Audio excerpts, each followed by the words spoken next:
Yeah, buddies, it's the Bennington Show filling in for Opie this morning. I'm Ron Bennington. There's Gail Bennington. Yo. And I am Ron Bennington. Now, it was a big Olympic night last night. The good people keep winning.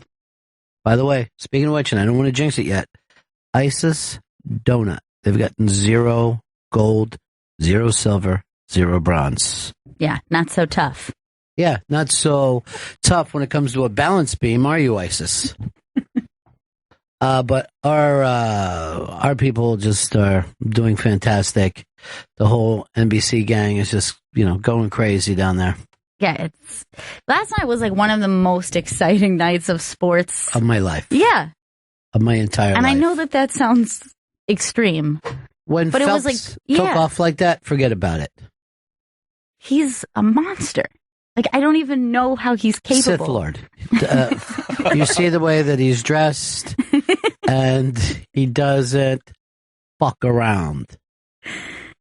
Not when it comes to the water. I like how dead ass he gets. Yeah, he leaves it. Yeah. They said that he could beat a dolphin in a race. Really? Yeah. And then we got Ledecky, and we got Simone, and we got Allie, and we've got just everything that a country could ever want for itself. We USA. finally made it. Yeah. We made America great again. Thank you, Donald T. Trump. But, by the way, did you notice the election is just, everybody might as well be taking a nap because it's really about the big O, the Olympics. And then, of course, double eviction last night. And I hate to say it, boys are ruling, girls are drooling on BB 18. Yeah, between the Olympic Games last night and then the comps on Big Brother. Yes. I just feel like... Exhausting night. Corey is an American hero. The athleticism. I cried so hard when Corey found that clock. He's just so fast. He's clutch. He just defies the human body. He's freakish.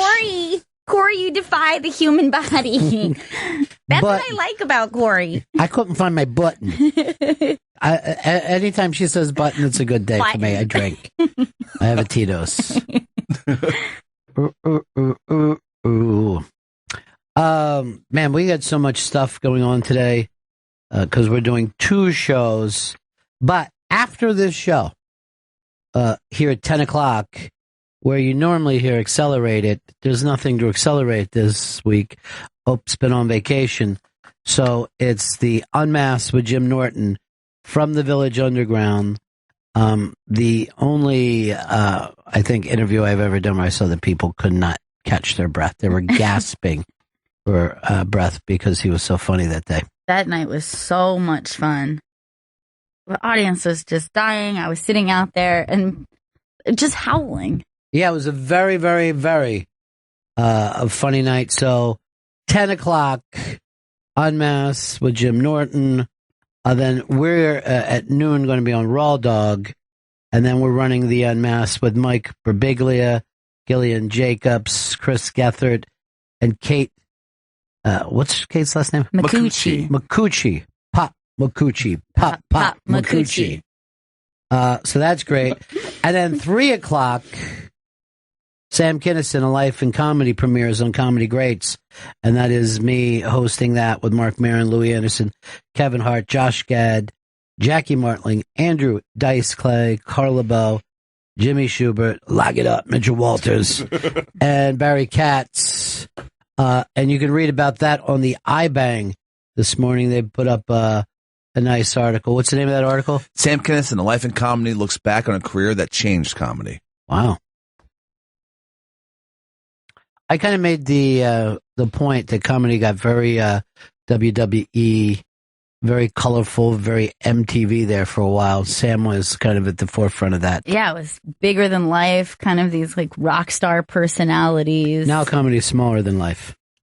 Yeah. Where you just hear this, hello, I'm here to tell some stories about my life. In this basement. In this basement. I want to thank the 8 of you for coming here in the shower. with me. Great show. Wasn't that Gaffigan where they were just doing it in the bathroom?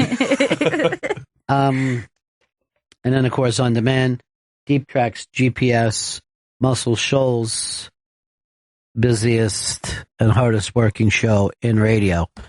We're all Bennington. over the place. Yeah, we're all over the place. This, with his double trouble day. And then we're counting down the hits of the summer.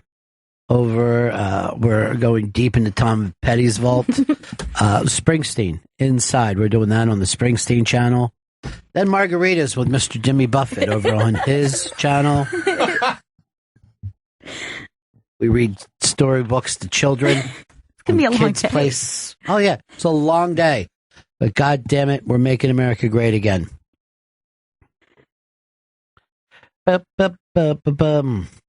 SiriusXM posted a tweet with a promo featuring clips of that. I didn't even know about that. Very, very cool. I know they're doing a lot of tweet stuff there at the SiriusXMs. Oh, yeah. They're tweeting things out all the time. They're all over the social media. I saw you guys tweeting out. No, you were snapping out. You Snapchatted up an elevator dance party. Yeah, there was an elevator dance party. Not everyone in the elevator was having a great time. Oh, no. There was one woman who was not really happy with our dance party. She was pissed. You know what? Choke her out. You know, it's the millennials who are taking over. I felt like it because it was an impromptu dance party, and I loved it. At the very least, she could have just cracked a smile. No, she was miserable. Unhappy with it. She was like, get that camera out of my fucking face. It's a miserable NBC employee. Let's not point them out. They're doing such a great job right now. I mean, with the Olympics, forget about it. You wouldn't even be able to see any of the Olympics if it wasn't for them. There's a video up on the iBang about this crying bitch that was all mad because he doesn't get enough clips. And I'm like, well, NBC paid $1.2 million. They're not just going to give you WGN. Here's all the clips. How much do you guys pay? Nothing? Go ahead. Take all of our clips. Now, two people sent that in last night. Gail sent it as he trolled, and Vito sent it in as a meltdown. But I don't think it's a meltdown if it's planned with clips. No, that's not. That's just trolling. Yeah. I just thought he'd had enough of this shit, and he was finally making his stand. How is that enough? He doesn't fucking work for them. He was like, you know what? I'm fucking sick of this. I'm gonna go out there. I'm done with it. Yeah, but here's the deal. When you don't own the fucking product, somebody else paid over $1 billion. You either work for them so you can have the clips, or you work around them because you don't have the clips. Which is it? It's not your... if you're melting down, it's because you haven't figured out how to do your fucking job, Jake. I think his name is Jake. He's upset he didn't even get to play the music. We don't even get the theme. We all know the theme and we hate it. There's a lot of people complaining, too, about how shitty the American anthem gets. It sounds just like it's just some funeral dirge that goes down. Sad, though. You know, we don't have a good enough song. No. Look, the problem with that song is it's a complex song. It's not very upbeat. It's not for this day. We don't play a lot of songs from the 1800s for fun. You know, there's a couple countries out there, and Canada's one of them. They had their song is it's like a drinking song. Right. Like everyone can get involved. It's easy. But they didn't even come up with their song until like the 60s or 70s. Ours is an old tune. An elderly song. I years ago attempted to have the song Lowrider as our song, but add in, for the hip hop kids, just some guy yelling "Wake and Bake" as it starts. But that's the problem with America. We won't change our song. We need to make America great again. Not good. This is good. This should be the tune. Now, could you imagine one of our star Olympians standing up on the podium? No, he crouches down and then slowly starts to come up. And he's gone back down again.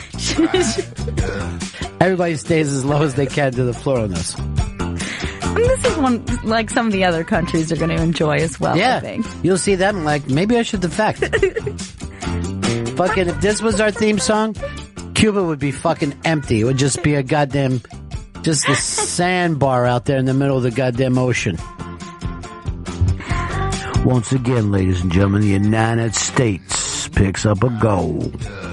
I think you could squash some of that anger and fear other countries have for the U.S. Well, they do have the low ride. Yeah, they seem cool. I mean, when fucking war kicks in, which, quite frankly, may be the Black Beatles.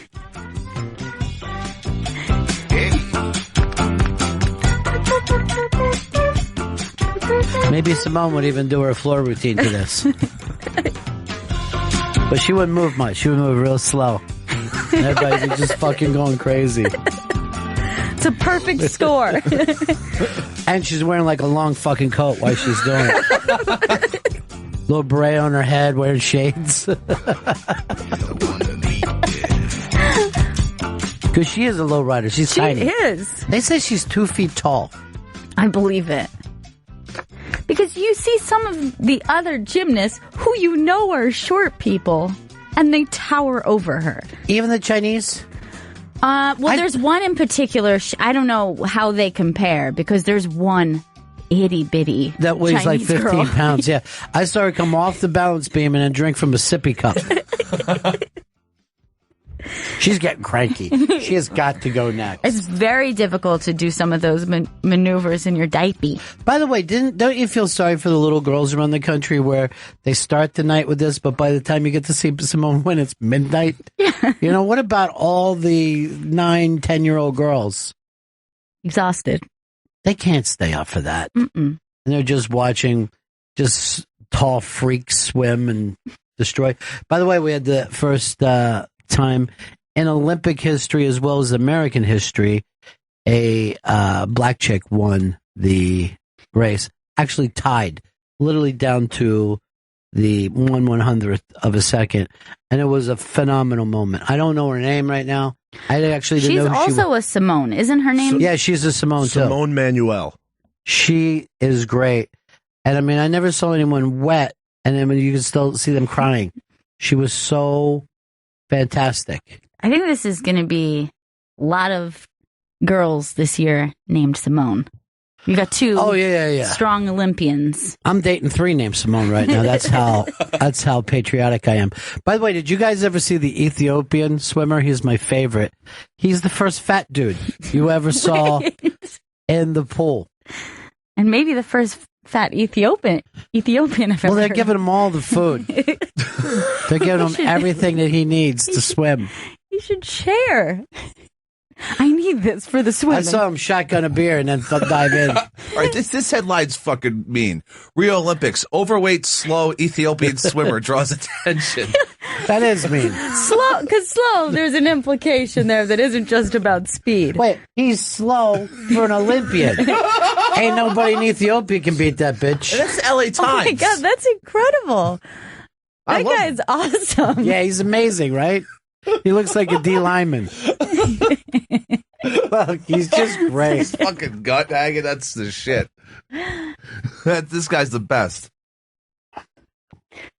And people are fat shaming him. That's what they're doing.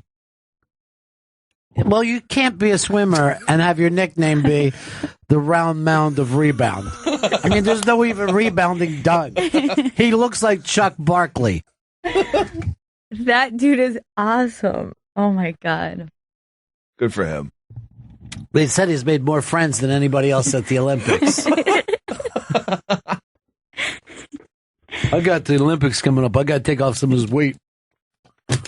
Did you see the one Brazilian gymnast? She didn't medal at all, but she had like a very flashy Beyonce floor routine that was very funny, that the crowd was just popping for because she's the one Brazilian gymnast. I haven't seen the Brazilians even at too many, even in the stands. I don't know. I know there's a lot of people in Rio, and then you watch on the beach with Seacrest out, you see like 15 people around him. Yeah, aside from the gymnastics and probably the swimming, most of the other competitions have been very empty. Yeah, it's very quiet. Yeah, the first Serena match I thought would be packed because she's just such a big deal, and it was empty. Like there were so many empty seats in that one. It's happening in a lot of even places that are normally popular, like when people are playing beach volleyball. That's always packed out with partiers. Empty. I think they're saying to the Brazilians, stay home. Actually, I don't even know what's going on with beach volleyball. I feel like I've only watched one match like a couple days ago. You've got to commit to 18 hours a day viewing. That's what I've committed to. Our women beat Sweden in beach volleyball the other night. Good. Thanks for the update. I think Vito. that's the one that I saw. Yeah. That's the one that was on TV. Hey, Brian, Charlotte. Hey, Ronnie, how are you? Hey. Happy Olympics.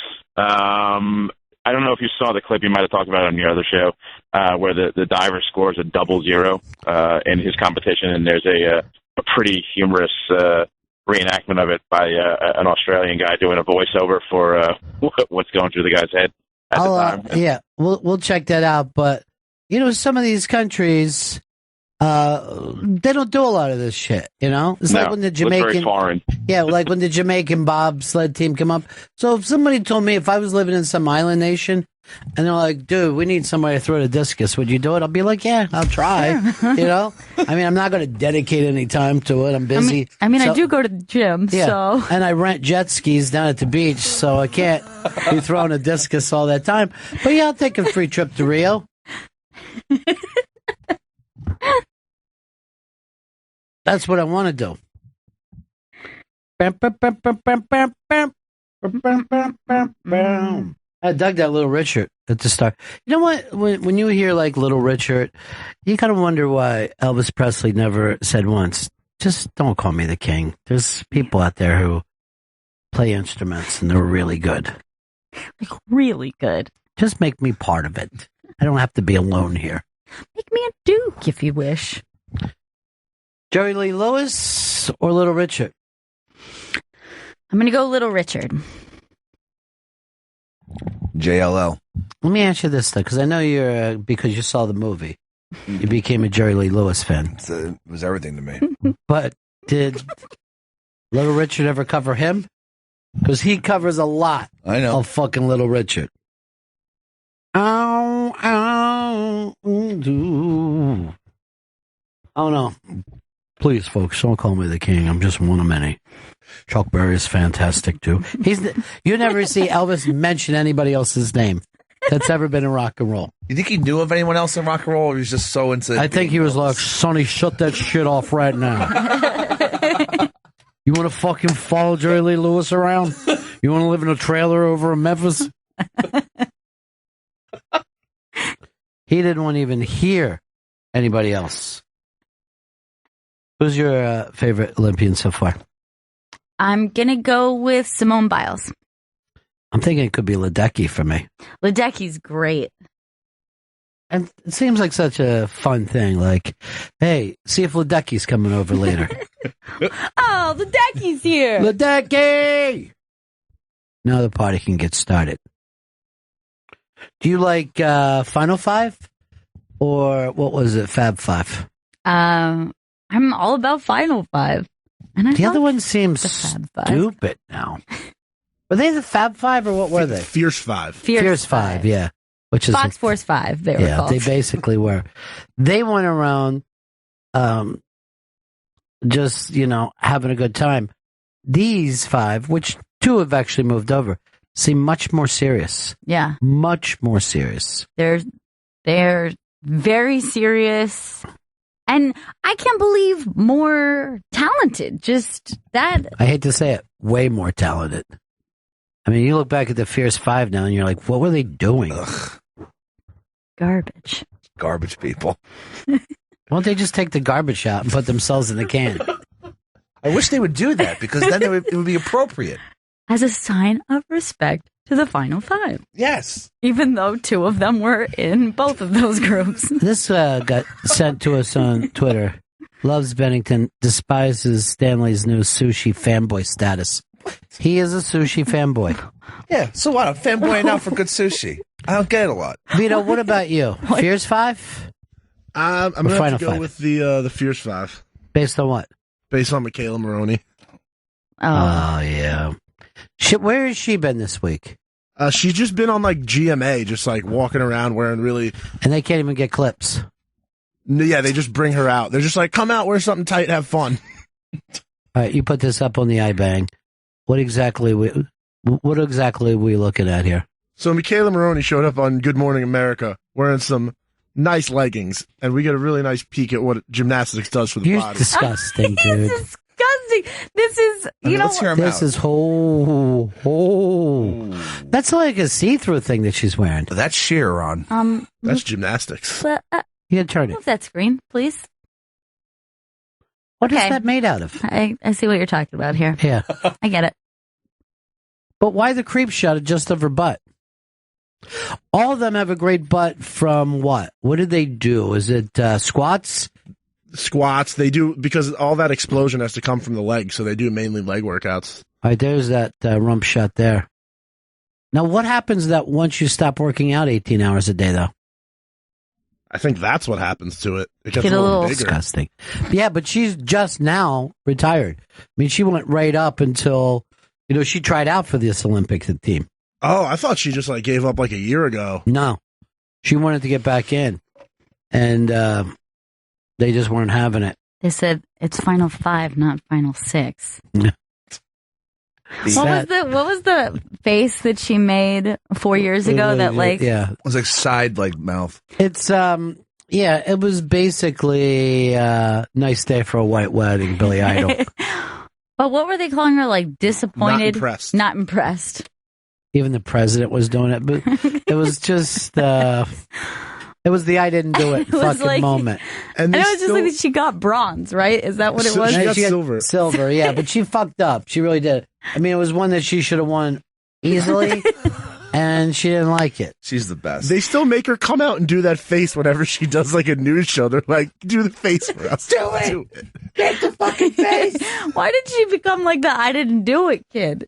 She's like all these accomplishments. Because that's all it I takes. medaled in And the now- Olympics. And now she's getting paid for it.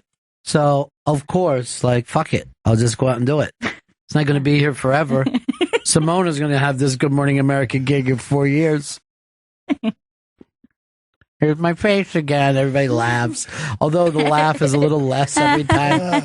It's Now it's just familiar like, to me. It was better the first time, but it's still okay. Here's Will. Will, what's up? Hey, Ronnie, what's going on, man? Yeah. I don't know if you ever saw that reality show, but Ryan Lochte is Puka Dude. He's what, dude? Puka Dude. Oh, yeah. Well, he had the green hair rocking last night. Yeah. He says an accident, but I know he did it on purpose. But then he finished in 5th for that thing. It was supposed to be between him and Phelps. And I saw a fucking fat Ethiopian just pass him. Pass him from the outside. Well, he does a lot of like trash talk and stuff, right? Yeah, he talks a lot of shit. Especially in I think before the London Olympics, he was talking a bunch of trash to Phelps. Yeah, but Phelps is a fucking trashy guy, too. And he's sitting around glaring at people. And last night he did that Wiggling one. his. Yeah, and I'm like, everything's WWE these days. 4, baby. 1. 4 times number 1. Did you see the post interview where like it was the 3 swimmers and they were like, yeah, nobody's got more medals in their hotel room than us. You better come catch us. And it was right after the gymnasts like won and they were all so humble and like crying and hugging. And then the swimmers came out just screaming. Well, you know what? It's a fucking, it's a lower sport. I mean, what are you supposed to do? Most of these guys just grew up swimming in ponds and reservoirs. Swim bros. It's not a top of the line sport the way Simone is rocking her scene. She goes to Yale. Her life is different. NBC's like, we don't need you to cut any promos on the other team. Is that a crotch chop? Get in the water, bitch. You got a problem with this? Get in the water and lean right next to me, and we'll see who's the badass. Just like kissing their biceps. You're not that tough if you've got like little fucking things so nobody can get close to you. Little floaties of the whole way. Fucking dividers. Or else they just be swimming into each other. I like when everyone does the same dive over the dividers after the match is over. And I think, how come no one ever swims under? Everyone always does that like flop over the top of them. Because if they go under, then you can't see them. I hope this all works out. Oh, what's this girl's name here that's on? She's following Trump everywhere this year. I think it's like her or something like that, or Kerr. I'm not sure. Yeah. Her dad was the transgender reporter that person tried to grab their neck that time. Oh, yeah, yeah. And she was like, and she's like this. Better take your goddamn hand off my neck. It was one of my favorite TV moments anyway. But she's one of those people that for like the last year and a half has just been doing every Trump gig. It's got to be just exhausting. I don't know how you could do it. I was just telling Chris today we should get some of those ladies to stop by because it's insane. It's like groupies following a band, but there's no fun concerts. There's no concert. It's just like the exhausting. Speaking of groupies following a band, look who's on hold right now. Hard Rock Johnny. Yeah. Following the Bennington band. What time are you guys on the Underground Garage today? Is that today or tomorrow you're on the Underground Garage as well? Johnny, that was a bit we did 15 minutes ago. Come on, man. Catch up. It's a callback. So if you were watching the Olympics in Canada, Ryan Lochte beat Michael Phelps. It's the greatest. If you watch the call, the guy gets confused and he thinks that Phelps is Lochte, and he called it. He's like screaming. He's like, "And Ryan Lochte finally beats Michael Phelps!" And then he just stops talking because he realizes he was totally wrong. They said no one ended up hearing him. Not a single person. I think he's the same guy who said that got on a hot mic the day before, said a 14-year-old Chinese swimmer stunk like a pig, or died like a pig and stunk when she jumped in the pool. Jesus. She died like a pig. A stinky pig. Rough time to be a Canadian broadcaster, I say. I think it always has been. It's never a great time. Speaking of Canada, that thing came out yesterday. We got the call about Rob Ford smoking crack. And I don't think it's a great endorsement of crack. You know what I mean? I think that you would look at this and say, crack is not as much fun as you would think. It's like a PSA that you don't need to do anything to it. You're just like, just play it as Yeah, is. Here it is. You want this to be you? These are the facts. We're not going to tell you what to do. I dare you to smoke crack now. But yeah, it's just, it's a horrific gimmick. But this is the truth about Rob Ford. No matter what you say about him, he had the worst, shittiest, low-life friends who would fucking tape him getting whacked out every time. I hate fucking people who party with someone and then sell that tape. Why did they do that? Because they're scumbags to buy more crack. Those aren't your real friends. There's no honor among crackheads anymore. I had friends that would go to fucking court and say to him, I saw him, Your Honor. He wasn't smoking crack. These fucking guys. As soon as the phone came out, life stopped being about friendship and just started being about going viral. Fuck you, phone. We're like pretending to be friends. Like the idea of friendship, but not actual. Well, the idea is get this guy whacked out and we'll get money for this thing. And you can see them like, she's like bringing up other names to him. Like, just trying to get him to say shitty stuff. So go ahead and play it for a second, Chris. That's why he wants to be involved in everything. He wants to fight everybody's battles. And it's going to kill you. Excuse me, kill you. Good morning, guys. You are live. Your kids are important to you. That's what drives you, baby. He's Good morning, guys. You are live. Okay? Your children, your family, your kids. You are live. Footballers. Your kids who play football. That's what drives you. Good morning, guys. Family. You are live. Drive with the minority. You're right. All right. You're right wing? Good morning, guys. Damn. You are live on. Radical guy. All right. Good morning, guys. Oh, You stop are what you said, live. Chris. He doesn't even make sense. No. He's just fucking mumbling. It's odd that they bleep out the F-bombs, but they're showing him smoking crack. It's Canada. What the hell's wrong with Canada. that Fuck place? is the worst word for them. But there, it's up on the iBank today. Big Rob Ford. God rest his soul. Yeah. I didn't even know when he died. I don't know how I missed that. It does. I mean, the video does make the whole Rob Ford thing less fun. Yeah. Well, I think the death does more than the Sure. video. I mean, if he was still alive, we'd be cracking up, screaming that he's great. But as soon as someone dies, you're like, that's not so much fun. I don't know. Somebody said that this new cartoon, the Sausage Party, makes bath salts looks like it's a blast. Really? Yeah. I don't know, though. All right, thanks, Johnny. Bye, Jenny. Later, Benningtons. Bye, Jenny. You're the best. He's the best. Better than all the rest. Hey, Johnny. Yeah. Ethan, what's up? Ethan, we got you, buddy? Line 2. Fucking up. Fucking up bad. I thought those phones were going to change. Or is that the new version? This is the same version that we've had.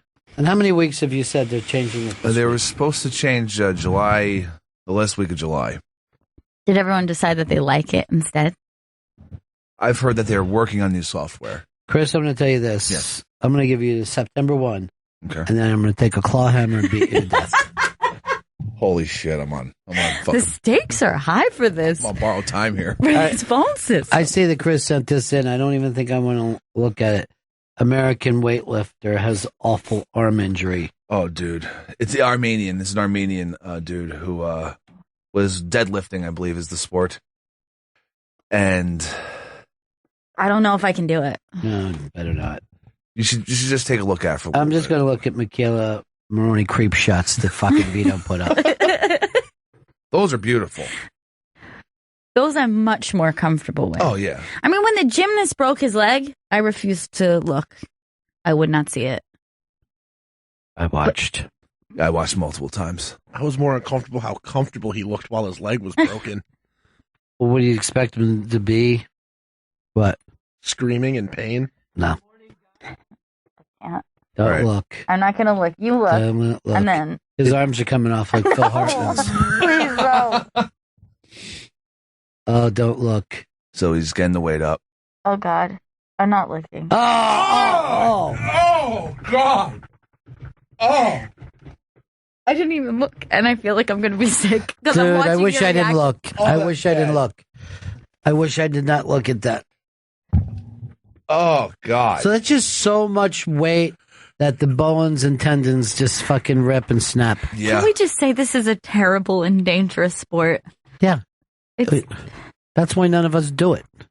It looked like his arm locked and just bent the opposite way. It's nauseating. Vito, please be careful when you go to the gym. Don't even get swole. He looks like he's never been to the gym. Are you still acting like that you're losing weight at an incredible pace, Vito? I don't think I'm losing weight at an incredible pace, but like some shirts are fitting a little better now. Why would you do? Go an extra X? No. This shirt is so much better on me now that I went up a size. It's really comfortable. I'm really feeling better about myself. That might have ruined my morning, by the way. That's why I wouldn't look. I'm just upset looking at your reaction. It was awful. Don't look at it. I'm not going to. Hey, Jen, what's up? Jen. Hello? Yeah, go ahead. Yeah, I was watching swimming last night with my wife, and I kind of got into it with her because I don't know why it pisses me off so much, but I feel like it's not a sport. It's not as impressive, even though it's kind of like track and field. You know, you have the different lengths and the different events. But for some reason, it just pisses me off, but I had no reason hate it, like how many medals Michael Phelps has. For some reason, it just bothers me. Am I just being an asshole, or is it really a sport or not? Well, obviously, it's really a sport, and it's a much older sport than any sport that you know. People have always, as soon as you jump in the water, who's the fastest person to get to something? So I need you to go to your wife and saying, you may not be good enough for her. Because you're not making any sense. Say it, dude. I think your problem... I guess I was asking about, the different types of swimming. And I can see if it's like fastest person from A to B, but when it's, you get different medals for doing, the breaststroke or the butterfly or the medley. I guess I don't know why that bothers me. I didn't wanted to see what you guys thought. Yeah, we see these all legitimate sports that are older than us. Is there any of those things that you couldn't do? Any of those swims that you can't even do it at all? Because I think the backstroke, I would always do it from the sides. Like yeah, that. it's very difficult to get. But that whole thing forwards. it just seems like you're driving yourself in the wrong direction. The butterfly to me is very difficult since it's so much upper body strength. It's so it takes so much to pull yourself up out of the water like that. Here's what I like about it, though. Because the old Sports Illustrated, they would always use that because the guy would be up above the water, so the shots would be tremendous. But when people sit around and they wonder if something is a sport when it's already in the Olympics, you can say to yourself, there are people whose job it is to think about this all the time, and they decided it was a sport. It is a sport.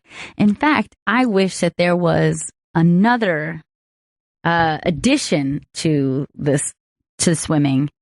And I think underwater swimming. They never do that. Because I have always felt like I'm faster underwater. I'm a fast underwater swimmer. Why is that not part of the sport? You would think, because also the thing in high school used to be to make sure you could dive in and swim the length underwater. And you could always tell the smokers because they would just come bobbing up and just coughing and shit all over. But it's a very good point. Underwater swimming, first of all, before we're worried about getting the Olympics, I think that we can make it like some kind of underground fight club type thing where people just stay underwater as long as they can. We're still going to have to find a pool for this, an underground pool, I suppose. Yes, a subway pool. Vito, look into it on your ride back up to the Upper West Side. Now, what would be the form? Would it be similar to the breaststroke underwater, or would it be like frog swim? I think, just the regular underwater swim that anybody would do. It's up to you. But then I also think we ought to do a thing with lead boots, and it's an underwater fucking track race. Really difficult. You have to make sure you have the lung capacity for that one. I could stay underwater a long time if my brother was in the pool and had me in a headlock. Is that cheating if you swim with your brother in order to keep you from breathing? Underwater bullying is the new sport. Huh? You like it down there? I don't, because I'm drowning. I'm sorry, did you say put you back underwater again? Please don't. Do it for you. Like people writing in about drain ball. It's not drain ball. It's drain game. It's drain game. I incorrectly remembered it as drain ball. Hey, we got a call from your 12-year-old cousin last night to say that there's a Green Day album dropping. He's pretty sure they are coming to Tampa, but if they don't, he knows they're going to New York. And is it okay if I just fly up and stay with you? Yes, of course. Just to get that together. He loves Green Day. Gonna need a confirmation for you guys. So let's look at it this way. I'm open anytime during the tour. Now, how does Uber work? Because I want to get over, I guess I'm going to Madison Square Garden. I don't think it's going to be a town hall. Irving Plaza. But I thought it was the funniest thing. Let me just get this straight because I don't know about the tour. But he was totally rocking on the fact that the album's dropping. That's been his favorite band for a very long time now. Yeah. I know, that's like his The Who. Which is weird. I would have thought they would have been mine, The Who. Yeah. But they stuck around long enough. I actually feel like, their younger fans probably are their bigger fans now. Sure. Well, you didn't even go to see the on Broadway when Billy Joe was on Broadway. I didn't. American Idiot. I didn't go see it. It was. I guess I'm an American idiot. Well, that album's after my time. Yeah. Yeah, this is their 12th album they're going to release. Can't believe it's 12. That's a lot for a pop punk band. Yeah. They've really. I feel like they pad their numbers. Their last album release was like they released a triple album. Well, then that's only one album, not 3. That doesn't count as one. Yeah, it of does. those 12. They were counting as 3 because I think then that's not a fucking thing. But they did put out 3 albums there. But I think if you put out a double album like The River, just adds to one Springsteen album. Yeah, it's just not one 2. long album. And the fucking giant live set is just a live album. I don't even count that as part of the albums. That's almost like if you look at a band. They put out their album. When I say albums, it's studio albums, and then the live albums are extra. Yeah. What are you going to count greatest hits too? That's not an album. Well, they say that the Eagles' greatest hits album is the biggest selling album of all time. Makes sense. That's fucking cheating, though. The only people who say it's not is Michael Jackson. But they say a guy who lies about his numbers was always Michael Jackson. Even back then, they called him the Donald Trump of pop. Yeah, I think you need a majority of new songs. I think it's a new album. Yeah. It's not a fucking, it's not a retread. Because what about an album full of covers that you've never done before on other albums? Would you call that? I would say yes. Okay. Because as long as it's done in the studio, it's done that way. But that's why you can't get impressed when somebody like, I don't know, Tony Bennett says he made 100 albums. Because most of those are just fucking throwaways. I forget who's coming. Oh, Barbra Streisand has a duets album. It's almost cynical to me. You know what I mean? Like, you don't care about this music. You're like, how many genres? Like, get me a country artist, get me a hip hop person, get me a rock person. And you're just trying to sell this fake album. I remember when Sinatra did his. They were saying to people, what was it like for you to sing with Frank Sinatra? And they were, well, Frank wasn't there the day I came in and did my part. Well, is that a true duet? No, none of those things are. Now, how many albums before you're like impressed, because you brought up Green Day, and you're like, oh, that's a lot of albums.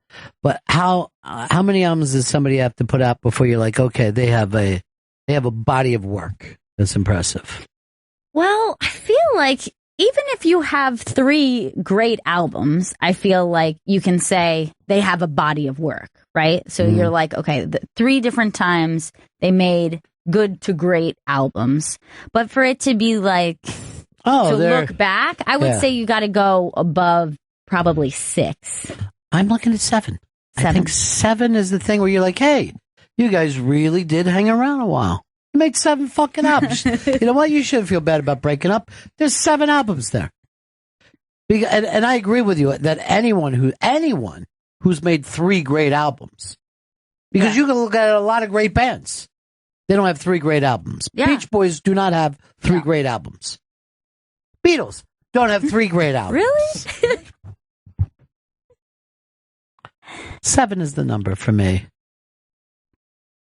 And the 3 album rule, that's tough. Yeah. That's tough. Because there are plenty of bands that you probably like, yeah, I love that band. You probably like one album. You love one album, and then there's songs on the other albums. Right. And those people can tour the rest of their life on that.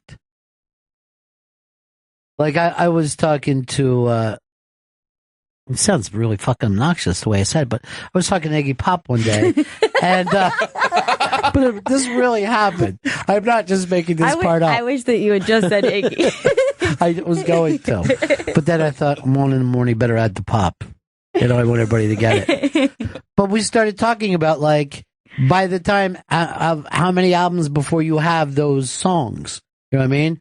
Because even though he's not, he was talking about the Stooges albums and he felt really positive. And then he goes, his own albums, just, You can take 6, 7 songs out of there, and you got it. So we take 6 from one place, 6 from another, and you're like, this fucking show's unbelievable. But it's his life's work, you know? But I like to hear that he's conscious of that, and it's not a depressing thing. It's not like, of all that music that I wrote, there's only a couple songs from each era that I think are truly great. That's still amazing because he has them from every era. Yeah, of course. But that's true of anybody who's, still doing that dad rock tour. You know what I mean? Like if you look at, Steely Dan, they probably put out, 10 albums or something like that. And out of those 10 albums, you're going to have 15 songs that the entire place can sing along with. Yeah. And that's fucking unbelievably hard to do. It's hard to go out there and play an entire hour and a half, 2 hours, and have people go, holy shit, I know this one too. Now I know this motherfucker coming up. I'm not even pissed off.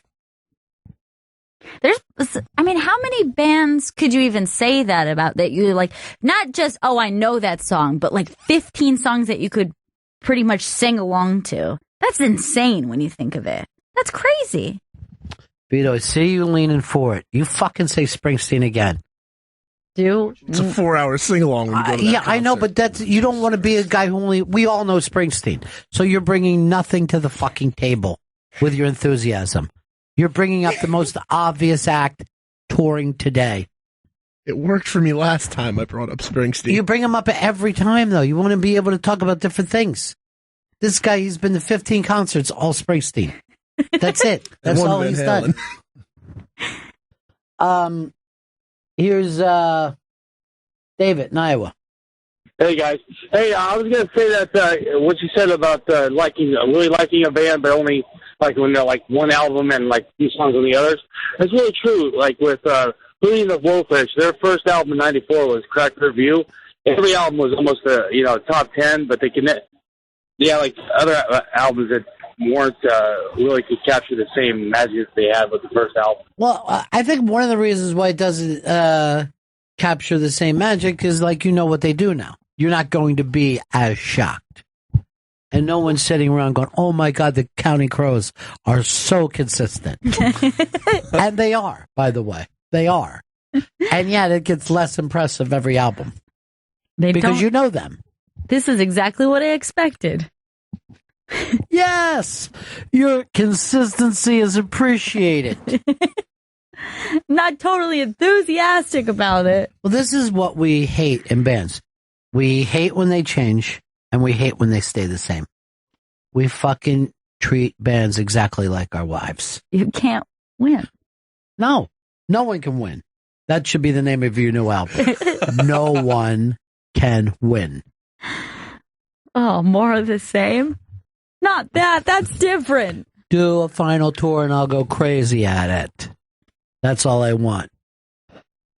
I mean, you look at Pearl Jam.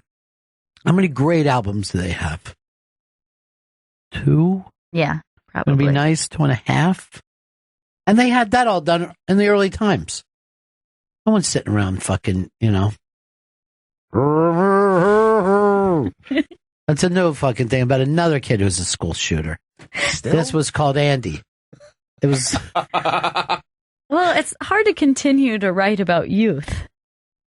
Yeah, and then angst. Yeah, once you hit a certain age, even if you continue to make new music, you continue to tour, you kind of lose the ability to write about angst. You can't be angsty after a certain age. Well, you can write about how hollow success is. Right. But, everyone's going like, I guess he's right. I don't know. The road is hard. Yeah. Well, that part is true. The road's fucking hard, man. I've heard that so many times. I'm going to turn the page. That's what I'm going to fucking do. I'm going to turn the page on a steel horse. I'm going to get on a steel horse and turn the page.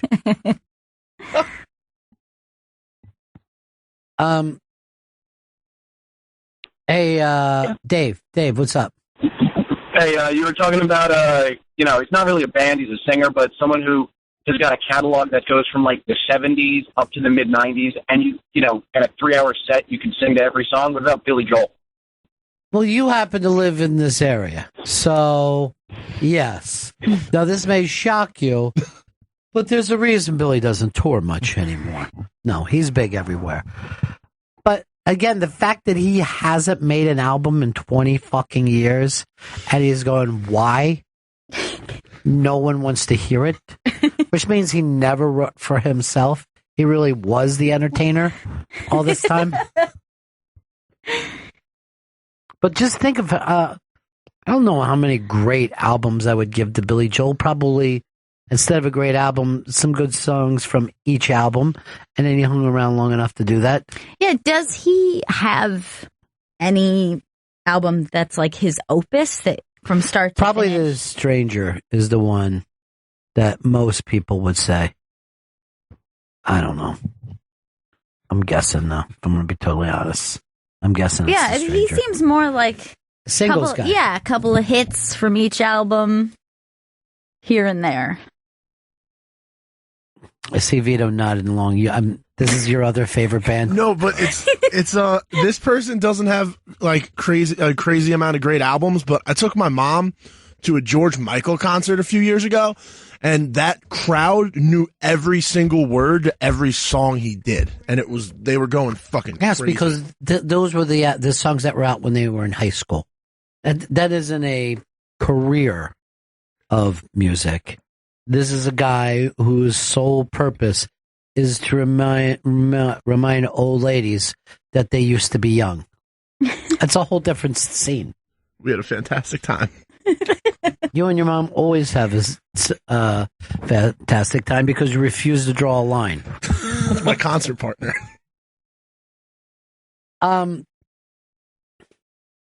Here's Kevin. Kevin, what's up? Yeah, Tom Petty. Tom Petty and the Heartbreakers, you could sing every song, and it's like a 2.5, 3 hour show. Yeah, I agree with that one. I think he's been one of the most consistent songwriters of all time.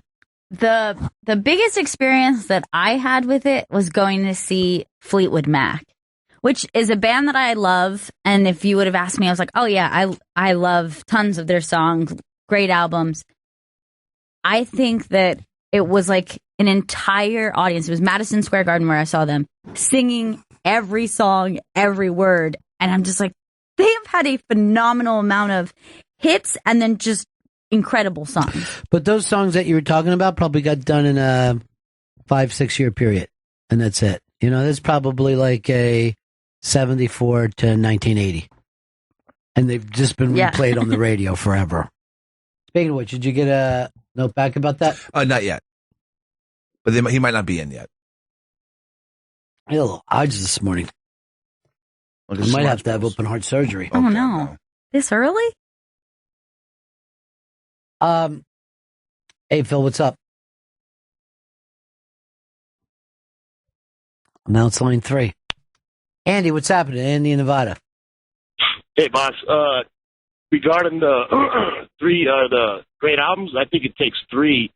I'm not a rock and roll type of person, but when it comes to hip hop, Outkast had 3 classics, Tribe Called Quest 3 classics, and Wu-Tang is the greatest group of all, I think, but they only had 2. So you're saying, if you were to do Hip Hop Hall of Fame, your call is 3 classic albums. Yeah, you have to. Like, I'm not, more like 98 is the golden era for me, but maybe however many Rakim had, I don't know, going back into history, but I'm going from the 90s on, and I'm liking the rule of 3. Yeah. I think that you've got to have 3 albums that people consider classic, at least for you. Ever mind the rule of 3. The rule of 3. That's what we're doing. Hey, Cooper, Mississippi. Hey, Ron. Yeah. Hey, last night while you were watching Gymnastics, the best match was going on between Brazil and the U.S. men's volleyball. The stadium was packed, and we beat them 3-1 close matches. And they get up there at about 12 feet in the air. That was exciting. Was this beach volleyball or No, men's team. Yeah, for some reason I can't get into that anymore. You like the beach. I've fallen into the beach. I like the barefoot aspect. I like the fact there's not 12 people. Yeah. I don't even end up knowing who anybody on the team is. Here's Steve in Queens. Hey, like you, Chris. What's up, Queens? Hey, guys. Hey. Yeah, you know, the Stones, they put out great albums in the 60s, the 70s, probably the early 70s might have been their peak. And then, well, I mean, Tattoo You was 80, so I think they just barely made the cut for the 80s, because the rest of the 80s I thought was kind of a wash for them. They've had a bad last 3 decades. You have Voodoo Lounge. No, you have Voodoo Lounge, which is great too. So, I mean, they spanned, 4 decades, and each one of them you can find a great album. Well, there obviously, I mean, I'm not throwing Voodoo Lounge in with fucking Exile Main Street, but I mean, there is some, there's some ability to say the people that can do it over a long period of time, but I really do think if you could just make 3 great albums the rest of your life, you just have to play those albums wherever you go. Yeah. That's all we want. And then at that point, don't put out a Voodoo Lounge. No one can say what you had was, okay, everybody might have one great song in them, or, hey, they lucked out, the time was right for it, they made a great album, they never. If you have 3, even if they were 3 back-to-back in a very short period of time, yes, that's legitimately a great band. Yeah, I don't care whether it takes you 3 years or 40 years. You got to make 3 great albums. That's all we're telling you, ladies and gentlemen. Just give us 3. That's it. I'm not asking for another fucking thing. I'm not even putting pressure on you. The album isn't ready? I don't care. Take your time. I'll wait for it. And I got a lot of other great albums to listen to. The ratio doesn't even matter. Did you put out 100 albums? The other one stunk? Agreed. Everyone talks about Pet Sounds and not the other million fucking shitty Beach Boys things that you're just like, oh, just give me the fucking greatest hits. With Give me the cartoon of Endless beach. Summer. Yeah, Endless Summer it up. I saw this article, a guy in the New York Observer who tried to make the case that Mike Love was the reason for the Beach Boys and not Brian Wilson. And they made a lot of great albums, a lot of great music without Brian Wilson. Oh, my God. And I'm like, so the troll has his own column, does he? Congratulations. I didn't know trolls could write. I just wrote, my comment was, shouldn't this article be moved to the comments section? I think you can condense this into 140 characters. Eric. Hey, y'all. Good morning. A couple things. First of all, I love the rule of 3. I think that's very telling. And we kind of slid into the possibility of another conversation when Tom Petty, Fleetwood Mac, and those people came up. Like, having great albums is one thing. Being able to have a 2.5-hour show full of sing-along songs, I think, is another thing. Both impressive, but I think the Doors. One thing that's very impressive about the Doors is the short amount of time that they did it in. And like you said, so long as you can get 3 albums out, it doesn't matter how long it takes you. But I think the 7 or 8 albums in as many years that the Doors have had, now they didn't all hit, but 4 or 5 probably great albums. First of all, there's not a Doors album that I won't listen to. And their first album came out in 1967. Their last album came out, I believe, in 1971. So you're looking at 4 years since, Light My Fire becomes the #1 hit to Jim's in the fucking bathtub. 4 years. They toured, they did videos, and of course, what is that, 6 or 7 albums that they put out? Yeah, it's like the weakest being Waiting for the Sun, but there's good fucking songs on that album. It's like he knew that he had to condense all of it within those couple of years. I would say that's true, but look how Elvis Costello put out albums his first fucking 4 or 5 years. And he's still making them. Maybe that's just the creativity and explosion of youth, like when you have all that Can energy. I tell you, I wish I was the record company because I would have fucking put some of those albums together and we'd be talking about him the same way, you bring up Brian Wilson. But that's amazing that kind of creativity could go over such a short period of time. And you manage to be drunk, tripping, take your dick out. I mean, he was a full service rock celebrity. He gave you everything you wanted. Patrick, what's up? Hey, you guys are forgetting. He just recently passed. Prince. Well, you got controversy. You got 1999. You've got Sign of the Times. Yes, Prince is definitely. Yes, Prince is there. No one has forgot him, and he's going to constantly be honored. He passes, Prince. and we Yeah. didn't forget him. We just didn't get to him. We didn't forget Bowie. We just didn't bring him up. We didn't forget Dylan. This hasn't happened yet. It hasn't happened. So it turns out you guys hate Dylan, right? No, it's not like that at all, sir. Well, you guys think you're so smart.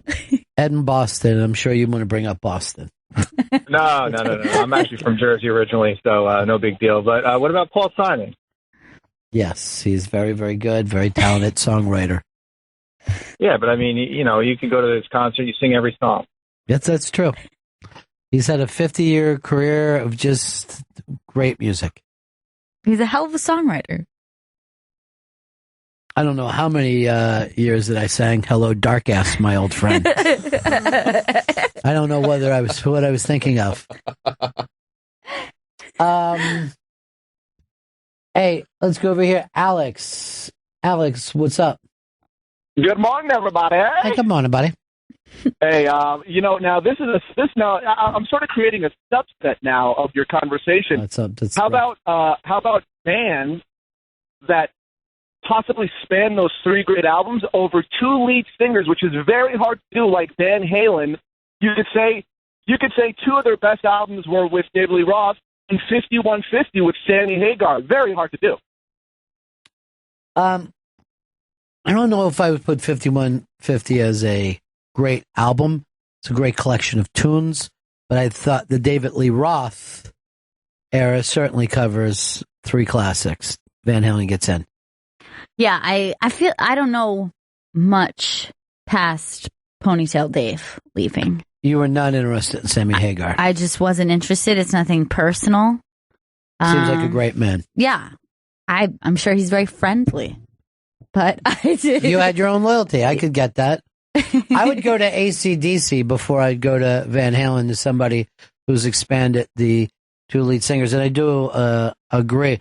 I think the fact that Dave wasn't dead made it harder for me personally to accept Sammy Hagar. That he had just been kicked out. Yes, if Dave would have fallen off a mountain, I'd have been much easier to say, hey, they got every right to go with a new guy. Oh, and just think how he'd be remembered and loved. Joe, Boston. Hey, how are you? Hey, what's up? Hey, what about Rage Against the Machine? I know you guys are going with bands that are much... well, let's put it this way. Let's go with the simplicity of the song and how they can sing along to it also. Well, but forgetting about that, this is because Rage doesn't have three great albums, but this is a classic band. And there's certain bands that you can say that they weren't around long. You can take like a Blind Faith, Yeah. Just it's you'd still have to say that it's a great band and a classic band, even though they weren't together that long. I'm sure there's plenty of bands that you would go through that you would say, I'm a huge fan of this band, but really they only have one. I mean, maybe they even made only an album or two, and you would still go, oh my God, this is. Well, that's what I'm talking about. Bands that weren't together long enough or didn't put out enough for that, and yet you'd still believe they made it. I mean, there's certain bands that someone said, Free, I'd be like, oh, they're fucking great. I can only think of one song off the top of my head. Question Mark and the Mysterians. I think they're fucking fantastic, but I don't really know that deep of their music. I know one album. Yeah. Which is 96 Tears. Great songs on there, but for the most part, you're thinking one album and even more specifically one song. Yeah. Maybe one of the best songs of all time. There's no maybe to it. That's the best song of all time. And yeah, I know, Vito. Springsteen is great. He's great too. Do you love that man? I love him so much, and his memoir's coming out soon, and I can't fucking wait for that. Why? There's so many memoirs out by him already. What's your love to say? Huh? His autobiography. That he wrote it? Yeah, he's coming out. But when he did the Dave Marsh things, he sat and talked to Dave Marsh, and Dave Marsh wrote him up. It's not like Dave Marsh went out on his own and did that. The story is out there. Everyone knows. I want it from the man himself. I'm telling you, if you read the Dave Marsh ones, you got it from the man himself. You're getting Bruce's voice through that whole thing. Here's Bruce in Louisiana. Yeah, so Guns N' Roses doesn't have 3 great albums. I don't think everybody would say they were a great band, but Appetite's great. Lies is decent. Use Your Illusion is a double, but it's not even great. It's very good, but it's not great. I would agree. The Incident was shit. And Chinese Democracy isn't even the whole fucking band. I understand. These guys pretend that they went and saw Guns N' Roses a little while ago. But did you really? I feel like we kind of did. Really? Saw 3/5 of Guns N' Roses. I mean, the only time that people ever talked about that being a great band, or having a great album, was that drummer was on it. That was a very unique style. Yeah, they probably have 2 great albums. What's the second one? Use Your Illusion is... There might be a great album in there somewhere, but it's just they just felt the need to put out every song they had. Hold some back, edit a little bit. And yet, we're all agreeing they're a great band. Yeah, of course. But they did not ever mind the rule of 3. Here's Daniel. Hey guys, morning. I think that Metallica had 4 incredible albums in a row. They had Ride the Lightning, Master of Puppets, Justice for All, and the Black Album. Yeah, well, they would definitely be thrown into any kind of classic band thing. And they've been riding out that fucking early thing ever since. Yeah. They'll tour the rest of their lives if they want to. They could, easily. They're beloved. When I think of the lyrics, I'm a master of puppets. Some deep shit. It is. I found myself sobbing. Couldn't take it. And I actually yelled out at the show, real puppets? Or is this a metaphor for society? Oh, we got a ton of shit we're doing today. Hey, right after this show today at 10 o'clock, if you're a big fan of Opie Radio, you'll want to hear Mr. Jim Norton on Unmasked, live from the Village Underground. It's one of the funniest hours I've ever heard, and I was sitting right there for it. It was so damn funny that night. Then we're going to be over at Raw Dog. We're doing an Unmasked there with the cast of Don't Think Twice. 3 o'clock in the East, Sam Kinison, Life in Comedy, is premiering on Comedy Greats. It's me talking with Mark Maron, Louis Anderson, Kevin Hart, Josh Gad, Jackie Martling, Andrew Dice Clay, Carl LeBeau, Jimmy Schubert, Mitchell Walters. And then they're playing Sam's unreleased final performance right after that. Deep Tracks on Demand. Search GPS on the Sirius XM app. That's the Muscle Shoals, which was a lot of fun. Busy day for us today. It's a very busy day. I don't even know what I'm most excited for. I'm most excited for the fact that we love and give you listeners. Mm-hmm. We do program, it from love. Program after program after program. For you. So it's more sacrifice than any of the troops have ever done for you. Realize that. We do that for your freedoms. We're doing this for your freedoms. You like being free, right? We're making America great again. They were asking Trump about saying that, how can you say that Obama founded ISIS? And then he said, it's sarcasm, which is the greatest fucking remark ever. Not sure if that is sarcasm. Ladies and gentlemen, please vote for Trump. We got to find out what happens here. I know the polls are against him, but I want to be here for this. Talk about the WWE coming to life. It's fantastic. That response is like something a teenager would say. It is sarcasm, though. He was being sarcastic. Why is it you? Because he's saying, obviously, I'm just saying he started it. Don't believe it. But you can't just say, I lied about something and then call It it. isn't a lie. He sarcastically says, Obama, the person without a birth certificate, started ISIS. That's because what your point is that he very much didn't start ISIS? You don't get him. That's your problem. I'm trying to understand. You millennials don't get sarcasm. I thought we were too sarcastic. Oh, really? Not sure.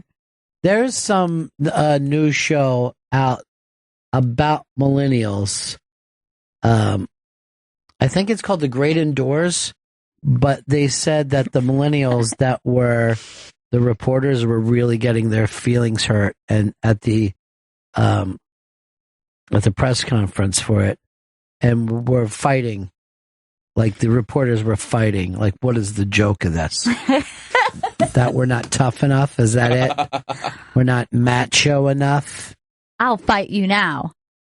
But online. I'm going to create a Facebook page. With words.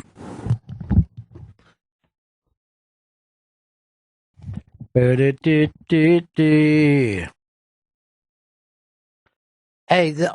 when you went to see Bruce, did he do Born to Run? Yes, he did. That's great. Good. That's really good. Shocking. Everybody go nuts? Everybody went crazy, and he also takes requests during the concerts. It's big of him. Could he end early? No, he has to go an hour over. He has to go an Can hour we all over. leave now? It's really getting late. My I have mom a does sitter. not. My mom does not like staying at the end of those concerts. Get her out of there, then. All right, Army Brad says, did Pepper really say 3/5? Don't you mean 3/4? I don't know what you were referring to. 3/5 of the band of Guns N' Roses. Duff was there, and Axl. Steven Adler and Izzy weren't there. So 3/5 of the band. Like crazy? How's that, Army Brett? Yeah. It sounds like he's making sense to me. For once in my life, I'm making goddamn sense. For once in my life. God damn it. Hey, Eric, what's up? Hey, Ron, I was thinking what your thoughts on Trent Reznor and Nine Inch Nails. I mean, the first three albums alone were, in my mind, pretty mind-blowing and career-spanning and still going post-marriage, and he's back in the game. Yeah, I mean, I honestly think he changed music. There's no doubt about it. Yeah. Him as a producer, not to take away from, the actual band. And a but- great songwriter. Yeah. Great performer. But yeah, Nine Inch Nails would make it in any classic band thing we ever put together. I think we will. We're just going to have a channel called Classic Bands. Mm-hmm. Did you make 3 great albums? Well, welcome. As judged by us. Nope, that's 2, and the other one stunk. You're not. Here's what you need to be in classic bands. You need either 3 great albums or a collection of hits that we could all agree. You know what? They belong here. 3 great albums. Welcome to Classic Bands. 3 great albums. Not in a row. It's so fucking stupid. And actually, we have dumber fucking stations than Classic Bands. Yacht Rock ran all fucking summer. Yacht Rock was playing in the woman's restroom yesterday, and I was like, this is kind of great. It's what song were you hitting? I don't even remember what it was, but then immediately coming out of it and just being like, Yacht Rock. And I was like, this is so Rock. This is the best. Yeah. I think they're done by the end of the summer. That's sad. It's no longer yacht season, I guess. Yeah, I think they're just going to run for the yacht season. I wish there was some jet ski rock that we could put together. Just stuff the jet skiers listen Yeah, to. it ends Labor Day weekend. Yacht Rock Radio sets summer on cruise control. I hope that they go out like with a plead of let's keep yacht rock alive. Everyone show up to the station. Wherever we may be.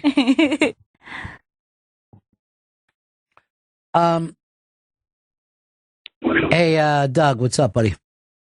Hey, what's happening, guys? How you doing? Yeah. I was thinking about the rule of three that you guys are talking about, and I was wondering if there was any bands that had two really good records, the third was a dud, and then no one hears from them again. Well, that happens all the time. You know what I mean?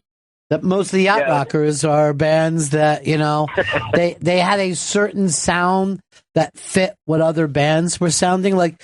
It's amazing when you listen to yacht rock and you're like, if you take the vocal out, you're like, man, that sounds like Fleetwood Mac. You know what I mean? Like it's a Fleetwood Mac-ish type song. It's a Steely Dan-ish type song. So at the time, it fit in to what people were liking, but it could never really stand on its own. That's the problem with any band that maybe jumps onto a trend like that. Sure. Because if you are, let's say, at the top or the beginning of that genre or and trend, I am. You can probably, there's a chance that you could modify your sound, you could grow, you could change, you could flip genres, whatever. But if you were the band who jumped onto that genre wholeheartedly and just rode the coattails, you probably won't be able to shift your sound. But look at how many things, if you go through. Dylan, there was 1 million people who came out sounding like Dylan. Their careers didn't last long, even if they wrote some great songs. The Beatles, the same exact thing. If you go into the prog rock era, you know, bands that sounded like Yes, but didn't get the career that Yes had. Cream is another, when that big power trio, suddenly there was just a ton of those bands. The Clash, I mean, that goes on and on. But at the time, you don't realize how similar they sound together. But, you know, you get outside of Nirvana and then those guys, they start to battle on whether that music holds up or not out of Seattle. Would Nirvana have been able to stick around, make Absolutely new albums? All their lives. Yeah. All their lives. They would have been, first of all, they would have been able to tour off the first album forever. But also there was enough there, you know? Now, we would have said, why are they still doing this? We don't want to hear the new music, just like you do with anyone else. I mean, how many bands have ever walked away at their peak and say, we broke up? Off the top of my head, Beatles, The Police quit on a #1 album and a world tour. But those are very rare instances, you know? Yeah. Normally the breakup happens when everything is already falling apart or already on the decline. Breakup happens when you just start doing it for money. Yeah. You know, you're just like, yeah, I hate these fuckers and I hate our music. But this is a lot of money and I like having a really big house and I like having a fireplace in my car, and that's expensive. I'm the first to say it. That's really expensive.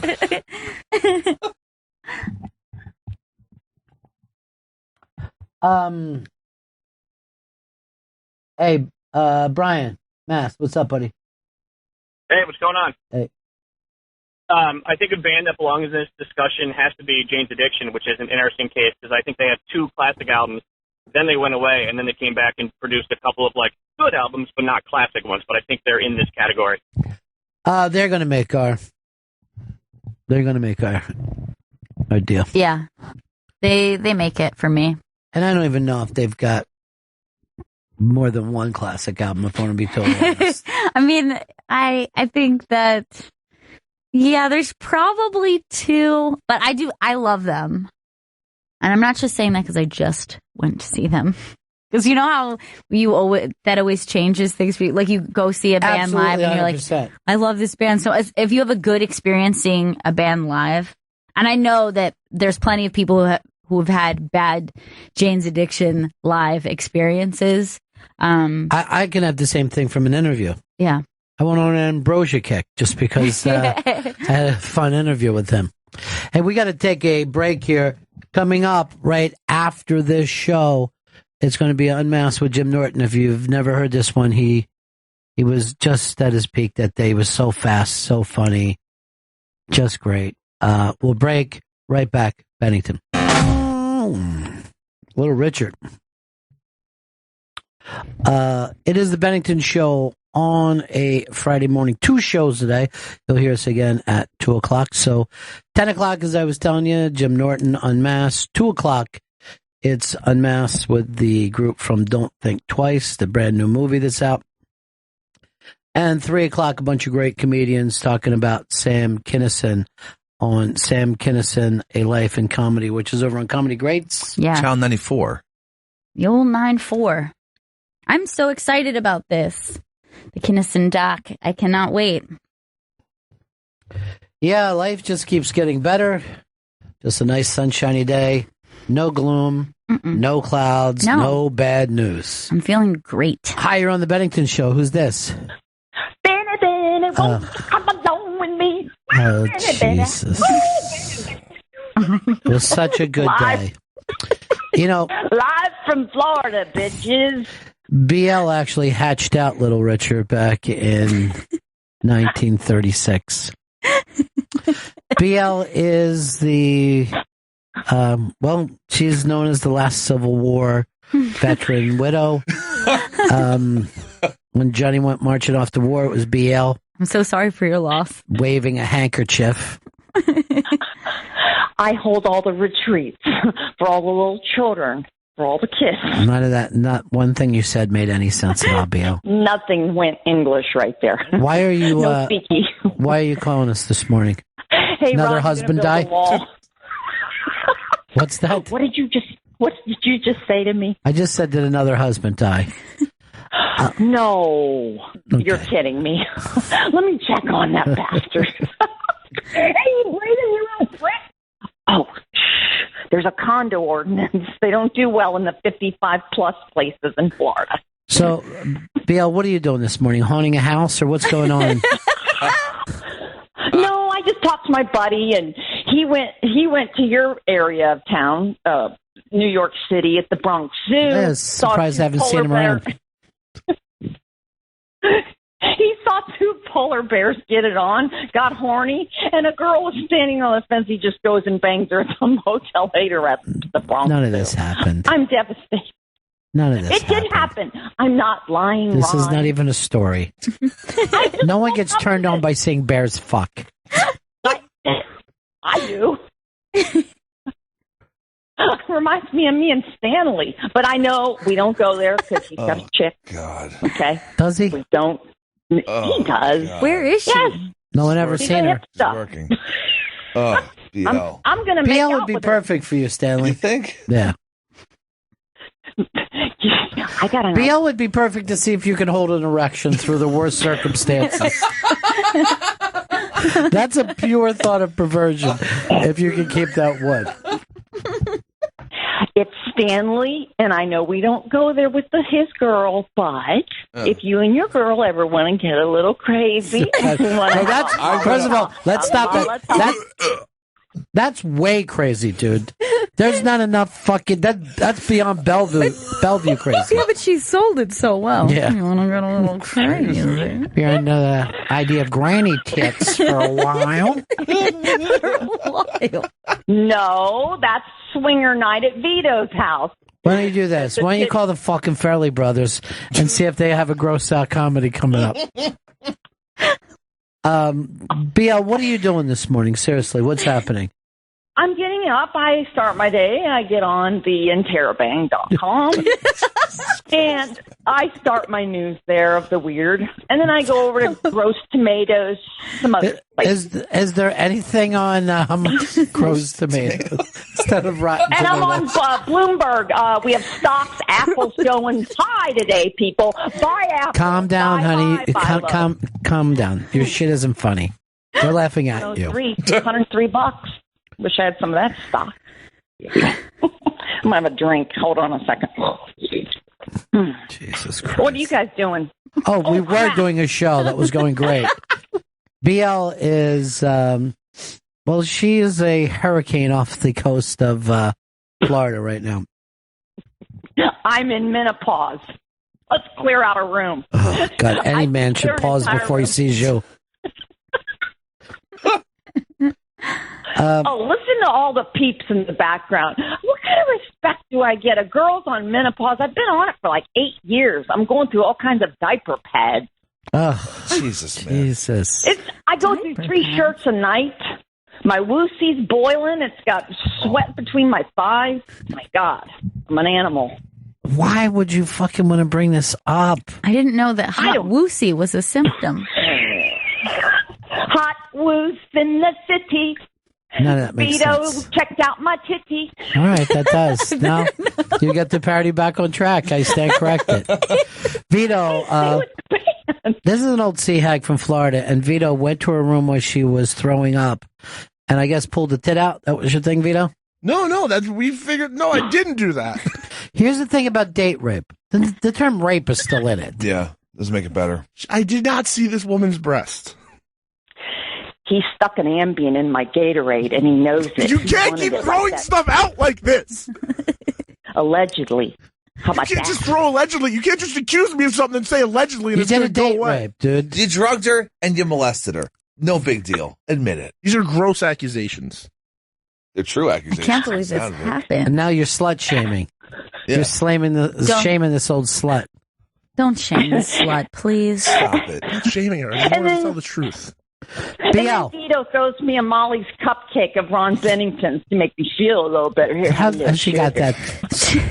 Ron Bennington's of Molly's She always cupcake. feels the need to give a little plug. Yeah, but the wrong way, of course. I go over to the interrobang in the morning and then the gross tomatoes.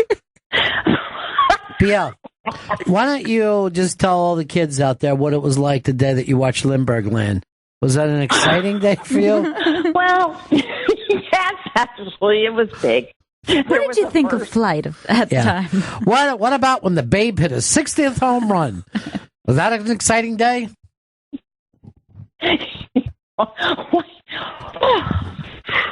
Seriously, BL, what was it like the time you saw your first talkie?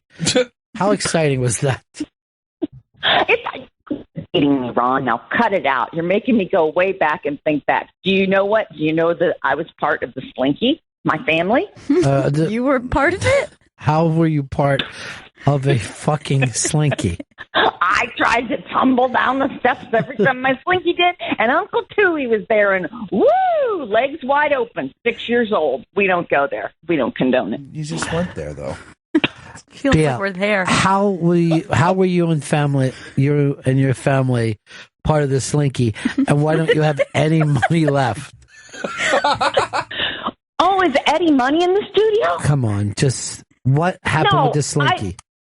Well, the Slinky money went south. We were in East St. Louis, and we were looking for a better life, so we moved to Pocahontas, Illinois. Why and how was your family involved with the Slinky? All the way up to Pocahontas, huh? And let me Moving guess. on up. I bet we can go to Wikipedia and see no mention of this in terms of the Slinky. No one in her family. Her dad drove a truck full of fucking Slinkies, and that was it. Well, if you take that loud-ass Chris Stanley's fat fingers and start tapping the keys loud enough, it is fucking annoying, and you were crazy with it this morning. I'm on her side with this. It's like clicking my heels as I click through the palace on Melania's drum. Melania's back. Melania's back. Oh, Bannon had me up all night. Donald hasn't been on that way.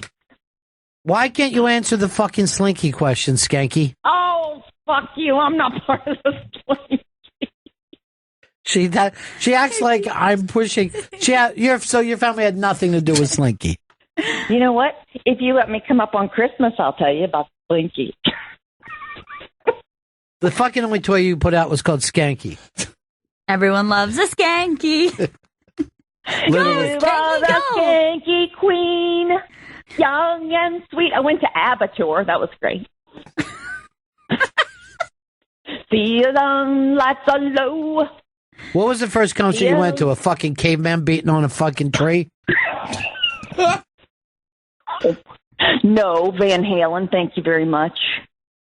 Is that right? You went to the first Van Halen show? That was the first one. My mom let me go out, and I had my red leg warmers above my knees, and I was like 16, and I had an escort. I mean, a person to watch me. So she didn't want me on the pot. Who took you out? Elephant Man?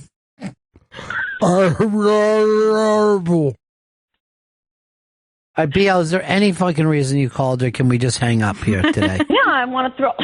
Oh man, come on! I'm having so much fun. It sucks, guys. honey. It sucks. It's really bad. But let me just. You remember your buddy Flathead? Yeah, let me think. From yesterday, sure. Okay, Flathead is keeping. Just so you know, in lieu of your Sam Kinison gig today. Flathead owns Sam Kinison's coat, and he's got it hidden so nobody will find it. Just so you guys all know. I saw it.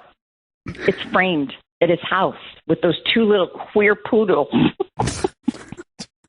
Not that that's a bad word. Well, it actually is. Then you also said about Flats that he jacked off over Julie Williams' face when she was sleeping, and then no one agrees to that. Yes. Julie and Flats both said it never happened. Yes, he was wearing Sam Kinison's coat and ran one and hit the window. How did he get Sam's coat? From Mitchell? You know what? He wouldn't tell me. He just said he has to hide it because anyone can fucking tell you, look at this jacket. It once belonged to Prince, and then you get so excited you eat their asshole out. Yes, that's what happened. Ron, yeah. Jacket off. The jacket was off, and it's under his bed. That's all I'm going to tell you. Call Flats right now. He owns it. He doesn't want anybody to steal it. He told me not to tell anybody. You just hang up. My headache is just throbbing. I know. Oh, Christ. It seems to happen to anytime she calls. Fez has lived a mile from her for the last almost 2 years. Has never seen her once. I can't believe that they haven't gone out. Why would he do that? Lunch. Why would he do that when he's trying to recover? And why would you have something that you couldn't hold down after talking with her?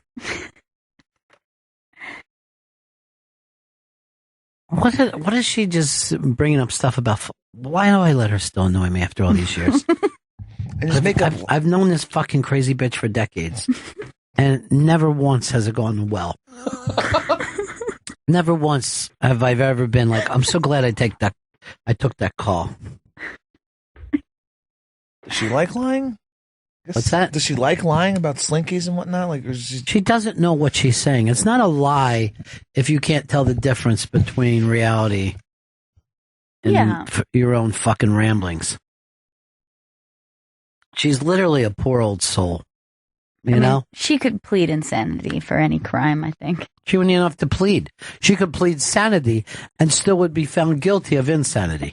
She could go out and kill whoever she wants right now. And then just have a comfortable life. Yes. In a nice home where she gets... where she belongs anyway. I begged her, like, after the last time she was here, I'm like, you're never coming back until you promise me that you'll go to a psychiatrist. And I've been as serious as possible with her about it. No luck? Of course not. She's telling me she goes out to do it, and then someone rolls a fucking ball, and she chases that. I'll take her to the Bronx Zoo and just throw her into the fucking lion pit. You'd think with that Slinky fortune that she would have the best doctors available. She brings up, did I ever tell you I had the Slinky fortune? I go, well, I tried 7 times to find out. They got a second set. Yeah, sure. And she's like, don't start on that anymore. You brought it up. Oh, Beanie. It's fucking insane. You know I don't have that Slinky money, Beanie. She should be trying to fucking save Tweety Bird away from a cat. Why would you throw a pen while we're doing the show? It fell out of my hand. It's like you angrily... Like a fucking sound effects machine. And even BL was pointing out that you're just fucking slapping that keyboard today. I'm quiet as a mouse. I've been trying to type more lightly lately. I guess it's not working. I wish that you would use that beautiful keyboard that Vito got silent. Ulysses, what's up? Hey, how you doing, Ron? Hey, buddy. I was just listening to BL for the first time on the radio, and she's so unfunny that she's funny. It had me cracking up, and I think you just found, like, your next co-host / sidekick. I've fucking done shit with this woman for over 25 years.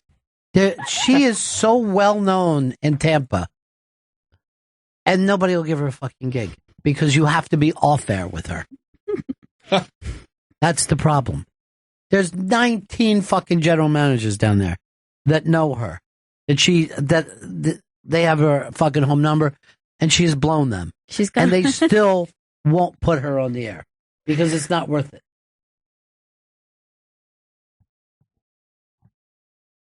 Oh my God! And then my head just throbbing. I could fucking shoot her. I don't think anybody would put me in jail for that. No. No. That's justifiable homicide. I wouldn't even consider it a homicide. It's like putting a dog down. Mercy killing. Why don't you plug for me all the stuff that's coming up today, Chris? You love to plug. Immediately after today's show, we'll be hearing Unmasked with Jim Norton from the Village Underground. That's coming up right after us on Opie Radio. And then at 2 p.m. East on Raw Dog, it's Unmasked with the cast of Don't Think Twice. Mike Birbiglia, Gillian Jacobs, Chris Gethard, and Kate McCucci.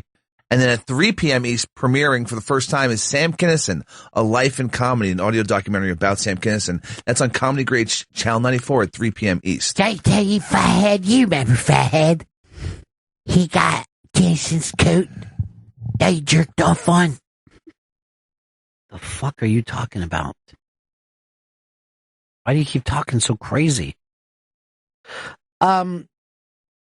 No, I don't know whether you saw this story for the Pokemon hunters that Rikers Island is just packed with these Pokemon. It's a gold mine of rare Pokemon. Why would they make it so you have to travel to Rikers Island to get it? I don't know. It's up on the iBang this, but it'll just show you that these Pokemons are all over. And I kind of feel like the Pokemon thing has slowed down a little bit. I didn't think it was going to slow down, but it is noticeable to me. And one of the biggest indicators is yesterday, I tried to talk Pokemon with my buddy Vito, who was so into it. And he's just like, oh, yeah, I haven't been playing. And I'm like, yeah, me either. Stinks now, right? I realize I don't walk that much. Look, I'm still all about that life. Are you? Still doing the Poke life? Yeah. Although it's not as crazy as it was the first weekend. I remember when I just see big hordes of people running. Don't even worry about that. Oh. Running through Central Park. You don't see that at all anymore. No, it's definitely quieted down. But it's still, they said it brought in over 200 million. And again, how, if it's free? I still don't understand how that stuff can't works. you buy Pokeballs or whatever? That's 200 million just from that? Yeah. Yeah. There's millions and millions of people downloading. It's like the most downloaded game app or whatever in history. I haven't bought one thing. Children do, though. Why wouldn't anyone play that when we still have Madden? That's always been your game. No, I've been a lifetime Madden player. When's the new one coming out, Vito? Should be coming out in a week or two. Now, you even bother getting the fucking hard, or you just go straight offline now? It's just so much easier to just download it straight to your system. I like having the fucking physical thing, though. You like it. It's just the disc scratches so easily, and I don't like playing that game. Why would I be scratching it? Just leave it in there. What am I taking it out and putting it under my bed? Are you cutting rails on it? I can put a fucking cartoon on later. He doesn't have any other games. No, not going to play a lot of other games. Not during football season. In fact, he calls the system, turn on the Madden. What was the first big video game that you got into, obsessed with? Because I don't think any of you guys remember when the big video arcade, the famous video arcade where you would go and play Pac-Man and Asteroids and all that. It was a very short period of time. Some people think it was when America's peaked. After school America peaked for them. The first time I ever really got into a game would have been Super Mario, but the most obsessed I ever was with a game was Legend of Zelda. And that was one I played. Zelda? I played from start to finish, just like obsessively. You finished Then, the game? Yeah. I have finished that game maybe 3 times. I think I only finished one game my entire life, Sonic the Hedgehog. Oh, nice. Yeah, I was very fucking proud of it, though. And then kind of depressed. Because it was over? It just felt like, it felt like when you graduate. You're like, but now what? That was it? But by the way, I'm actually talking about Ocarina of Time specifically. That Zelda game was the game that I got really obsessed with. What about for you, Vito? It was actually the Pokemon Game Boy games. Like, I got so into those that I bought all the I bought the magnifying glass to light your Game Boy up, and everybody was playing it. Everybody, like, figured out how to, like, cheat the system with it, and it was so much, like, that's the fucking game I just couldn't put down. Yeah, the Game Boy thing got where you would go out where now people use it with their phone, but you would just see fucking adults sometimes just sitting in the bar with their Game Boy. You're like, you're kind of crazy, dude. What was the most obsessed you've ever been with a game? It was GoldenEye, because that was like remember the first game that played like multiplayer. It was like the N64, I think, and you have 4 controllers, and it was just all I did. So Bond, James Bond, me, Ron Bennington, and my brother played GoldenEye obsessively, but I stunk at it. But I wanted to be good at it.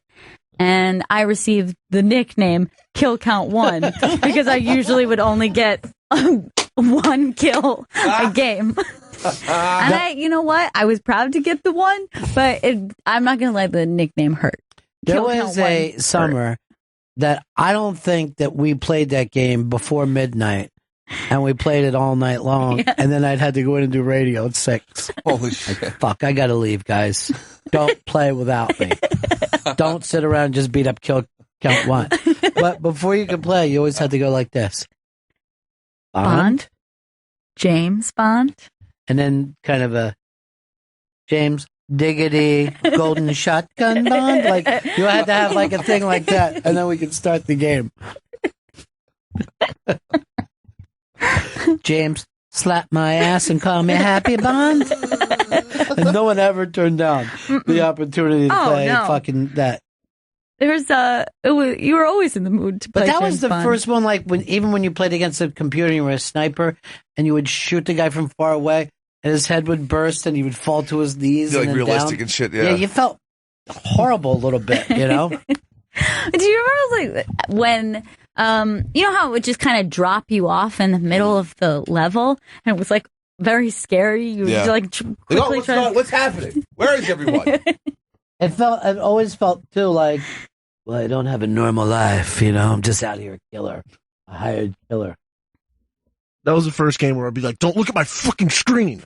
Oh yeah. Oh yeah, because then they would look at your screen, then they would know, if you know the game well enough, you would know exactly where somebody else was. Dude, I know you're fucking looking at it.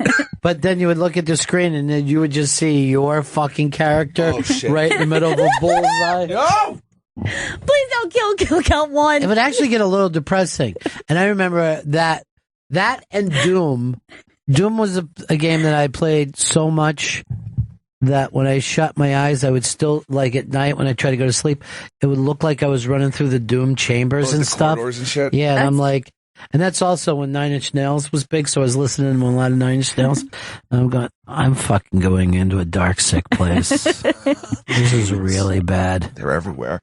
See, the violent or very scary games used to really freak me out. That's why I liked Ocarina of Time, is it was very light, and the violence was like, even with a sword, it's basically like you're hitting the enemy with the sword. Well, there wasn't any blood or anything. No. Great game. Hey, Gail, Great what's game. up? You're on Bennington. Gail?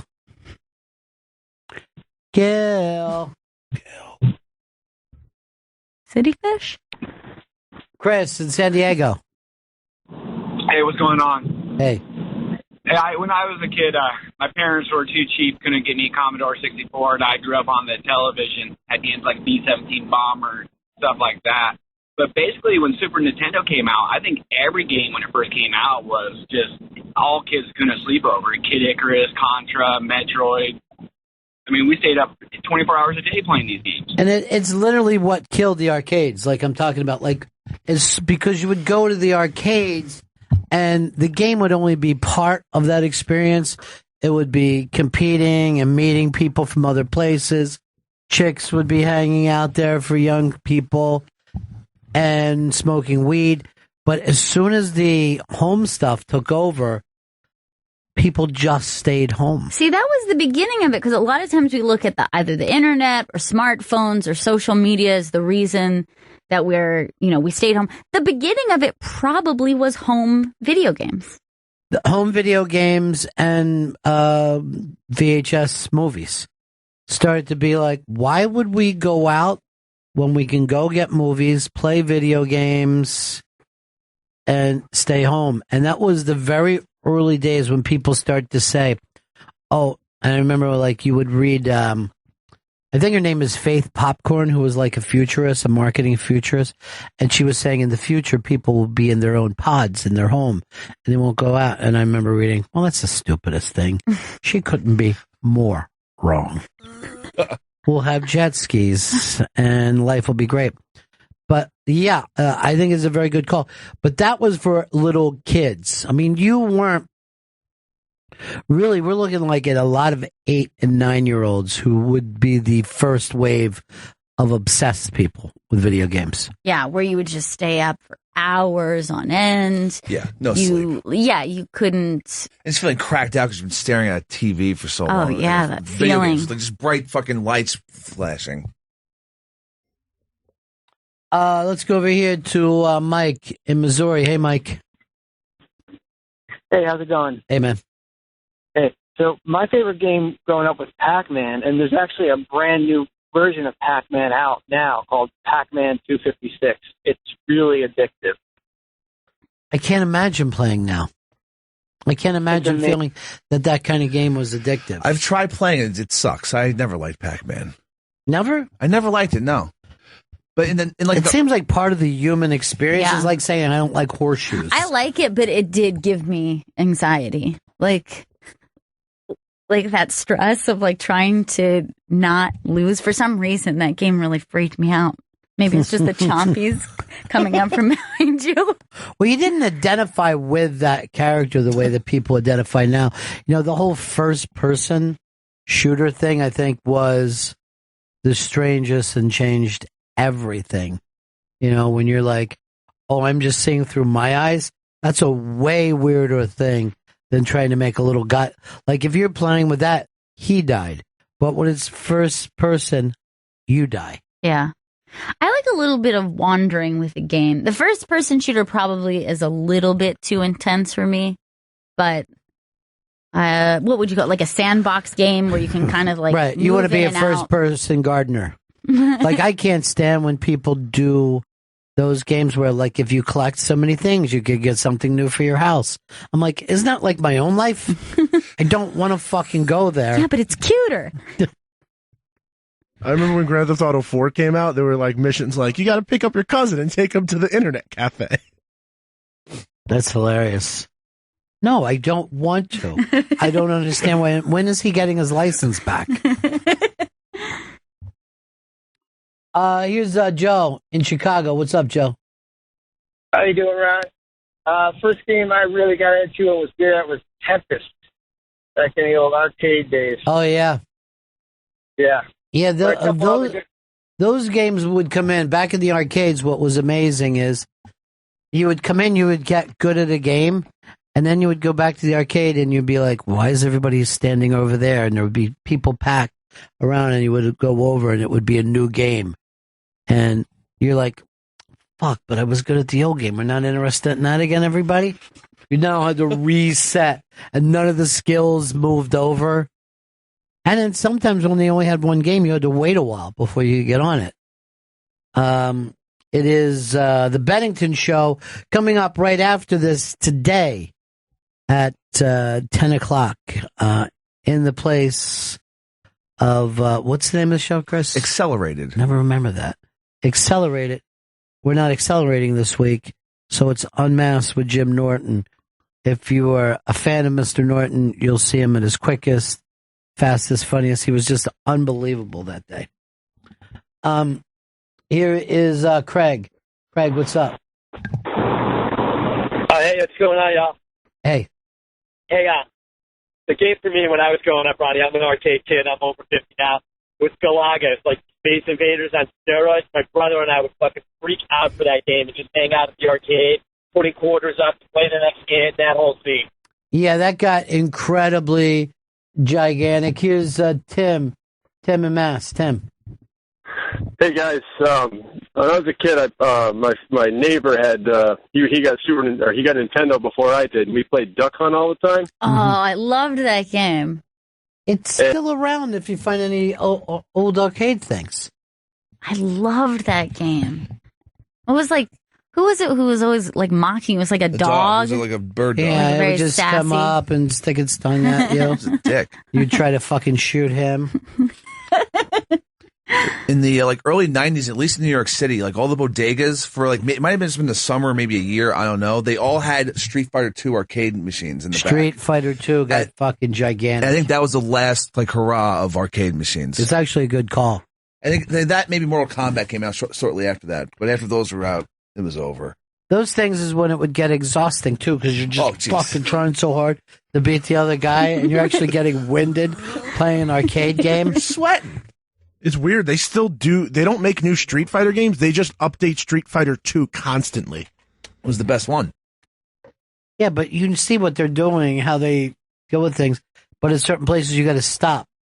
Like, there will be people who just want to play this era of video games, no matter how popular VR gets. But VR, would that feel weird? Like, you're actually killing things with, in your living room? Because I was watching somebody boxing and fighting, and they're just like throwing fights and punches and shit. And you're like, that suddenly seems like you're actually doing it. Have you ever seen the video of the girl who's got the VR on and she's playing some sort of, I think it's like a zombie kind of video game, and she just has a straight up panic attack. She starts to freak out and she's just screaming like, take it off me, because she's really convinced that she's completely immersed in that world. A moron. She just loses it. Dude, fucking ride the snake. I've never seen a panic attack like that. She went crazy. I hate when people feel the need to fight back against their own mind. Yeah, I think that's her. Right, let me see it.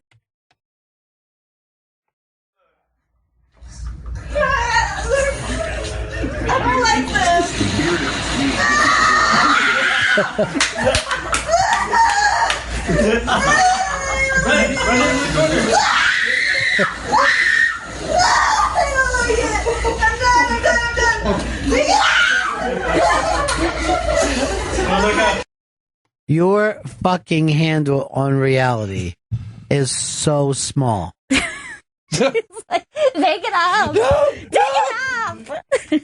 It's a fucking meltdown, lady. It's a video game. Just have fun with it. Just have fun. Is this my new life? I can feel this. This is real. Dan, Florida. Hey, buddies. Hey, buddy. Hey, you guys remember NBA Jam? It was like the last real cool basketball arcade sports game, and there'd be a ton of people like around that. Had a lot of buzz when that came out. I kind of feel like that game made the NBA even flashier after that. Like, people started to think, because it almost took off when the sneaker culture took off. Jordan, was bigger than life. And it felt like that game helped the NBA so much, and it was really fucking fun to play. Yeah. It was just a ball. It's amazing NBA Jam. On fire. But again, I like to play the team sport during the season. Or else, what are we doing? Because then you can believe that you're in it. It just feels like for the same reason that you should wear shorts in the summer. It's the summer. Man, we had there was like, did everyone have like the Laserdisc video games? There was like, for a very short time they were putting Sega out Saturn or something. No, it wasn't that. I don't even know what this system was, but they were on Laserdisc, And there was like zombie dinos from outer space. Neo Geo? Wacky World of Miniature Golf, which was voiced by Eugene Levy, actually. The great Eugene Levy. And then there was another one that this would have been like early 90s. And there was another one that was just basically the Beach Boys, but a video game. But it was like I'm trying to remember what it was, but you're like a guy who lived Surf City. That's what it was. I don't remember You're this. living in Surf City and you like make your own surfboard and you can make your own burger. I just remember there was an arcade Obsessed. machine where Aerosmith had a video game. Or you had to like fucking save Aerosmith from like some evil corporation. No, they're a band. That's what you're thinking I know of. they were in a video game. I remember this. Hey, Chris in Jersey. Hey, first of all, what's Galaga? Is that the same as Galaga? Yeah, he's from a different part of the country. I remember at my swim club, I get that afternoon rain, we had 2 video games, we had Space Invaders, and we had this track and field. I think it was like an Olympic game where you had to use your index finger and your middle finger for the 50-yard dash and the hurdles. Yeah, that was when you started to do stuff like that, and you had to have more power, you know. Oh, and that yeah. picked up all the time. And then you would stop at the right moment so you could long jump, and ramp up. It would just Ramp be up like playing that all game. of a sudden you would find yourself like, hey, I'm a lot better than I was. You know what I mean? Like I can make this power thing work a lot better. Shock the hell out of you. We used to pull out an old popsicle stick. We had that thing rigged up, so you only had to use one finger just light up all together. Here's Billy in Arkansas. Yeah, I was going to say about that track and field game that guy's talking about the same thing. We when I was a kid, it's like in the 80s, I guess, we used our wallet. We'd pull out our wallet and use it to go back and forth over that first button, and then you'd hit that jump button. And I mean, we'd have a line going down, waiting in line to beat the guy in front of you. Yeah, because then you can leave your initials. Right. And that proud feeling of leaving your initials. Hey, here's Brian. Brian, what's up? Friday morning, buddies. Hey, buddy. So, all these games everyone's mentioning, around me, and I live in Chicago, and there's all these bars now that are popping up that have all these games in them. And you just get drinks, and they're all free. And I'm younger, so getting to play these now, I see how they're all so addicting and fun, but they're making a comeback. Well, it's not so much that they're making a comeback. They're now for nostalgia reasons. Yeah. And like you said, you can buy one of these games. There's people who make a living repairing these games that you could buy from. So to a certain, if you would have told a kid back then, like, hey, you're going to own this game at your house, but it's still not as good as if you have, just the system and just can play whatever you want. That barcade in Brooklyn is so popular. Now it's Manhattan. It's like a chain now. Have you guys ever been to the pinball place downtown? There's a place you go in and you like just give them a few dollars and you can play as much pinball as you want. They have like 30 machines ranging from like early. See, I would say that defeats the purpose, though. You feel like you need the gamble. Yeah, I feel like you need the gamble and you need the fact of winning more games. Like with pinball, the fact that unlike these video games, you could really be a decent player and end up spending a lot of time on that machine. Yeah. Where the video games, you're just trying to keep the same game going. You would win all these extra games on pinball. But the pinball arcade life was much longer than the video arcade life. The pinball machine went from like the 40s, 50s, 60s, 70s, and then the 80s, it pushed pinball out. But the video arcade went from like 81 to 84. Yeah. It was just gone. I feel like I only remember being in those kind of leftover, kind of beat up old, places. Yeah, like they were already old. Yeah. I remember being very small in arcades, probably at the point that I wasn't even able to play. I remember when we would go to Bennigan's, I would just give you and your brother just a bunch of money. Yeah. And you would just leave us alone. I play that Simpsons arcade. That's the one game, if I see it, I'm still like, I got to play at least like one turn on it. That's the most fun arcade game there is. I was obsessed with that game. Nick in Jersey. Hey, There's a movie coming out in 2018 called Ready Player One. Oh, this is Spielberg. Yeah.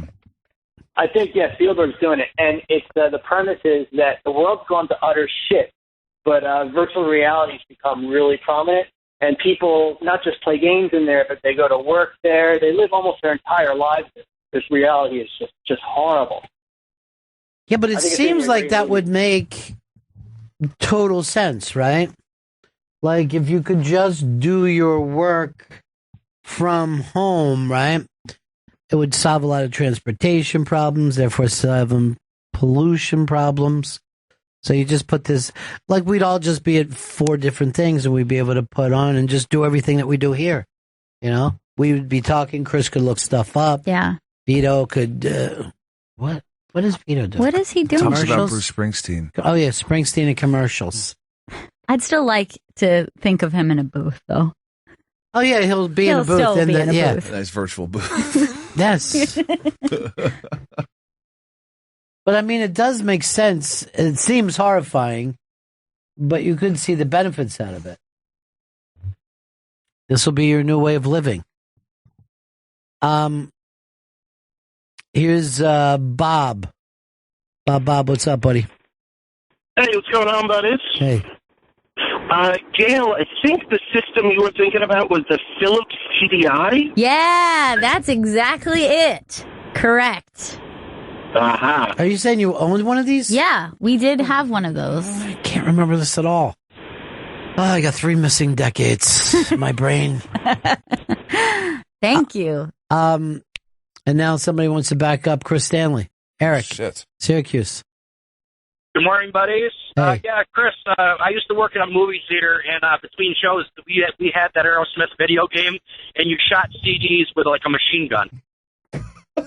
Why would you be shooting them for the machine gun to save Aerosmith? I just know they were kidnapped. Because he's right. There was like an evil corporation that was trying to steal music. It was like called Aerosmith's Rock and Roll Revolution or something like that. Yes, you were killing Napster. All right, Revolution X was the name of the fucking video. What year is this? This was 1994. Yeah, there's the box art. See what it looks like. I And there's- don't remember this at all. Me neither. This was pre-Napster. And why would they be stealing music? I'm not sure. I guess the corporation didn't want the kids to have music. And why was this during their love it an elevator phase? Who would think that we would look at that Aerosmith and go, oh, they were so young? Because they were battling the older thing then. Oh, man, it takes place in 96, a couple years in the future. That's the way 96 was. And look, November 11. Up by just a couple months. So close. Yeah, I guess you shoot CDs at people. This is very odd.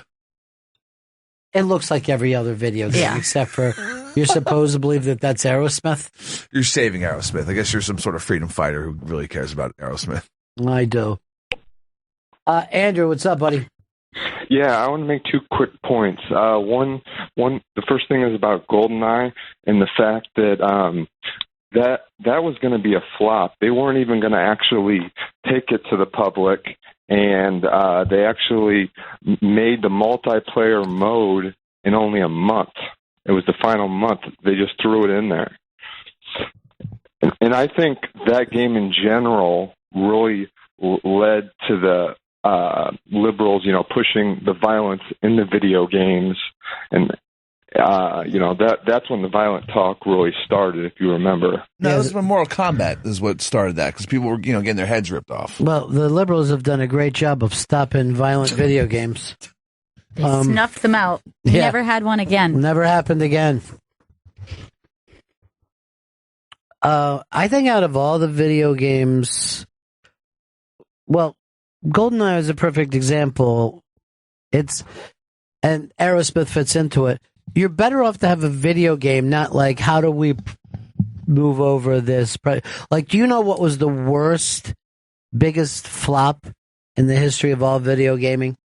No. Was it maybe one of the comic book characters? It was E.T.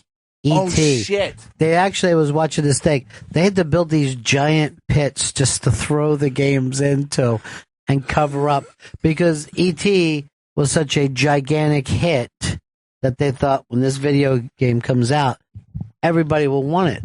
But it was a dull, shitty fucking game of trying to help E.T. going home. I feel like if an E.T. game came out now, it would be popular.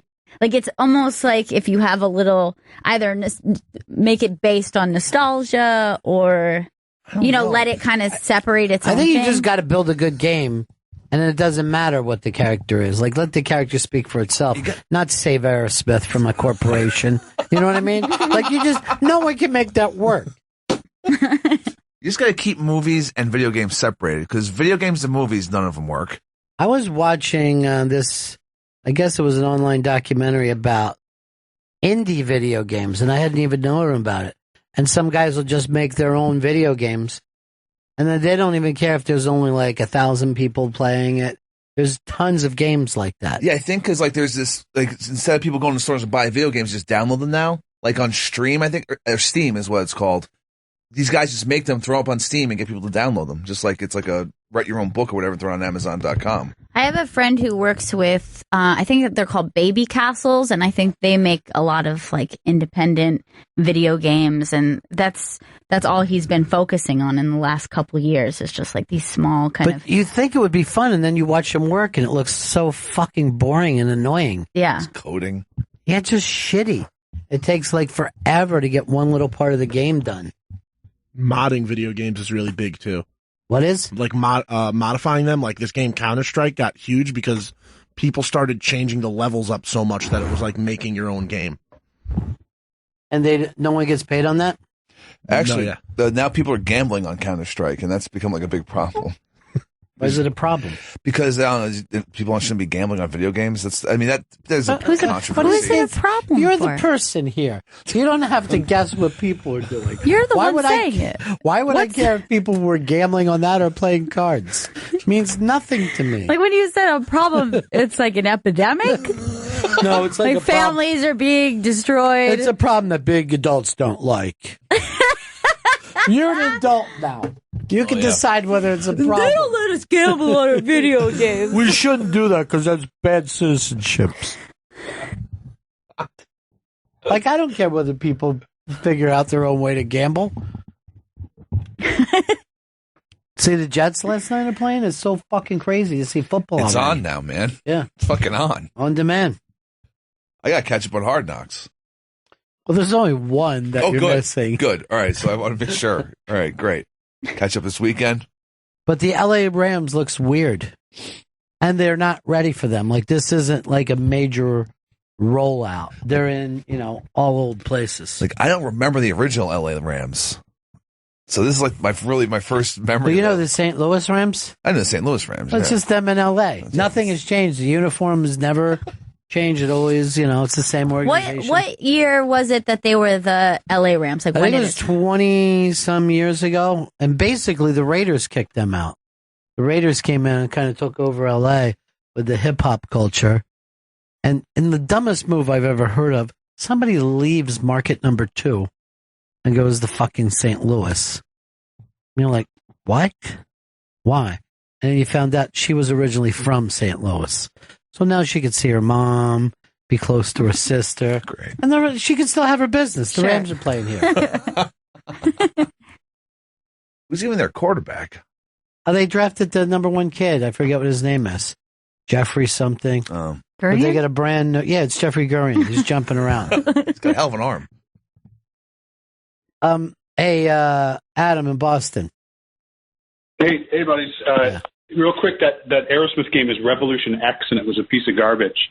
So is Chris. But child. Yeah, This is still He sounded like a really shitty kid. Garbage bill.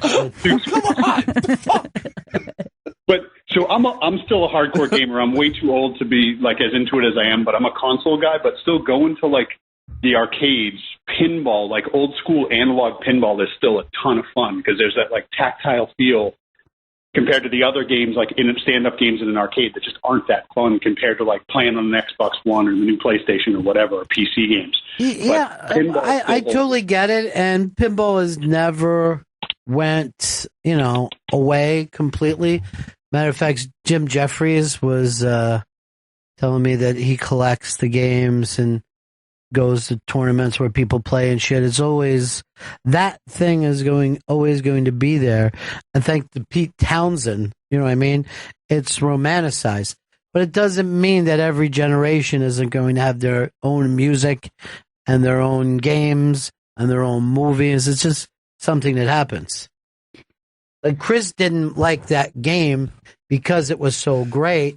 Help Aerosmith away from the corporate greed monsters. He liked it because he was a little kid. Right. He doesn't have any, and it was there. Yeah. That's what was the experience for him. And everybody feels it. Like, to me, I don't think, like, I would have said, oh, there's no better game than Ocarina of Time or Wind Waker, all those Zelda games. They're the best. That's because I was at the age where I was loving them. And everyone else is going to feel the same way about whatever that thing is that you connected with. I remember walking into a mall and seeing a group of fucking people in the Tri-State Mall in Claymont. And I'm like, why are all these people gathered in the middle of the mall? Worked my way through there, and there was a Pong game. Just Pong going back and forth. Now, you wouldn't play a Pong game today for fucking love nor money, right? The excitement that these people had, that somehow a light was going back and forth, and it wasn't a pinball machine. And I guarantee you from that day on, video games were bigger than pinball just because they were new. That was the only thing about it. People look for new. And all the games that you're going to look at, people that are in VR fucking helmets, kids that are growing up now are going to look back and go, you played those shitty games? What did you have, the fucking mind of a lizard? Because it was always repetition. Oh, yeah. Super Mario Brothers, to me, as a kid, looked incredible. I thought it just looked amazing. And now to see that, like, two-dimensional world of you're just, like, only able to go on this one, plane. And do the steps that they tell you to do over and over and over perfectly. It is the equivalent of an OCD scab picker. You know what I mean? You just keep doing it the same way over and over. And they used to say, oh, from the creativity point of view. But it's a drone lifestyle. Remember King of Kong, where they were just playing the same things over and over again? It's just pattern recognition. That's like the main thing, and the reflexes. And those kids were, the kids that were on the spectrum were better at it than the kids who were thinking about other stuff. Yeah. You had to feel the comfort of doing a pattern over and over and over, and then feel braggadocious about the fact that you could fall into a pattern and be comfortable there for 8 hours. Jim Norton made the paper. I think it comes up during the Unmasked that he made the paper for playing. I don't know, was it Space Invaders? I thought it was Arkanoid. Let's look it up. But the thing that I loved, and I got to see this when he did Ant Show. I wasn't aware of it. And then I laughed at just how adorable he was as a kid. It's the picture. I guess he was like 12, 13 years old. Mm-hmm. Asteroids is what it was. See if you can find the picture, though. It's the funniest thing ever. Look how adorable Norton was. Oh, my God. I haven't seen it so long. He's Fuck. so cute. I love his hat. Oh, my God. That is so adorable. Look at the concentration. Oh, yeah, his focus. And what game was it? Asteroids. I played Asteroids. I felt like I was very good at it. Never did I get a call from a newspaper.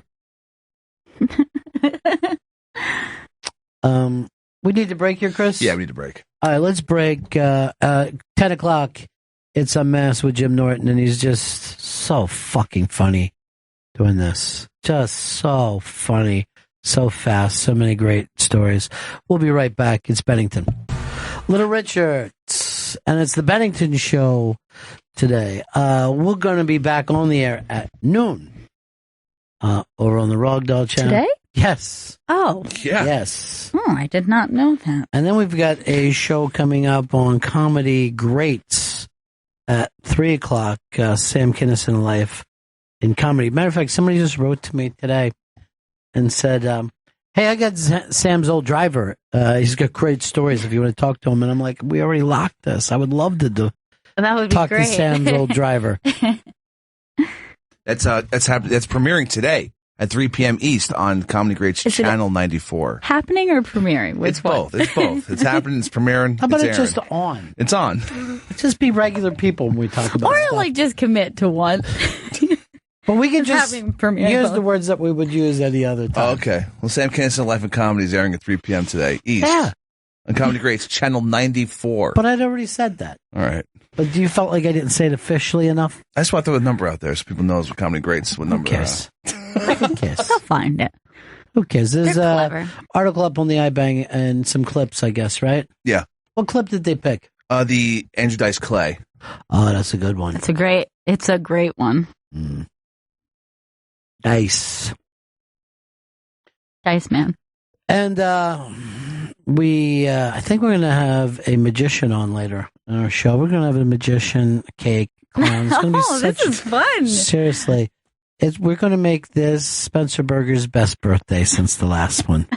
Since Chris made us skip his birthday when Johnny was going to give us God. steak and lobster. I can't feel terrible. believe that you would do this to us. Did you try to rebook it with him?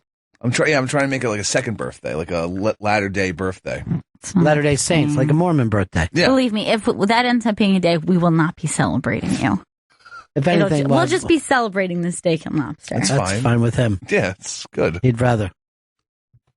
I can't believe you wouldn't just tell us. I forgot. I'm being honest. Why didn't your girlfriend remind you? I told you years ago. She's not real. No fucking birthdays around here. Do you know how much you're becoming, Fez? It is kind of weird. Where you have a pretend girlfriend Not pretend. in Niagara Falls, Ontario, Canada. Story of Queens. I mean, at some point, I think you got to prove it that you have her. Either we pay you $1,000, you pay us $1,000. Oh, Jesus. All that kind of cash. Just tell me if there's trouble there. Oh, none. No trouble. Paradise. Did you kill her? I haven't killed anyone. Can I ask you a question? You got her from a buddy of yours, right? Yeah, I met her through a friend. Did you end up giving her to another buddy? Are Jesus, you guys like no. fucking motorcycle Oh, gangs? God. Did you trade her for some crystal meth? That's the way she has to F her way into the gang. Is that how it is? They F their way in? I know they get beat out of the gang. Mm-hmm. F'd in, beat out. Yeah. There's a motorcycle gang I'm trying to get into now. It's AARP, and it's just a bunch of bikers, you know? Couple of Trump supporters, you know. Yeah. They love him. Well, I know a lot of Trump supporters because I smoke cigars. So I can't go into a cigar store or a cigar bar without, oh, this is the thing. A guy I know who smokes cigars sent me this thing on Tim Allen. I know you're into the comedy and all. I know you would like this. And I start to read it. And it's just about how right-wing he is and how he's tired of the free people. And I'm like, thanks for sending that back, dude. It's just hard to believe that you could get super rich like Tim Allen doing two shitty fucking shows, and God bless him for it. Yeah. But no one ever sits around talking about how brilliant Tim Allen's shows are. But he's had 2 hit shows.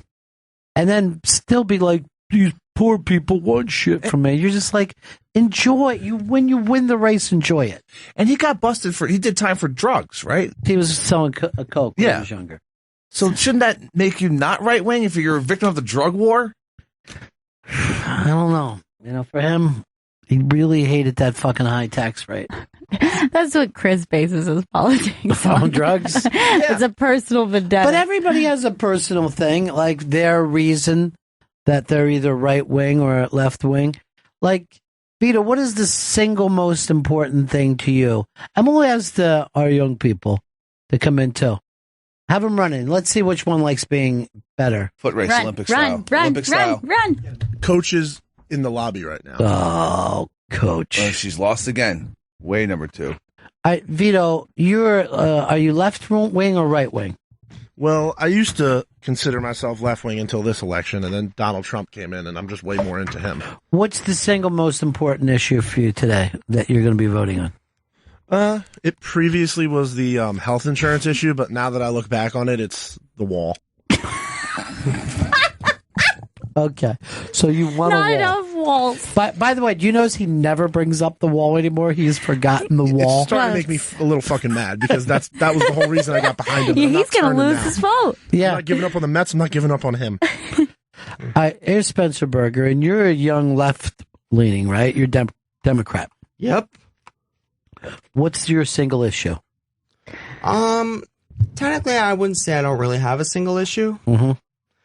but I think for me, I think Hillary would be a good president, even though she doesn't have that good experience. She doesn't have good experience? Well, she does have good experience, but even though she might not be a great candidate. Oh, you don't think she's a great candidate? People say she might not. People said that she's also not a good candidate, but she is better at a lot of political experience than Trump. Okay. Yeah. So that's the number one issue for you. Yes. That she does not have, she's not a good candidate.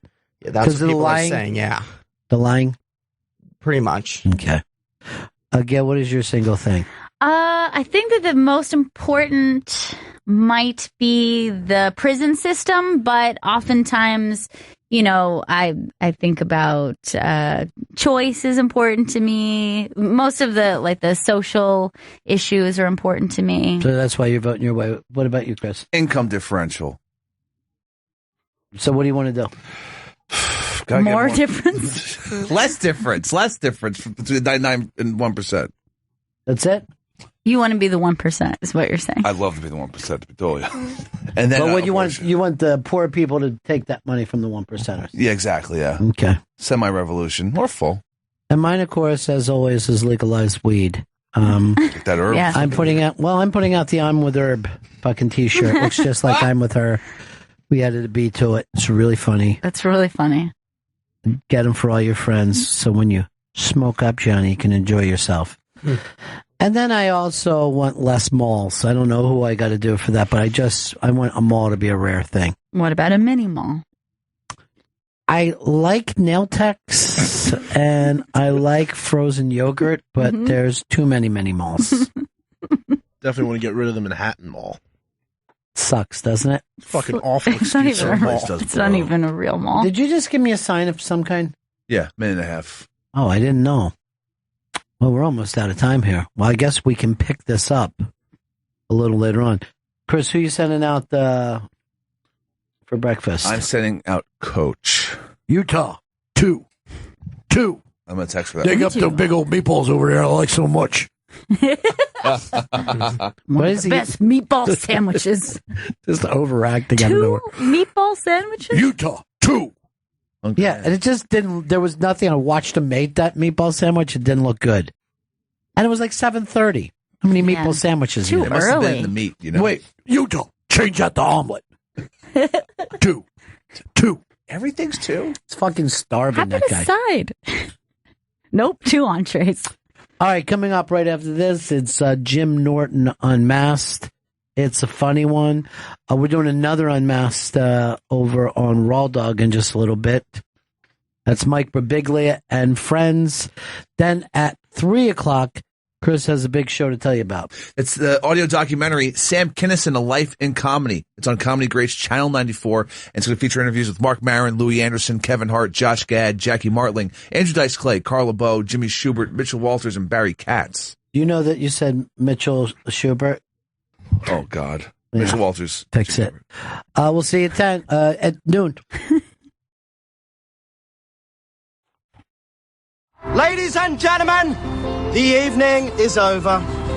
We hope you all enjoyed yourselves, and we'll see you all again in 1974. Good evening! Hey, it's the Bennington Show. Thanks, Bob Seger, for being the house band this afternoon. Bob Seger made one career mistake and one only, and that's not being born in New Jersey. His whole life would have been set up as the first Springsteen. He would have been over big. Yeah. Yeah. They just This is Seeger country. Yeah. Don't ever say a thing about Seeger again. But he made the mistake. He's from the Midwest, and rock critics hate that. All right, it is the Bennington Show. I'm Ron Bennington. There's Gail Bennington. Yo. And I'm Ron Bennington. I had a fun time doing OP Radio today. Enjoyed ourselves very much. But here we are back on Raw Diggity.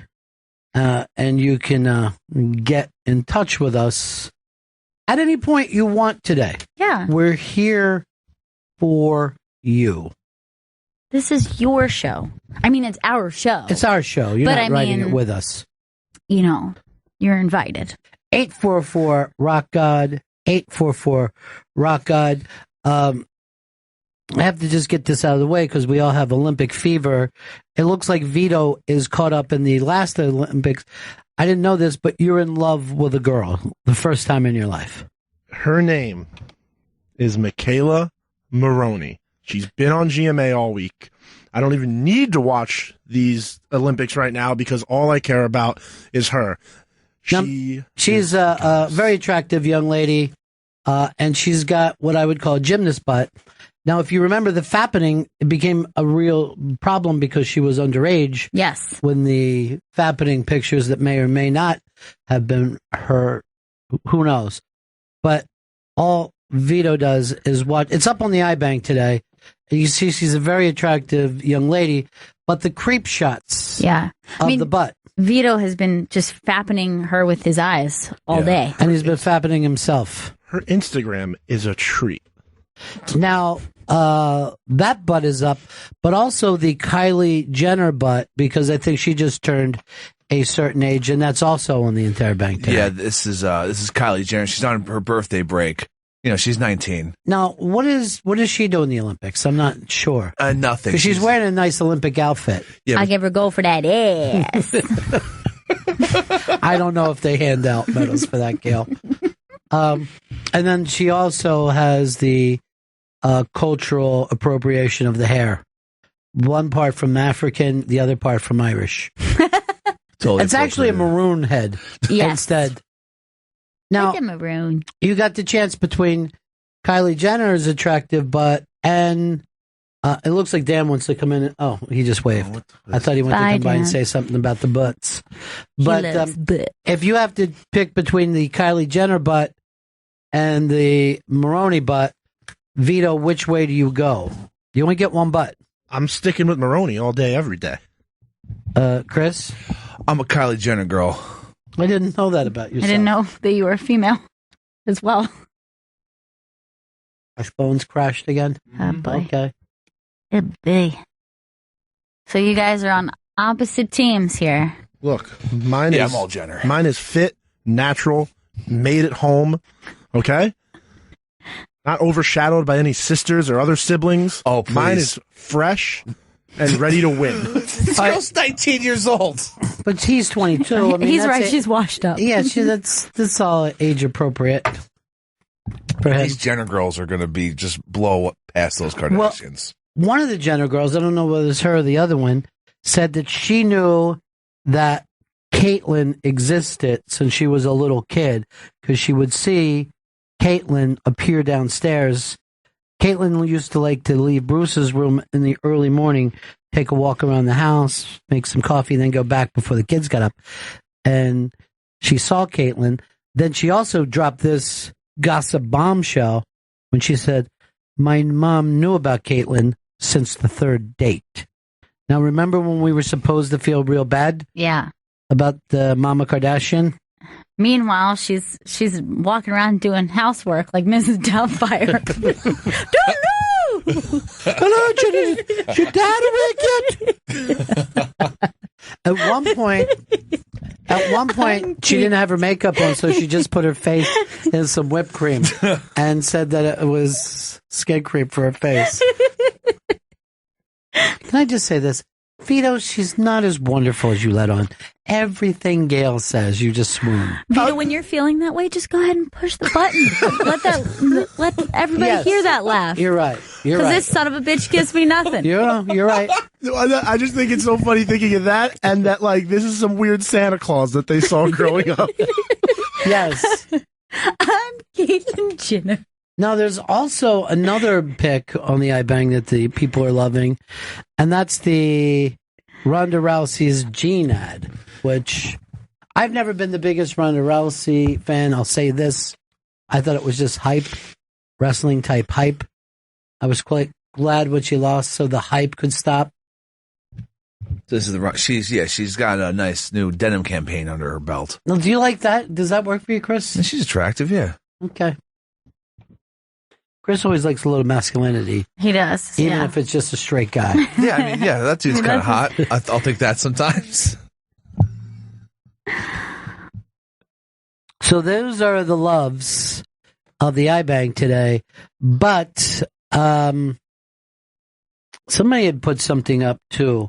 And this is old school, classic Anne Margaret.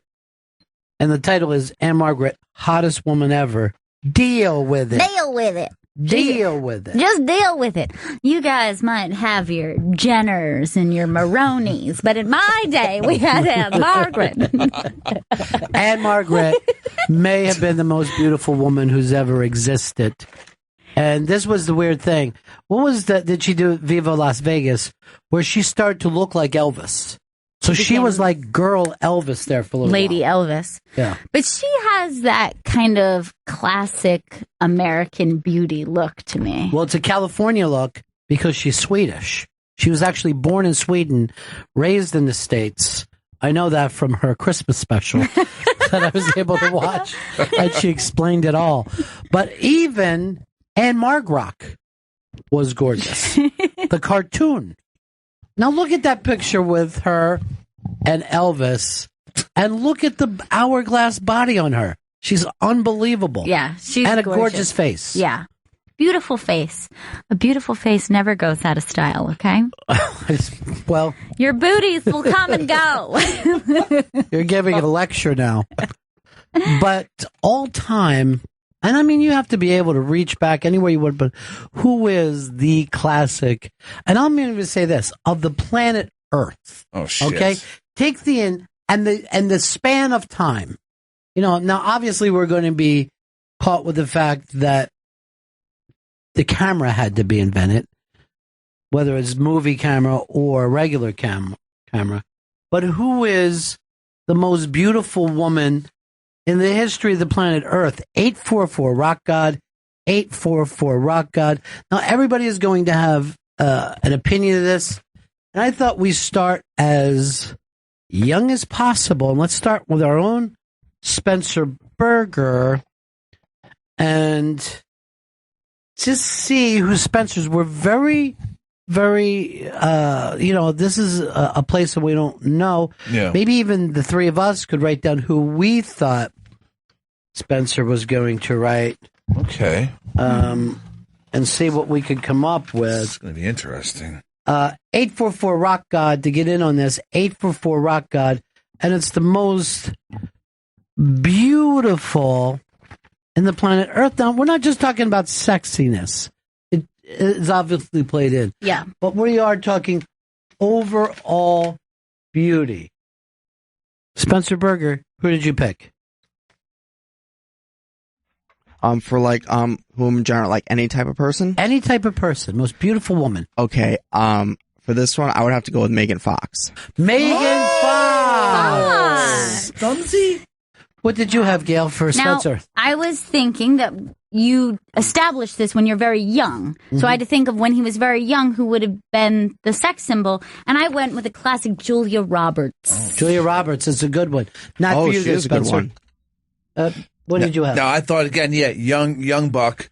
I wrote Miley Cyrus. Ah. I thought I nailed it too. Oh, and I pretty had good too. Mom and or sister. No, I'm not. I was kidding about that. I had Miss Jen Selter. I thought was the girl of the present. Ooh, Jen Selter? Yes. Okay. She's an Instagram model. She's the Instagram model. But do you think... Of course, Gail, she's known for her butt. She's She known is. for posing her giant ass in front of everybody. That is true. Pretty much all over the world. I can Yes. guarantee that. And she will do it daily. Yeah. Not a day will go by. It's great to get updates. Yeah. In case there's any changes. Now, Gail, what about for you, the most beautiful women in the history of the planet Earth? Okay.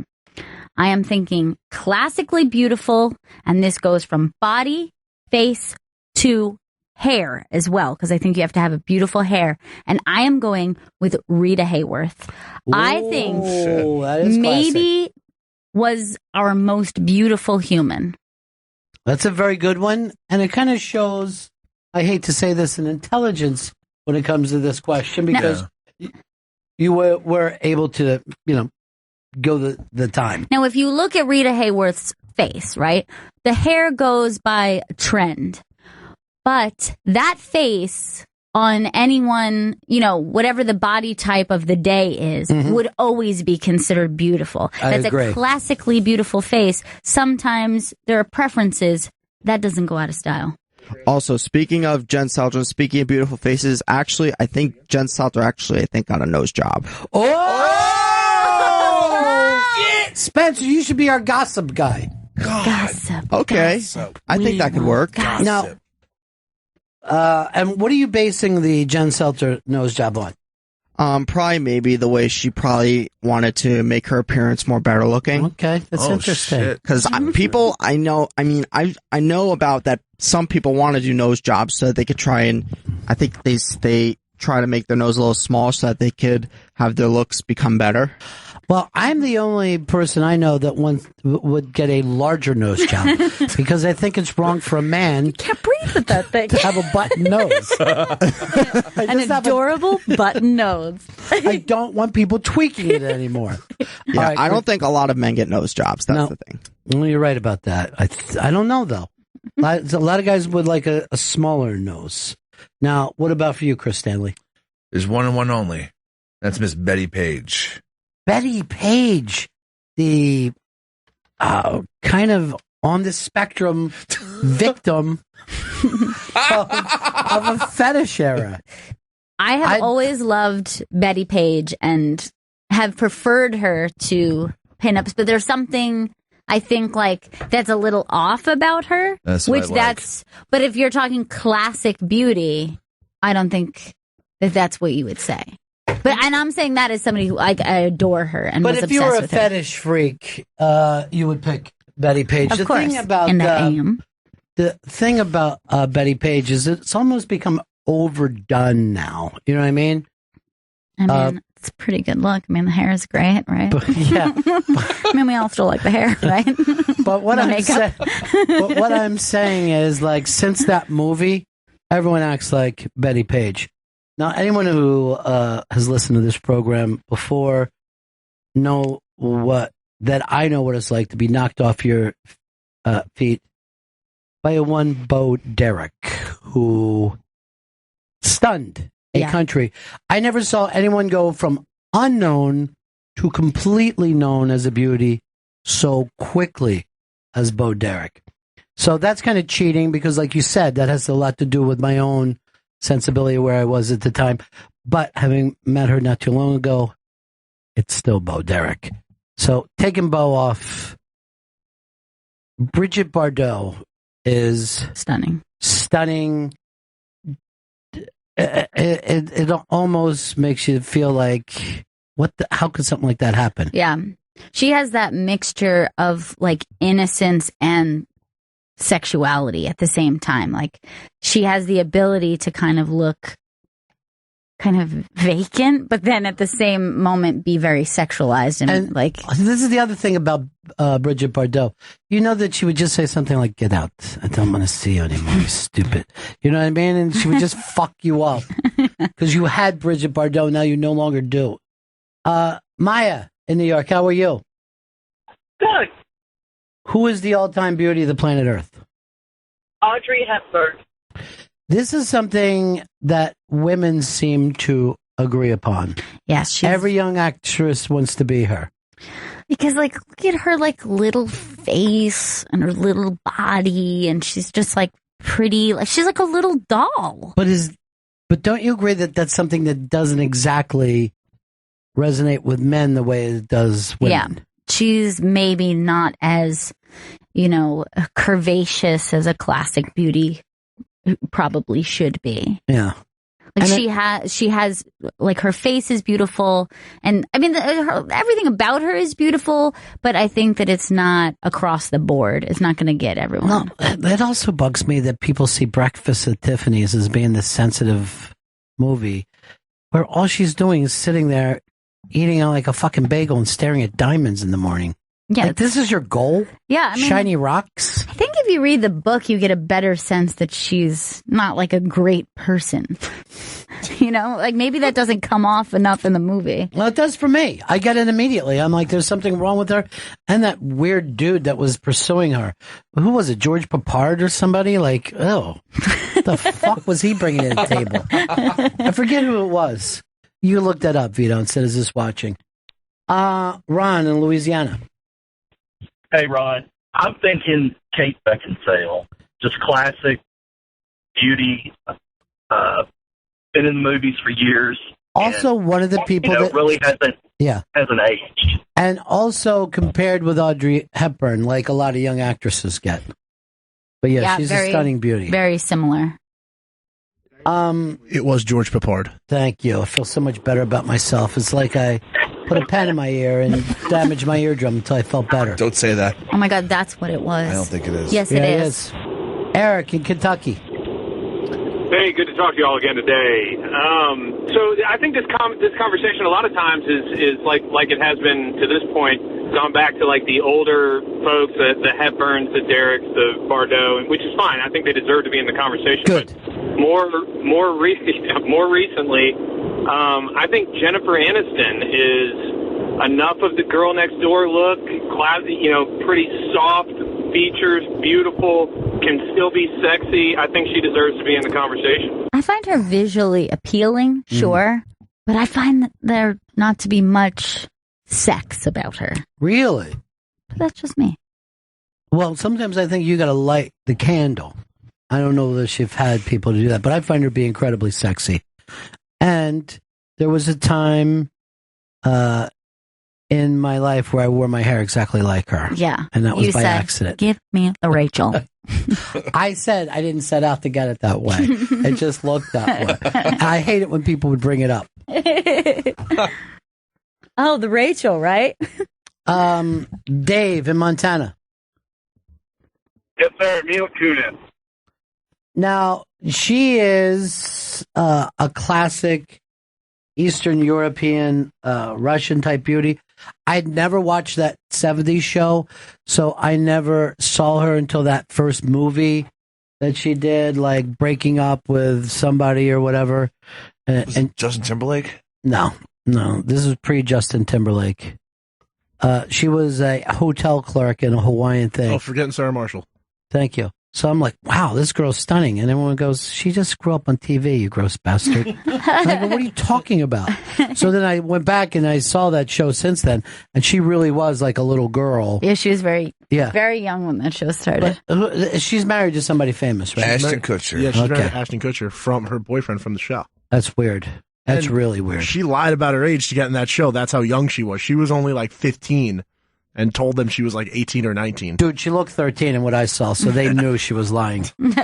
But she's just got one of those gorgeous faces. Yeah. And just stunning woman she grew into, and seems like a very nice person as well.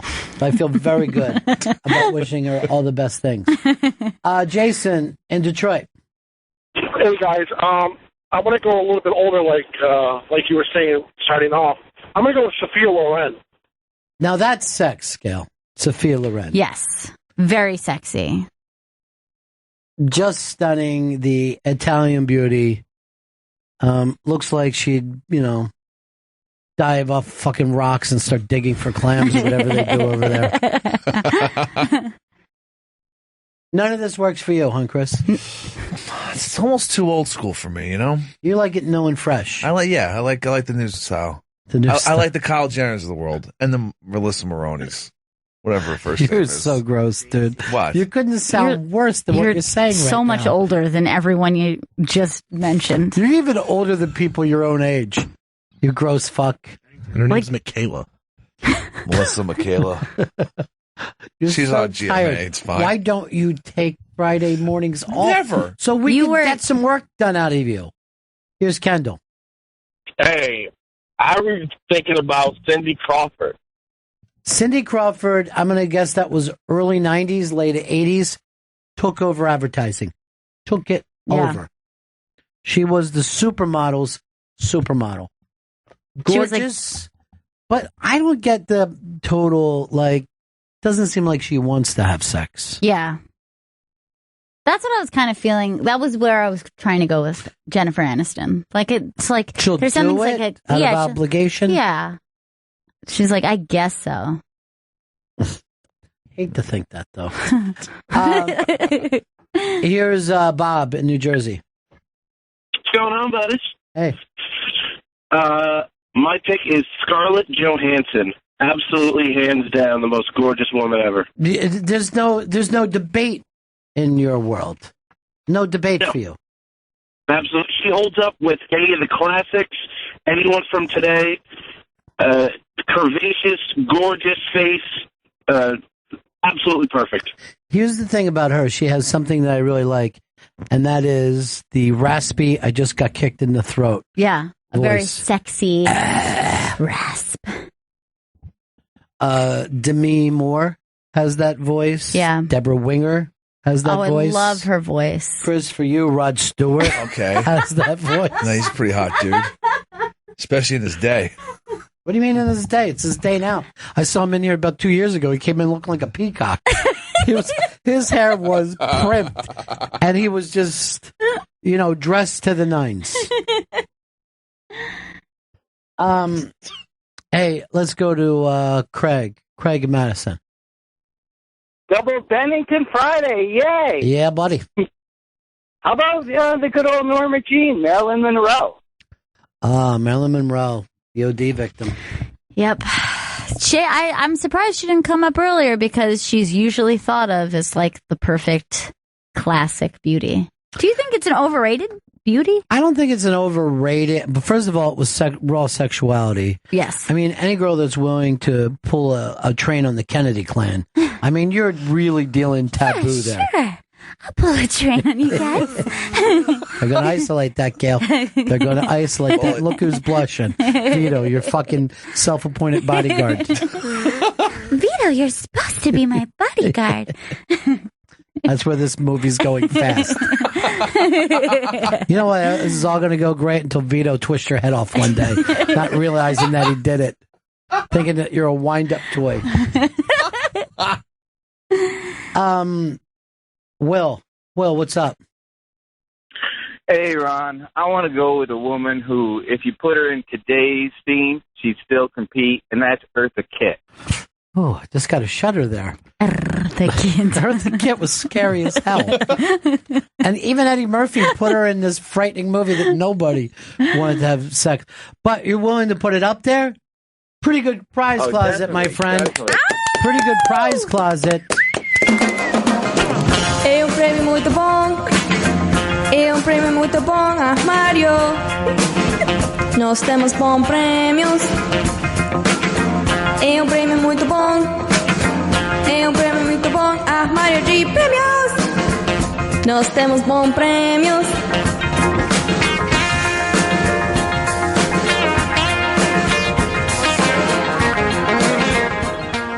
Green Lantern by Peter Sarsgaard. Here's the thing: if you would take those headphones that you have around your forehead and bring them down, you can understand that you couldn't understand your announcer at all. So let her do it again. You've won Green Lantern, signed by Peter Sarsgaard. Very nice prize. That's a great prize. Very nice. But sure, everybody loves the Green Lantern. Yeah. Sexiest woman alive. Yeah. Dave, what's up? Turn your radio down, Dave. Yeah. Turn it down, buddy. You're on the air, pal. What do you got? Remember early 80s? Pia Zadora. This is a very odd one. Exotically beautiful. Pia Zadora did, I think, 3 rape movies in a row. Won a Golden Globe. And she was also in the first movie that I ever saw in my life, which was Santa Claus, I think, versus the Martians. I guess she had a short run where she was a sex symbol. Yeah, certainly. she's very cute. Yeah. She's a cute little thing. Alan, turn your radio down. We got to tell people to turn your radio down, Vito. Why don't I just drop you then until they learn how to do it? Let me jump over to Hard Rock Johnny first, because I know he always has his radio done. Hey, Johnny. I'm going to go with an old school, and again, I'll delay. Don't know if someone said it. Sophia Loren. Yeah, someone did say it, Johnny. And then I'm going to go new. What about a young lady named Evangeline Lilly? She was the girl from Lost.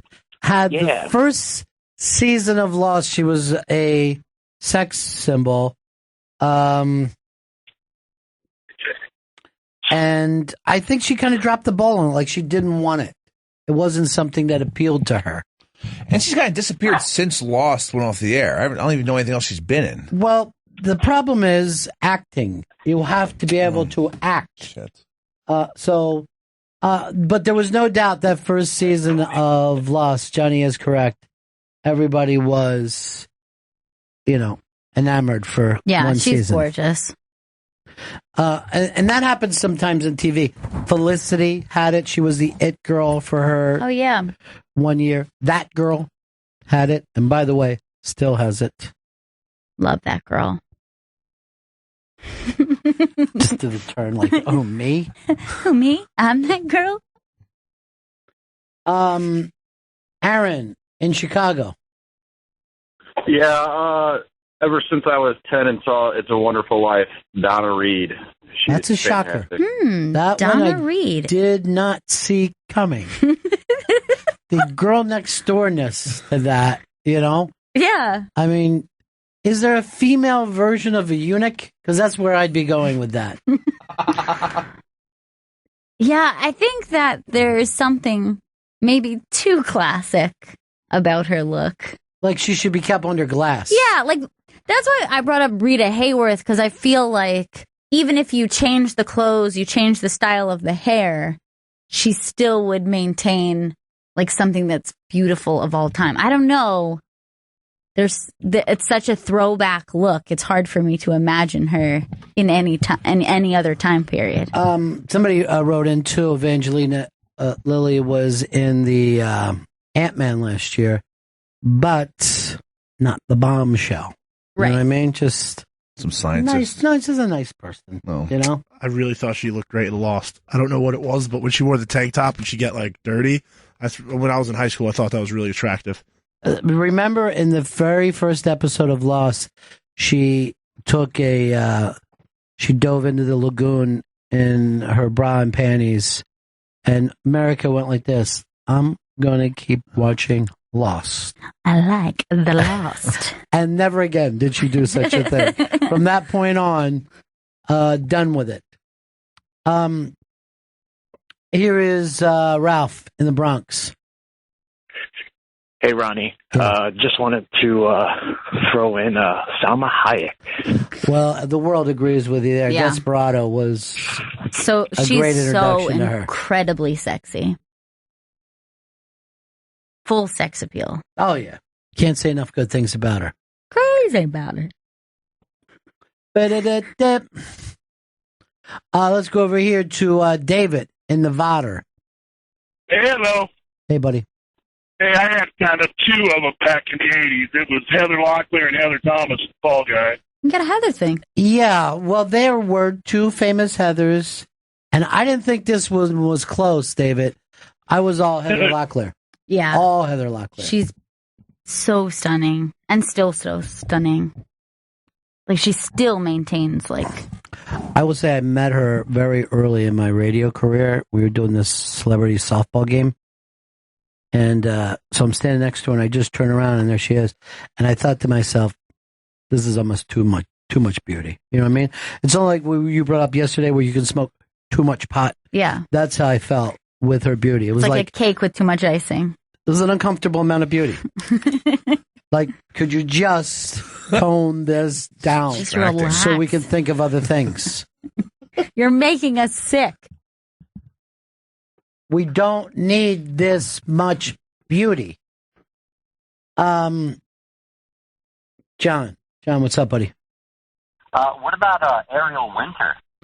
This one is a big one for Vito as well. He loves her. I always thought that it was the other girl who was going to be the sex symbol in the show, the Yeah. little petite one. She completely surpassed the girl who plays her older sister. And by the way, knows it. Mm-hmm. Knows it. Oh, she knows she did. And Ariel Winter's starring in a new movie with Burt Reynolds wearing short shorts and really revealing shirts coming Burt up Reynolds soon. is wearing short shorts? What year is this? 78? I don't care. Good for me, though. When's the last time Burt Reynolds had a movie released in the theaters? Are they dating in this movie? Yeah, Boogie Nights played an old folks song for the first 3 weeks and then got a wide release. He was very mad that he didn't win the Oscar. He was done with fucking Hollywood at that point. That was what killed him. Travis, what's up? Hey, how's it going? Heather Graham, speaking of Boogie Nights. Pretty hot on that. Roller girl. Yeah. Very sexy. She's got that, like, sexy bug look about her. And you have a friend of yours that did a sex scene with her. Yes. I went to high school with Victor Rasuk, who did a sex scene with her in a movie. And we went for coffee after they shot that movie, and he was like, was the most terrified he's ever been leading up to doing that sex scene. He was like, I was sick to my stomach. I was like, I feel awful about this. Like, initially when he was told, you got the part, it's going to be, Heather Graham. You're going to be having doggy-style sex. And he's like, wow, that is cool. And until the closer it got, he was like, I do not want to do that with Heather Graham. I'm so intimidated and completely terrified. Was he worried that he was going to, lose it, as they say? I don't know. I think all factors, like, he felt like anything could go wrong. He could embarrass himself. And he said she was just so comfortable and so nice, and he was, like, trembling the entire time. Oh, God. It's so fucking embarrassing. You're an actor. Well, I was like, it's not easy to, because I think nudity and sex, sometimes it's hard to go, well, that feels like me. This feels like my body. I think he probably ended up running a batch all over her ass. By mistake. I think that was part of the concern. Excuse me. It's going to happen. By the way, I'm having fun just guessing who these people are by reading their names. Oh, God. Like that was Etta Graham. Kevin, what's up? Hey, Ronnie Biggs, how are you? Hey, man. Hey, Margot Robbie, it's not even close. Well, Margot Robbie she's the latest It girl. She just took the world by storm. And you know that you're beautiful, like when Scorsese has a part for you that is basically, she's so beautiful, a guy will fuck his life up. That was her part. A guy fucked his life up. I mean, so beautiful that did you ever see this movie? Yeah, I did. So Jonah Hill just takes out his penis and starts to jack at a party with 200 people because this girl is so beautiful. That was her part. That's gotta, you talk about being intimidated, because anyone could just go, well, she's pretty, but not that beautiful. Here is Matthew. Matthew, what's up? Hey, Ronnie. Love you guys so much. Oh, that's nice. Yeah, sometimes a little nervous, but look, I gotta say, most beautiful, I got two. Sybil Shepherd in the Last Picture Show. All right, let's just stop it right there. She was also beautiful because some people can look really beautiful in black and white. And she was so stunning. Yeah. And she had innocence and sexuality at the same time. You would be going into the pretty good prize closet if you didn't go on. I'm a little nervous. Don't blow it, big guy. I can't help it. It's just I want you guys to like me so much. Yeah. I love you guys. So anyway, I get stage fright. What's the next one, though? The next one, kind of in the same line, Sarah Gadon. She's the lead actress from 11/22/63, the Stephen King miniseries. Oh, I saw a little bit of that online. Yeah, she's very, very sexy. You know what? Oh. You're going into the pretty good Portuguese prize closet. É prêmio muito bom. É prêmio muito bom, armário. Nós temos bons prêmios. É prêmio muito bom. É prêmio muito bom, armário de prêmios. Nós temos bons prêmios. Você está ganhando Garden State, firmado por Zach Braff. Oh, nice one. That's a very nice one. Matthew, you picked it up. Matthew, North Carolina, Garden State, signed by Zach Braff. That's a nice prize.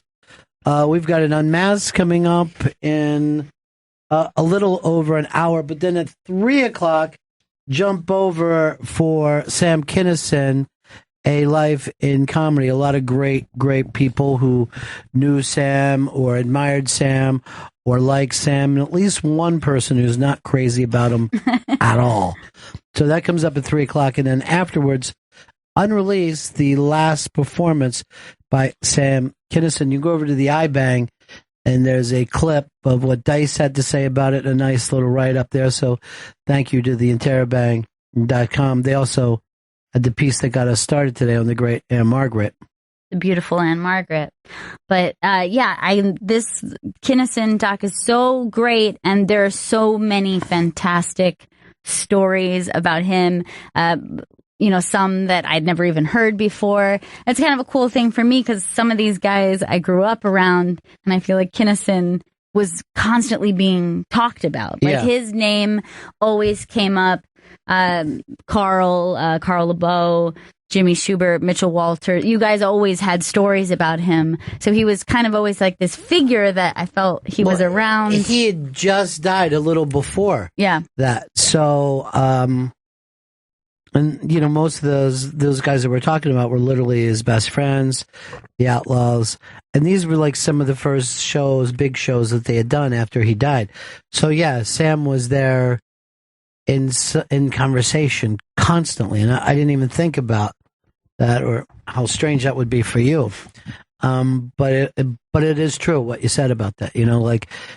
I don't think to this day that those guys don't end up talking about Sam at some point, because he set him up in a rock star life.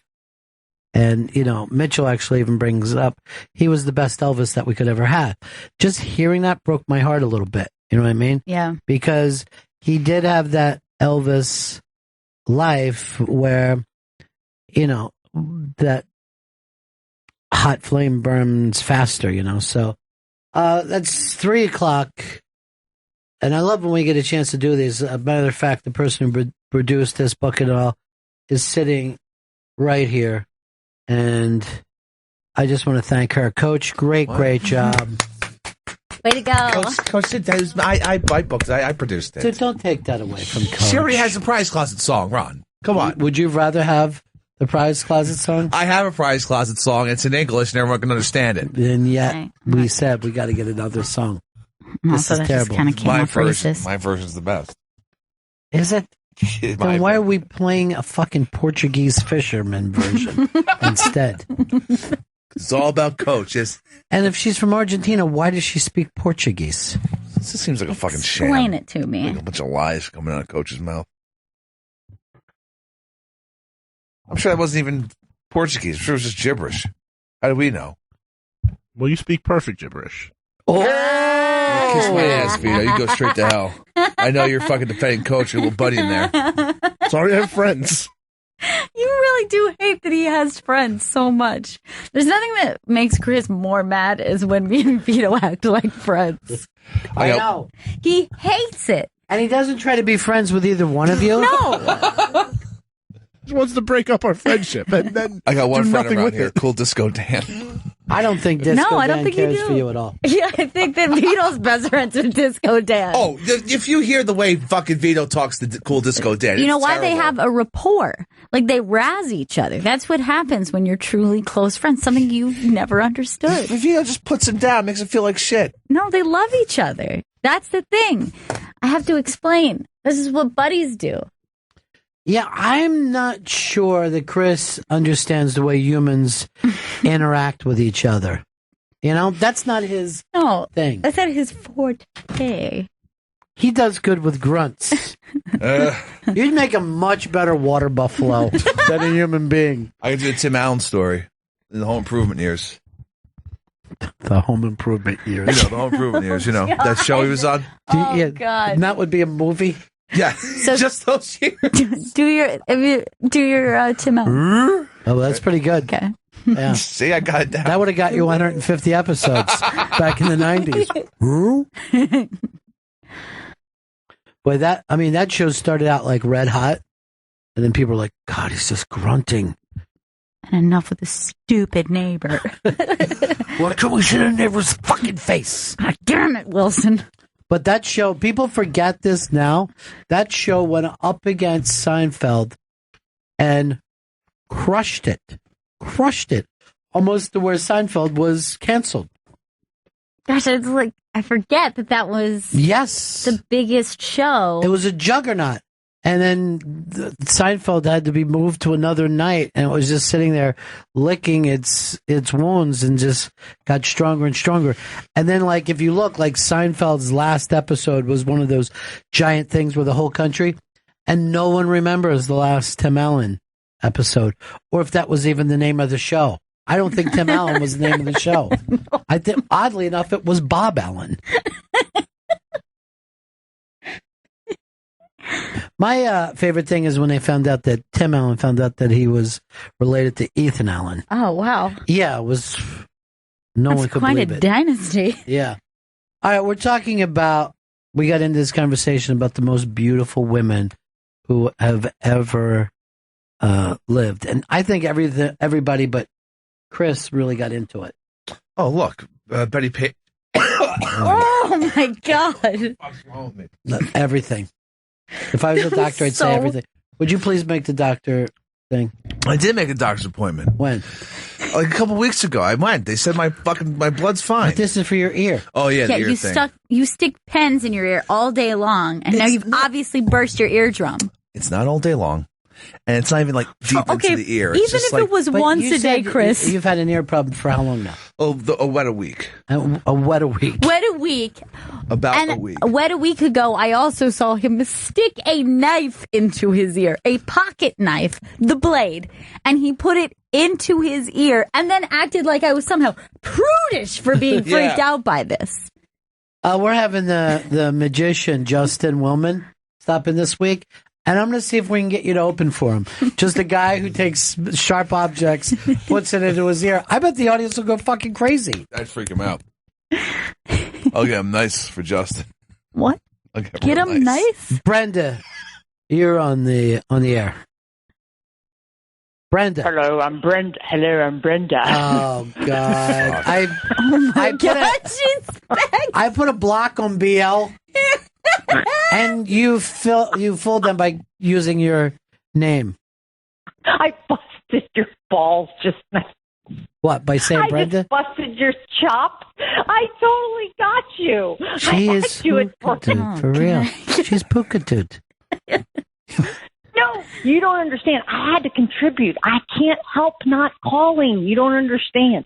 I do understand. I'm getting ready. No, I'm going to St. Louis to see my crazy sister this week, okay? I'm getting ready to do that. That locks me down. So. Wait, you have a sister you believe to be crazy? Oh, my God, I have two of them, and they're triple me. She has a... Dude, well, I don't want to get off topic here, but I got to tell you about my sister that's nuts, man. All right. First of all, no. I don't want to hear anything about your family. But let's try to guess who sent this text to me about Brenda, BL. I'd rather sit down for lunch in hell with Hitler and Bin Laden before I had lunch with BL. Oh, no. Horrific. I'll give you a hint. He had his big heart surgery a year ago, I believe today. That was a year ago today? I know. And still, all that time down there, living a mile away from Brenda Lee, he still refuses to see her. And guess what? Add me to the list, Brenda Lee. Brenda Lee, have you reached out to him to get lunch or something? I tried to get him a nice cock sandwich around the corner. Why you got to be? See, this is why he doesn't want to be friends with you. Yeah. I'm playing. Come on, Fez and I have been together since me and Ron have back in when I was. Have you seen him or talked to him in the time that you two live a mile apart? I've tried. I have texted 6 or 7 times, and there comes a time where you shouldn't really reach out to people if they don't like you. When can I get on that? I would love. How do I get on that list? Ron doesn't know how to use the delete button on his iPhone. Gail, please. For the Anything love, that blocks me from BL. Remember that thread? I sent you like 9 miles of thread, and you're like, I don't know how to get rid of it. I actually will just write to her, shut the fuck up. Stop writing. It's not that I'm not getting these messages. I don't want any part of this. You're exhausting. You're like a fucking Nazi hunter, and I'm like Coach's family trying to hide down in Argentina. Hi, Benny. I think you need to be rude in front of the family. Well, we were doing something. Everybody was sitting around. This is what always happens with her. The phones are fucking lit up. Everything's going great. We're having this great conversation. And she derails it. Who's bored? I was at Doug's pharmacy in the drive-thru, and somebody didn't get their oxys on time, and they were yelling at Doug. We have Doug pharmacies in Florida. But why would we give a fuck, BL? But I was bored. We're not married to you, where we have to hear every boring part of your day. We're people. So BL life doesn't matter? No. Not even to your loved ones. I know. I really got nobody, really. I should get on that buggy. That fucked up buggy, wherever it goes. I'll go to Florida. What is she talking about? Yeah, what buggy? There's no fucked up buggy. That doesn't exist. Buggy. I've got to know. You're nuts. What you talking about, man? And look, anyway, here's what happens in Florida. Any 3 people can sign a Baker Act in Florida saying that person is insane and a threat to themselves, and they can be held for, I think, 48 hours or something like that. I'm one signature. I just need 2 more people that will sign on and put her in a rubber room somewhere where she stops hurting herself or others. I think you have a non-public person who might co-sign. BL, how old was your husband when you married him? Which one of the 3? The last one. The my late husband, the third, 100. He was 100 when you married him? No, he was 98 when I married, to keep him out of the veterans home, and I loved him very much as a friend. Yes, I saved him. You know how Florentine saves people? I save people. She just says, you know how Florentine saves people. Do you know that the whole point of Florentine's bit was that the girl killed herself and couldn't be saved? And this is what you're doing to me. You're driving me to suicide, BL. No! Could you hear this moving thing that Florentine does, the one-man show, and gets nothing out of it? And says, I'm going to go out and save people the way Florentine did.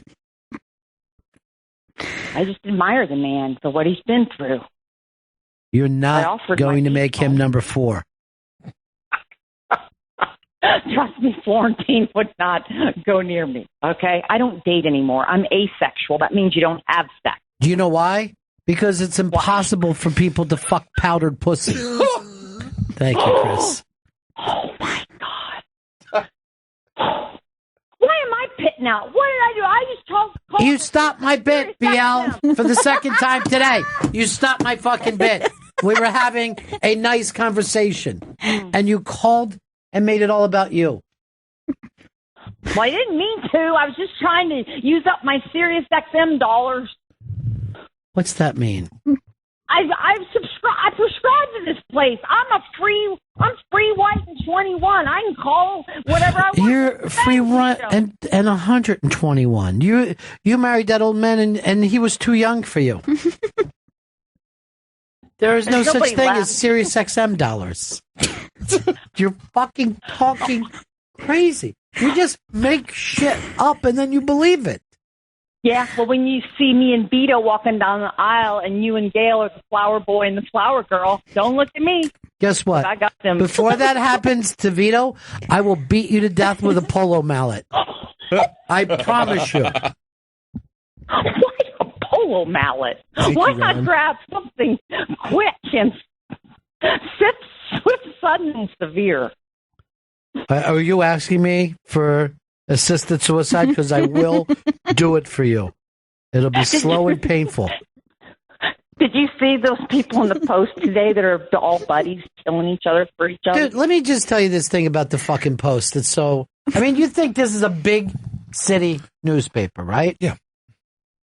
Go to it right now, Chris. There is a story on the Post that I cannot believe that a big city newspaper... Look for the problem in the Olympics. Oh, Olympians.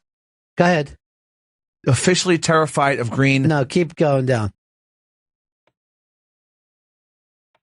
Oh, yeah. It's sad. It was actually, I don't know whether you can find it, but it was actually the problem of the moose knuckle at the Olympics. And then they were showing guys with fucking cock wedgies. And this is the Post. Ron, nobody wants to see that on a little children person, okay? No one said it was a little children person. They're This Olympians. is an adult Olympian. These girls with these big red lips and all these boys and everybody swimming and everybody jumping around on the balance Stop beam. it. Please stop it, BL. You know what Uncle Tui used to say to me? No, Tui's back. If there's no grass on the infield, you don't play ball. To all pedophiles. You got fucking grass on your ass cheeks and your chest. I was looking at my ass in the mirror today, Aaron Andrews style, and we're all just one big little baby elephant ass waiting to happen as we grow old. Just a little wrinkle. You know what? Your ass, I saw it. It looked like a fucking clam that somebody left on the fire too long. It was dried up. My ass is not dry. It's chapped, but it's not I have a feeling it's wet at all. It's wet at all times. Isn't the infield mostly dirt? Well, yeah. Oh, Let her go. come on now. Let her go. It's an Come old on. saying from when she was younger, and it would get a laugh. No. Look at those moose knuckles. All right. Hey, buddies, I'm sorry for putting the brakes on your show today. I won't call Well, I got to again. go to I'm going fucking break St. now, Louis. dude, because of you. I didn't finish my bit. Well, as usual, BL blows it. I remember when people used to say that. As usual. Yeah. I remember when the thing used to be, Jesus Christ, the sun's coming up. Want to go home? Want to go over and just mouth fuck BL, or should we go get pancakes instead? I have little pancakes. Yeah. Can I just say one? No, you can't say anything. To Vito, can I just say one more thing? Oh, if I ever boy. get to meet him, can I come up at Christmas? Yeah. You can stay at fucking Vito's house at Christmas. Sorry, it's my birthday week. She was a blonde-haired beauty with points of her own, sitting way up high. Yeah, they're not your points. You bought them. You bought them with your car accident money. She's the only person that was in a car accident, came home with giant fucking tits. She was 89 pounds. 60 of those pounds were tits. It looked like two buoys, like she was smuggling buoys out of the place. They wanted me to buy the tits or get a big hanger put in my shoulder that was broken by the drunk driver that hit me. They caused my finger to get cut off. First of all, that drunk driver should be on a stamp. He He's actually- tried. He's like the guy who tried to kill Hitler. You know what I mean? You got to feel good about him. Tom Cruise. Did you think it was Val No, Kilmer? you know what? Valkyrie. Okay, nice. Fun fact. Fun fact. Fun fact. All right, BL. You know, fun fact is the guy drove through his bicycle through a window after he got out of jail after he almost killed me from cutting off his finger. 6 months later, put his bike through the store window to get some beer. What? Sad, Benny. Why don't you do a thing tonight that I'm begging you to do? It's called anchor diving. Just hold on to a fucking anchor and drop off the fucking pier. I'm going big time. I'm going Skyway, baby. That's a very tall bridge. Good. Give more local fucking references for people around the country, BL. It helps. Everybody knows Florida. We just left another kid in the car, these stupid fucking ladies. These little bastards are all supposed to be back in school by now. Jesus, they're driving me fucking crazy. She's got a lot of local news always. Yeah, she does. She's got the local fucking angle. Hey, I ran the Manhattan Bridge. All right. Remember that, Stanley? Hang up, Remember BL. that? BL. No, I don't. This went bad really fast. Bye, BL. Sorry. Bye. Bye, BL. Take all the oxys you want. Bye. Bye, BL. Oh. Your headache's back. Yeah. I saw like halfway through that conversation, your jaw, you were rubbing your temples. I mean, she's my ISIS. You know what I mean? Like, no matter what plans I have, I cannot destroy her. Your own personal ISIS. Now, look, I said enough things to her then to never talk to me again. And yet this happens every conversation, public or private. She's not gone. No. No. She never goes. She never goes. She's always there. She's baby stepping with you. I had a thing with her out in the street on 6th Avenue where she was screaming, where fucking tourists were coming around and just like, oh, it's an authentic fucking New York bag lady having a meltdown. And it was like, can you not scream at me here? I just don't ever want to see you again. And she was like, you never will. This has destroyed me. And I thought, good. And I get, this is it. You'll never hear. And I get in a cab. Bing, ping, ping. Just text after text from her. Bing, I'm sorry we had that little problem. Benny, it's Wonder Under the Bridge. Skyway Bridge. My Fez said, I will sign the Baker Act as long as I don't have to see Skank Williams Jr. Dr. Steve is worried about that cough of yours too, Stanley. Dr. Steve doesn't have anything to worry about. He says he knows this business, and it sounds like you got tuberculosis. You're a TB? fucking lunger. Yeah. All right. 2 o'clock today on Mass, but 3 o'clock jump over to Comedy Greats, Channel 94. That's where Sam Kinison, A Life in Comedy is premiering. It's going to feature interviews with Mark Maron, Louis Anderson, Kevin Hart, Josh Gad, Jackie Martling, Andrew Dice Clay, Carl LeBeau, Jimmy Schubert, Mitchell Walters, and Barry Katz. Dude, you just made me think of Martling's story. It's so fucking funny. It's really fantastic. Isn't it funny for you to hear from all these people where partying was like a normal thing? Yeah. And not some strange, like, oh, once a year or New Year's Eve. Just like it felt like New Year's Eve all the time. And he does a great Kinison voice in his story. Yeah, that's true. Actually, a lot of those people can do Sam pretty good. You do a BL thing. Yeah. Benny, here's the thing, Benny. I almost hit you. Oh. That's so dangerous. It's Don't close. do that. Yeah. Some impressions are dangerous. Yeah, they are. All right, let's break here. We'll be back with a very, very funny comedian and magician who's playing Caroline's this weekend. It's Justin Willman. He's currently working on his Fake Believe tour, performing tonight through Sunday night at Caroline's Comedy Club, New York City, at Justin_Willman.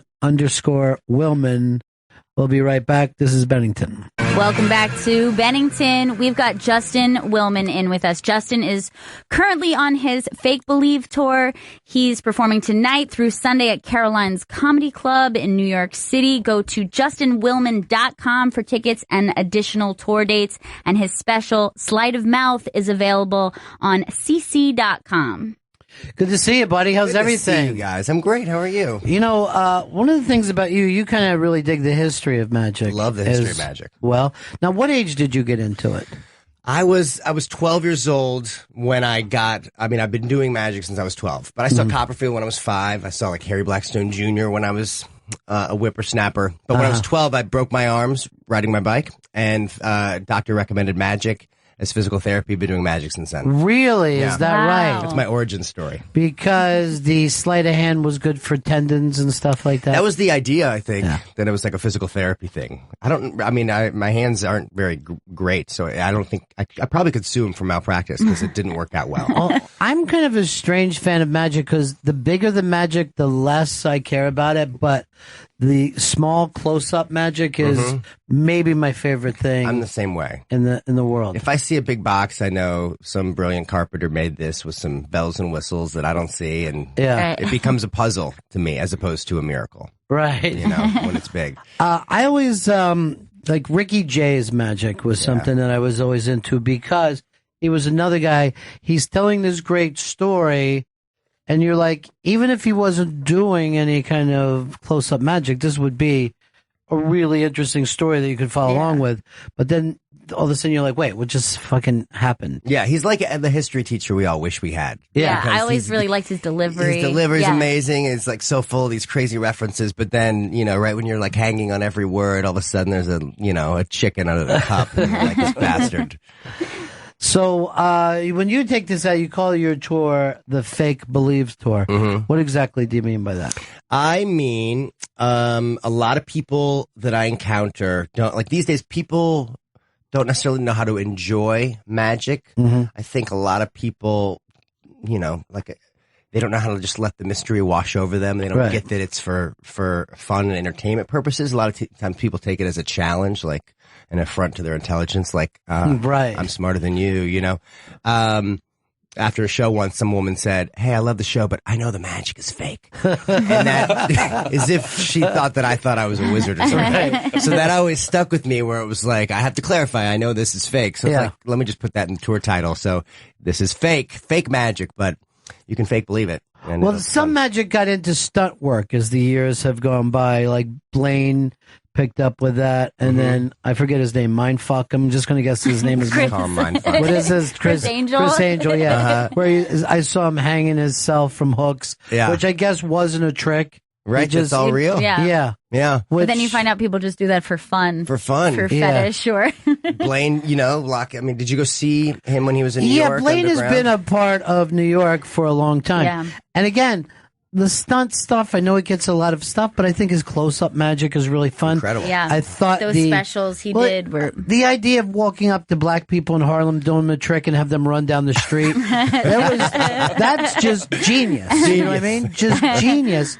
Because that's the thing that you find out, because that there's so many people are very religious, that they actually believe in a physical devil. Yes. And may have thought a card trick, they have met the devil. Yeah. I mean, when you see David Blaine do close-up card tricks, it's like you said, that embodiment of just pure close-up magic, because there's no frills. It's right there in front of you. There's no excuses. There's no misdirection. There's no, hey, look over here. There's no lighting. And when it looks so real in real life, he's in your environment. You're not in his environment. It's incredible. And a lot of people have never seen like good close-up magic like that before. And his delivery back when I first saw the first time that I saw his magic, I just felt like there was something about it that it's almost like the way alternative comedy was. Like he had this alternative magic where it was like there was no presentation, and he was just kind of like, pattern, just no like joke. Well, I thought, for me, I thought Penn and Teller were, and the first time I saw them, I thought it was the first time I saw guys that I figured, oh, these are guys doing this. Yeah. Like, because Harry Blackstone Jr., who brought up, there was still like a cape going on. Sequins galore. Yeah, you know, so I was always like, that's magic. But with those guys, it was way more carny. It was way more. And then Blaine, I thought, brought a Times Square 3-card Monty bit into it. You know what I mean? Where you just felt like, hey, I'm getting hustled, but this is also entertainment. It's also fun. You know, Penn and Teller, I think they just were the most honest, like refreshingly honest. They're telling the truth about the fact that they're cheating you here, and that this is real and that this is not, and that all those other people are bullshit. Like, it was refreshingly honest, because I think you're used to just assuming a magician's lying to you. Yeah, and I told this to these guys because this was probably the 80s, the first time I saw them. And when I walked into the theater and I was walking down the steps, it was like this small kind of black box theater. Penn Jillette was sitting next to the girl who's selling tickets, and he was just talking with her, and he was wearing a Velvet Underground shirt, you know, and I'm like, there's zero show business. This is the exact opposite of what to expect. And those are the things that I think that are brilliant, that you just move the art form by personalizing it a little bit. You know? Were they wearing suits then at that They point put for the suits show? on when they went on. So cool. But off stage, they were just just like, you dudes. walked by them to the stage, and a minute later they came out with that, hey, ladies and gentlemen. It was a great show, and they explained the trick, but then you don't get it, and they just still doing the trick. Yeah, to you. They're exactly. still fucking with you. Exactly. And it was really mind-blowing at the time. You know, when they finish their Vegas show, he rips the ponytail rubber band off, and the hair's all out. Yeah. And it's right when the show's over, you know, back to the real deal. I think that they created this great archetype of just subverting the audience's expectation. You expect a magician to not tell you how it works. Here's how it works. Right. And once you think you're on with it, here's a new trick and another thing. And I feel like that's like they always moving the needle. David Blaine moved the needle. I feel like these days it's a new, people are so jaded by anything they see on TV. They don't believe it. So I think it's a big return to just live magic entertainment. And Right. I love, you know, when I tour the clubs, I feel like people get the feeling like you feel when you see someone doing a close-up card trick. Yeah. Because, you know, they're not in a theater. They're in a space. They have to walk through the audience to get to you. So it feels very immersive, accessible. It has like a humility to it that I enjoy doing. So Now, the tricks that you do, these are ancient tricks that you modernize, or how does that all work? I think there are classics of magic that are just kind of classics for a good reason. And my favorite thing is to kind of dress them up and make them feel fresh and new. And sometimes it's making them appear high tech. Like I used to do this bit where I have a box hanging over the audience as they all come in, and then I toss a beach ball around. I say we're going to kind of write a tweet. It's like you know, the last tweet before we start the show, and we unplug. And somebody gives me a celebrity name and an activity and a place in the world. So George Clooney's skydiving in Tibet, whatever. We lower the box, we open it up, and inside this big scroll of paper, and it says that. And I used to do that, and it was a good trick, but then I would read YouTube comments. People would be like, there's a printer in the box, you know, which I didn't even understand how that would work. It's like, I don't know what kind of printer prints it, folds it up, rubber bands it.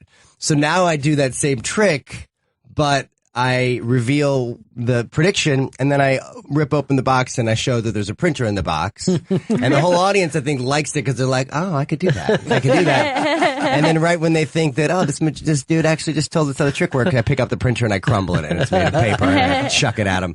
So I like to take, you know, I like to figure out where their head goes and then let them get there and then crush their hopes and dreams. I always think that you have a twin after seeing that one movie. Prestige. Well, the Prestige. And I just kill him night after night. Man. All right, the young man who brought you in, Spencer, you know that he's enthusiastic about his job, Yes. as you could tell. He brought me an amazing coffee. He did bring you a coffee. Do you think that you could show him just a little something and Sure. see if he could pick up with it? Spencer, come on in here. Spencer's having a wonderful intern summer. He look at him run. He I brought something for Spencer. Oh, great. Yeah. Spencer, you are enjoying your summer, and we said that we were going to make it even fun for you because you're a magic. You like magic, right? Yeah, magic is great. Yeah. Okay. Where are you from, Spencer? I'm from Long Island. From Long Island. This is good. Okay. You know what this is, right, Spencer? It's a piece of Polaroid film. Polaroid film? Oh, they don't have those. They don't have these anymore. But He's a millennial. I have all these ones that didn't develop. Do you have a camera phone on you? Can I use yours? Yeah, sure. Is that cool? Yeah, of course. Open up the camera function and just hold the picture like next to your face like this, like you're kind of like you just went on a vacation somewhere and you're super stoked about it. Yeah. You know, like you're like, well, just a little perfect. Okay. Okay, good. Smile. I'm just going to give a nice shot at it. Okay. Perfect. Just black film, right? So I have a Post-it pad here of 50 great cities in the world. Oh, that's nice. You can go to, right? Here, take the pad. With your thumb, just break it open in one spot. Memorize the shit. Break it open in one spot. Just like open it up. Yeah, just take a peek here. Yeah, and then Yeah, just like look at it, Peek open in one spot. but don't show him. Yeah. Yeah. Memorize it. Don't you got it? Shut it. Have you been to this city? Mm-hmm. Okay. Is there a landmark associated with the city? Yeah. Like if you were to go take a picture in front of something, you would do it in the Yes. city. What city is it? New York City. Oh, New York City. What landmark is it? The Arch at Washington Square Park. What landmark are you thinking of? I was thinking of the Statue of Liberty. Yeah? Open your phone, Gail. What? And look at the picture of Spencer How did that get there? standing in front of the Statue of Liberty. Now, how did you pull that off, Spencer? You in on this? Oh my God! How? Blank, Spencer. No. Unbelievable. Unbelievable. Are you sure? Did you didn't paint a picture or something? You know? How is that possible? CGI is impressive these days. I don't know. Oh my God. That was completely blank. Yeah, I mean, it looked like someone actually painted a picture of it, or actually printed it off. The look of wonder on Spencer's face is why I do It is. It is why I do what I do. I love it. Wow. It's fun. Yeah, a lot of magicians, I'm sure, do that. A lot of people watching the magicians. Oh, to admire the faces or go, wow. Sure. Yeah. I love it. And well, that's like, I often get there's negative heckling and then there's positive heckling, where they're negative heckling and they're like, fuck you. Positive heckling, they're like, oh, what the fuck you. Yeah. I like, get out of here. Yeah. I love that. I like that. I'll take it. Positive magic heckling. Yeah. And we have very similar hair too, Spencer, which is why I think it might have something to do with it. I guess. Well, You're a hair mine twin. We're hair twins. Yeah. He's my prestige twin. He really could be. You guys can go in. Oh, man. So was that fun for you, Spencer? Or are you just amazed? Are you blown away? I was completely blown away. Because you're pretty cynical about things, right? I can be sometimes, yeah. Yeah. All right, Spencer having a great time. Now, Justin will be doing this. What are the nights on this, Chris? Yeah, Justin and Spencer will be performing together. Yeah, Spencer, if you want to go with him and just go on stage and do something at Caroline's, that would be perfect. If they're a lame crowd, I'd love for you to just go and be like, hey, guys, come on, say wow. I mean, come on, give me a, what the hell? Or something like that. Wow. Yeah. Wow. Yeah. Warm-up guy. So I'm at Caroline's 2 shows tonight, 2 shows Saturday, 1 show Sunday. Now, is it easier to work in, because that's a large room. It is a large room, wide. Very wide yeah, room. a very wide room. So Nothing is to that hide. tougher for you or easier to work big You know, room? the way they have it set up so that it's very wide, but even like the far back isn't too far from you. So I think it's a great setup. When it gets packed there, which is a great problem to have, sometimes people kind of are looking over the heads of other people, which is fine for comedy. But I think for me, since it's so visual, they need to, you know, sometimes they're kind of posturing. So get a good seat, obviously, is a nice thing. But I love that club. It's a great club and such a interesting mix of people you get in there. Well, also because they don't normally do anyone who does magic. Right. You know? I think they had Amazing Jonathan a couple years ago. Amazing Jonathan is one of the more interesting acts. Yes, he is. Of all time. He is indeed. Has he been in here with you? No, I had a situation many years ago in Florida where a lot of times when Amazing Jonathan would work places, the rules would change for all the other entertainers the week after. Like, hey, there's no drinking. Like after he left. After he left. Look, sit everybody down. We're changing it. The party starts after. It's like after 9/11. Yes, TSA will never be the same. Yes. Oh, man. Yeah. So a lot of clubs felt like they were first responders for him. But he's a guy who's, you know, has his own audience. And a living legend. Man. Yeah. Yeah. Have been with him for a long time now. Yeah. He's great. I'm actually going to see him. I'm helping produce a documentary about Is that right? About his life. Because, you know, he had some health troubles. Sure. Within the past few years and also got married and kind of retired and really thought he would, you know, have like a year and a half to live. And that was 3 years ago. And now he booked some new dates in the new year. So he's going to go back on tour. Yeah. Have you done any documentaries before? Never. Yeah. Never. But with him, I just couldn't believe that nobody had done or was in the process of doing one. Yeah. Because he did this amazing kind of TED-style talk where he sat down and told everybody he's dying. And he kind of had a very great attitude about his own mortality. And I just thought it was an interesting, sad story to tell, you know? Well, it is the story. I mean, everyone is actually dying. We're all dying. That's right. That's the thing. So people are always amazed when they find out that people are dying soon. Right. Aren't freaking out. Well, we should all freak out a little bit. Like, Yes, I'm going every to day. stop We existing. should kind of act like this is our, you know, retirement We tour. should all be brave right now. Just admit it. Just sitting in here going, oh my God, I'm going to die. And so will everyone I've known. Now I feel bad about this thing. I'm not going to Comedy, watch this everybody. documentary. I'll be screaming and crying during it. Well, I'd love it if he just outlives us all. It That'd could be happen, cruel right? irony. Yeah.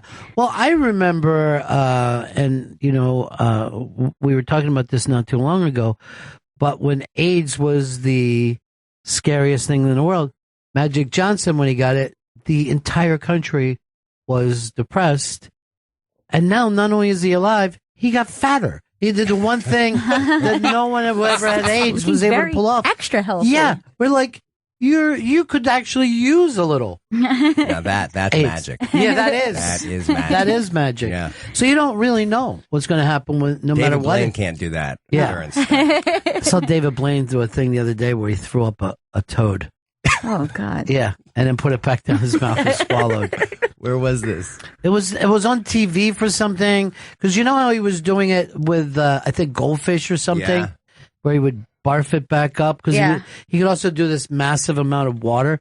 I don't know. I have a turn off about puking up any kind of reptiles at all. That's just your thing. It's just always bugged you. Yeah, never want to see a reptile Boy, come you back and your up. quirks. Yeah, I have them that way. You don't want to see someone puke a frog while you're eating dinner. I get it. Justin Willman is currently on his Fake Believe tour. He's performing tonight through Sunday at Caroline's Comedy Club in New York City. Go to justinwillman.com for tickets and additional tour dates. And his special Sleight of Mouth is available on cc.com. And you've got that special that you did. Now, when you put that special together, is that material kind of done for you? Kind of. You know, it was actually what is the special was a pilot that I shot called Sleight of Mouth, which was, you know, the idea that would be the pilot for a series. They didn't like the format for a series, loved it as a special. We retooled it, put it as a special, and now I just shot a new pilot for them. So the material that we put on there was actually stuff that wasn't even like in my act. It was we wrote all new stuff. So some of the things I still do, the printer bit. Right. But the rest is kind of, you know, I go to a pot dispensary with Doug Benson, and we do magic for high people, which I wish I could do every night. Yeah. But so well, we you had picked some the fun right bits guy like that. because that's his audience. Yeah, we didn't even plan on doing it together. He just happened to be there. Yeah. Have you ever done his Doug Loves movies? I did not do that. I did Getting Doug with High. Yeah. I'm told. You're told. Yeah. Well, I watched one, I think it was him and Big J, where they just stopped talking for a while. And I'm like, this is a show. Got really They were slinky together. they were just kind of just both sitting there for a while. And I was laughing at the fact that, like, this is not a show, guys. You're going, you can't just sit. This is a living room. Yeah, you can't. Yes, exactly. And you couldn't look away, though. Yeah. That's No. You know? And he has, again, he's invented something that's his. But I did his Doug Love movies, and you walk out in front of the, you know, he's high, his audience is high, and the game show makes some amount of sense here and there. But I never felt more like I was in a dream than I was just sitting on a stool in front of his audience. It is cruel how sharp and quick he is. Yes. Being as high as he is. Yeah. He is so funny. But also maybe the most comfortable person I've ever met in my life. Yeah. You know? Where he's like, no, this is going okay. So what's the new pilot about? Yeah. It's called And Justin for All, like Liberty and Justin for All. And it's a show where I solve America's problems and social injustices using magic. Is that right? Mm-hmm. So we did, in the pilot, we did one bit that we put online last week where I explained transgender bathrooms to kids using peanut butter and jelly, and ended up going viral, which was really cool, and getting great response, and then a bunch of trolls, which I love. Well, Gail, you told me about that. Yes. And then I didn't even know that this was yours. Oh, yeah. Yeah, she just came in and said that you saw it.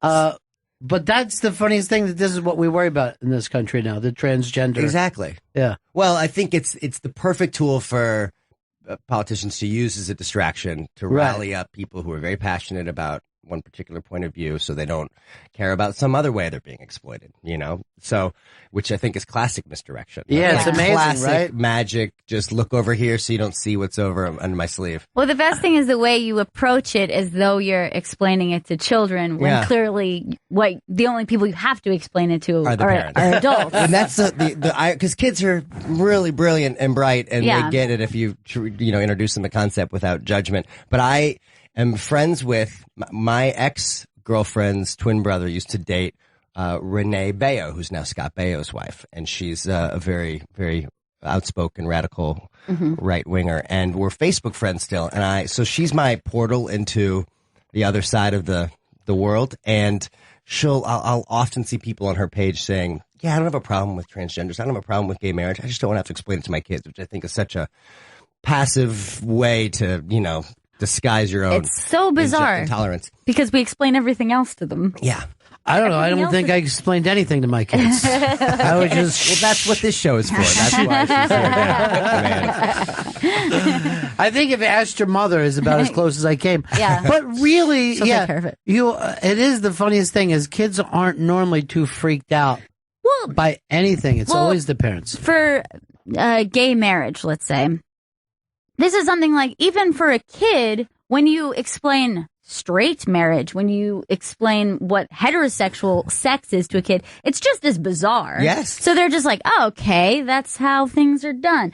They're not going to have any more judgment over, because they don't have the history of this is what society deems normal. Right. They don't have the weight of that. Yeah. So they're like, that's bizarre. And they just kind of walk away, thinking, okay, I've just learned a new thing. They're not going to have any other weight or confusion about it. First of all, you can tell kids anything.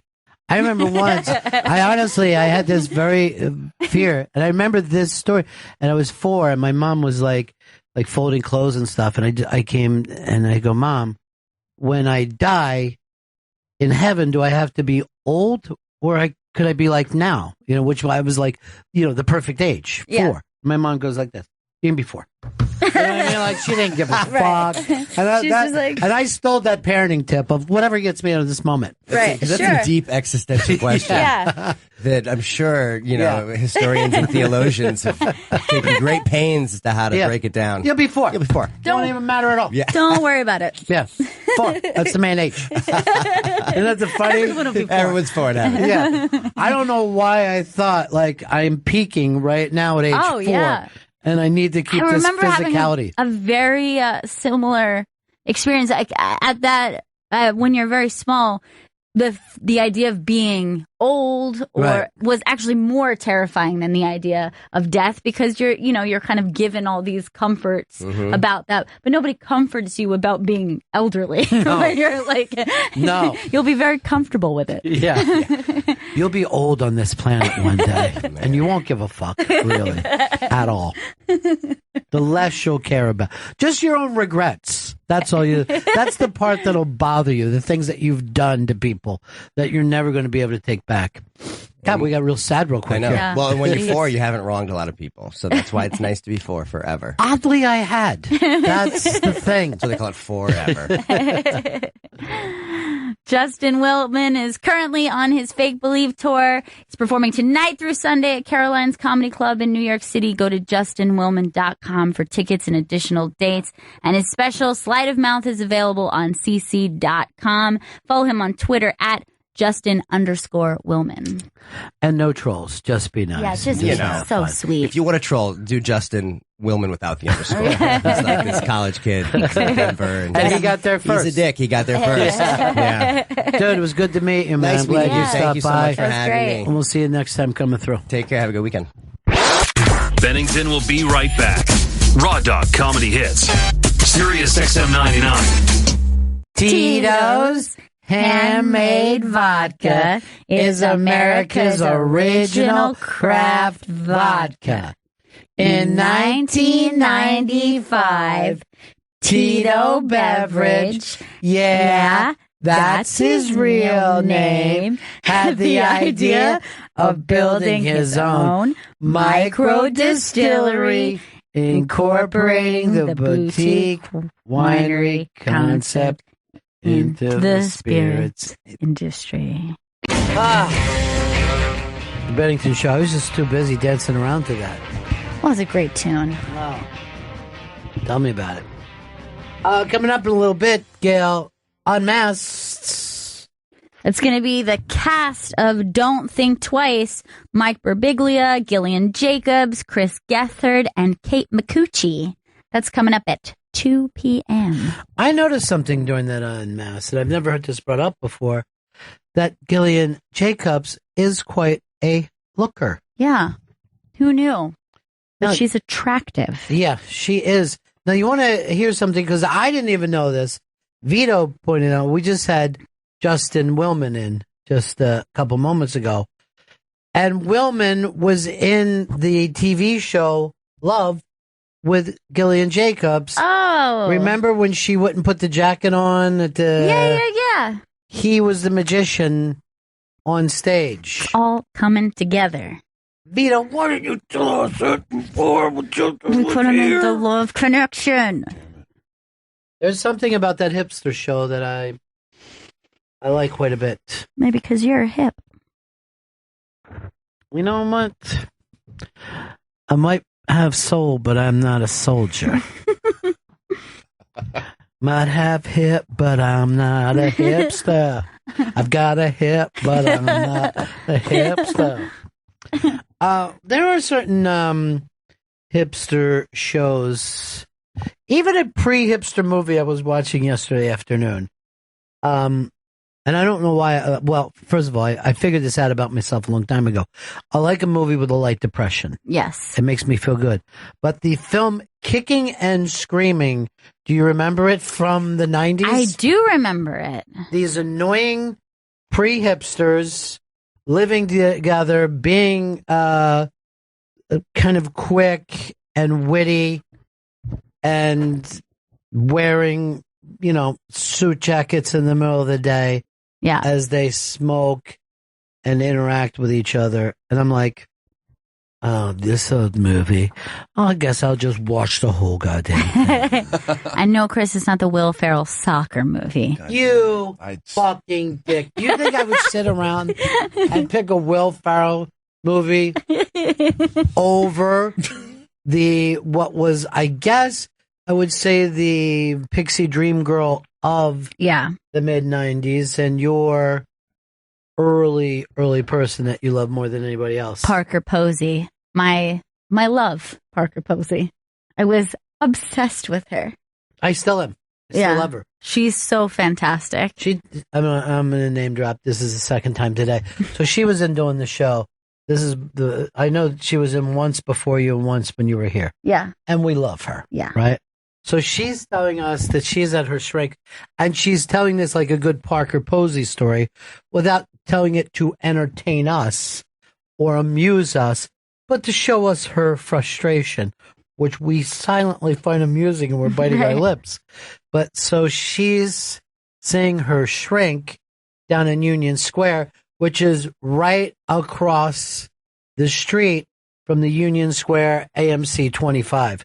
And she's just looking at her window. She's staring down at it and naming off the films, the shitty comic book films they're playing. Just have her shrink tell her where she would fit in. Where am I supposed to fit in with this? The Hulk 2. I'm like, she tells that story. First of all, it is depressing to people like us that liked a certain kind of movie that is gone. But second, that's like a scene in the movie. It's a scene in a movie. And that's how she lives her life. I'll have a baba ganoush and a seltzer. Party girl. Chris, you're not a fan, huh? Of Parker Posey? Of course Yes. I'm a fan of Parker Posey. What movie then? We're trying to pull you into this. Stop breathing hard and just tell us the name of a movie. Just say what it is. Dazed and Confused. She's great in Dazed and Confused. Oh, God. That's the God. first Lick movie. me, all of you. That's good. Freshman. Air raid, freshman. Air raid, you freshman bitches. Wipe that face off your head, bitch. She was so great in that. Anyway, that's the point we're making. That's what Chris, we're trying the to point say. that you're And the correct answer is refusing. The House of Yes. That's her definitive performance. You were so little in love with that movie. So little. Let's drink rum and Pepsi out of styrofoam cups. You be him, and I'll be her. How'd you sleep, Marty? How'd you sleep, Anthony? It's a little bit inside. No, that's perfect. The fact that Chris won't put it over just shows that he. Yeah, I know, it's fine. He doesn't put it. He doesn't know. No, it's You fine. still know what she was. Wait till he great. says something, then put that over. And then pick up his Tums if he drops them. Yeah. What's wrong with that? Did Daddy spill something? Oh, the tubs were everywhere, Gail, okay? I'm trying to get the equipment straight around. Isn't it weird, though, that he's the one that has daddy issues? It's very strange. And yet, I'm like sitting here. When we're not on the air, I just refer to you as Ron Bennington. And like, I'll be like, Ron Bennington needs this thing. I'll say it like that. But I say daddy, which is odd. Not to me. Now it's gotten to a confusing point that you're in my cell phone as Dad, because that's what I used to call you. And now when I go to call you, I'm like, where the fuck is his number? I can't find it. I realize I'm searching Ron in my phone. Well, it's complex. It is. It's gotten so complex. I'm not putting her over, No, are he you? doesn't. He hates me. Here's the It's weird thing about Chris. He only calls me daddy when we're in the bathtub. That's what I like. Daddy makes me clean. It's fine. Everything here is fine. It's great.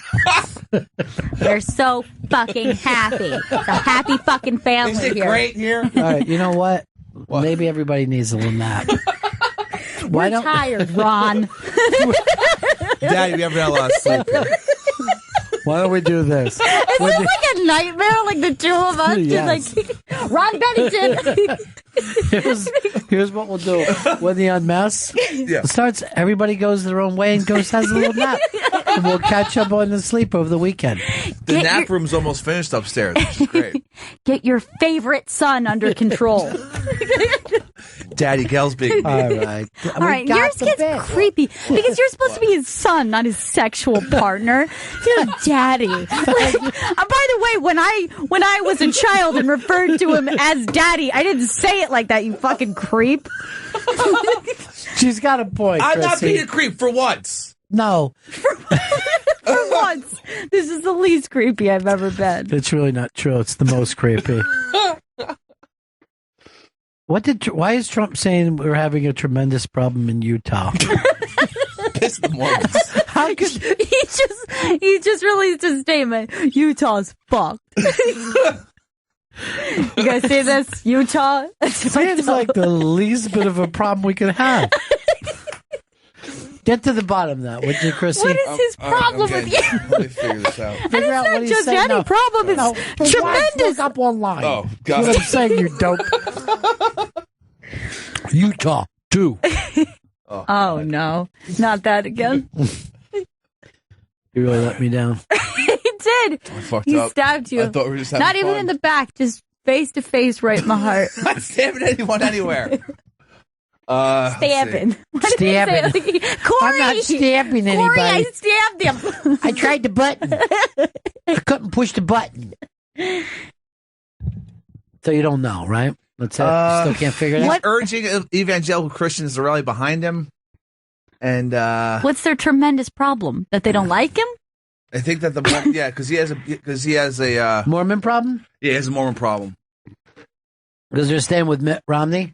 Yeah, okay, so he spoke to leaders of the evangelical Christian groups, some of whom have privately expressed skepticism about Mormons, and then Trump stressed his difficulties in the country's only majority Mormon state, making an apparent play for support by noting that he has a tremendous problem in Utah. Doesn't make sense that he would even bring that up. He's losing his shit, man. He's not going to lose Utah. I don't know if there's any Democrats in Utah. There might be like 7. I don't know if What are Daddy's they going to win doing? in Utah. Huh? Daddy's going to win, the chant. God, stay off the one bit. You beat it till it's like fucking really dead. one note, this guy, Yeah. right? Let's fucking be people can move from topic to topic. What? It's a Just fucking circling show. back to the daddy stuff. Want to do it again? I want my All right, I'm going to back burner daddy stuff, but we will come back to that. Chris, doesn't your imaginary girlfriend call you daddy? She is not an imaginary girlfriend. But did she ever call you daddy? I'm not going into the. Why not? The Hello? Can't think of the word. Fantasy? Personal life. The absolute fantasy that you invented? Hey, explain what happens at 3 o'clock. What we're going to be doing. Well, at 3 o'clock, there's an audio documentary called Sam Kinison, The Life and Comedy. That's premiering on Comedy Greats Keep channel. your shit together, big man. It's premiering professional. It's premiering on not an unprofessional. Sam Kinison, The Life and Amateur. Go ahead, read it. Sam Kinison, The Life and Comedy is premiering on Comedy Greats channel 94 at 3 p.m. in the East. It's featuring interviews with Mark Maron, Louis Anderson. Future interviews? Featuring interviews. Come on, stop being like that. Just fucking read it properly. I am. All right. So, look, it's Sam Kinison, The Life and Comedy. That's all you got to know. Just go over. You know, be talking to people. Comedy There won't Greats. be any futuring interviews. Channel 94, 3 o'clock. And then after that, series will be airing Sam's unreleased final performance. Well, the important thing is get there for me talking to people. Oh, yeah, 3 o'clock, yeah.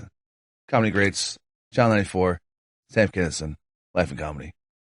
Look, there's the Statue of Liberty, just like what was on that. Yeah, that's exactly it. Our second most recognizable monument. Right behind the arch. That beautiful guy. Washington Square Park.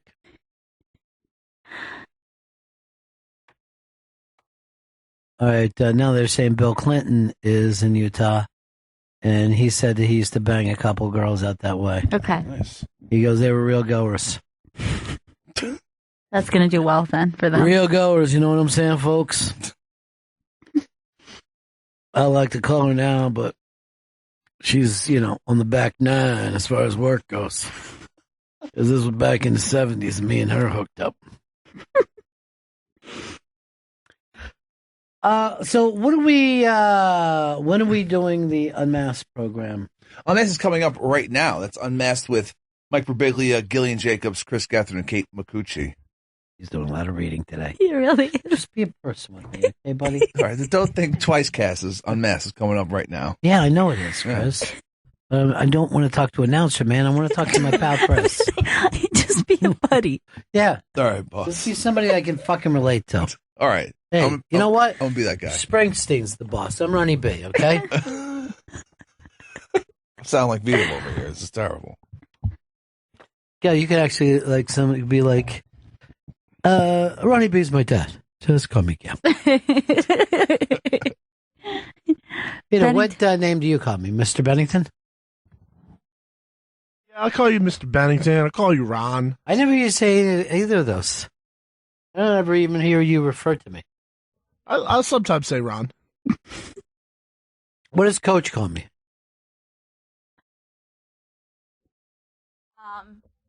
Not Ron, but Ron. Ron. Ron. Ron. Ron. Rhymes with Lon. All right, so it's time for Unmasked? It's time for Unmasked. Gail? It's Unmasked right now. It's time for Unmasked with the cast of Don't Think Twice.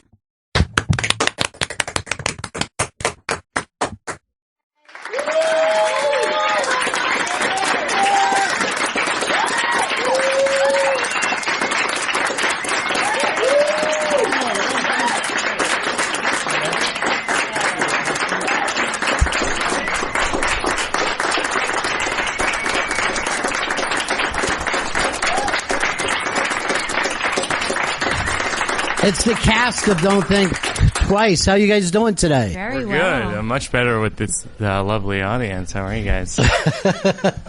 That's always a comic. Plays right to the audience right away. Yeah. First of all, congratulations for getting this done. How long to take this whole process? Probably the writing process was sort of maybe about 18 months or so.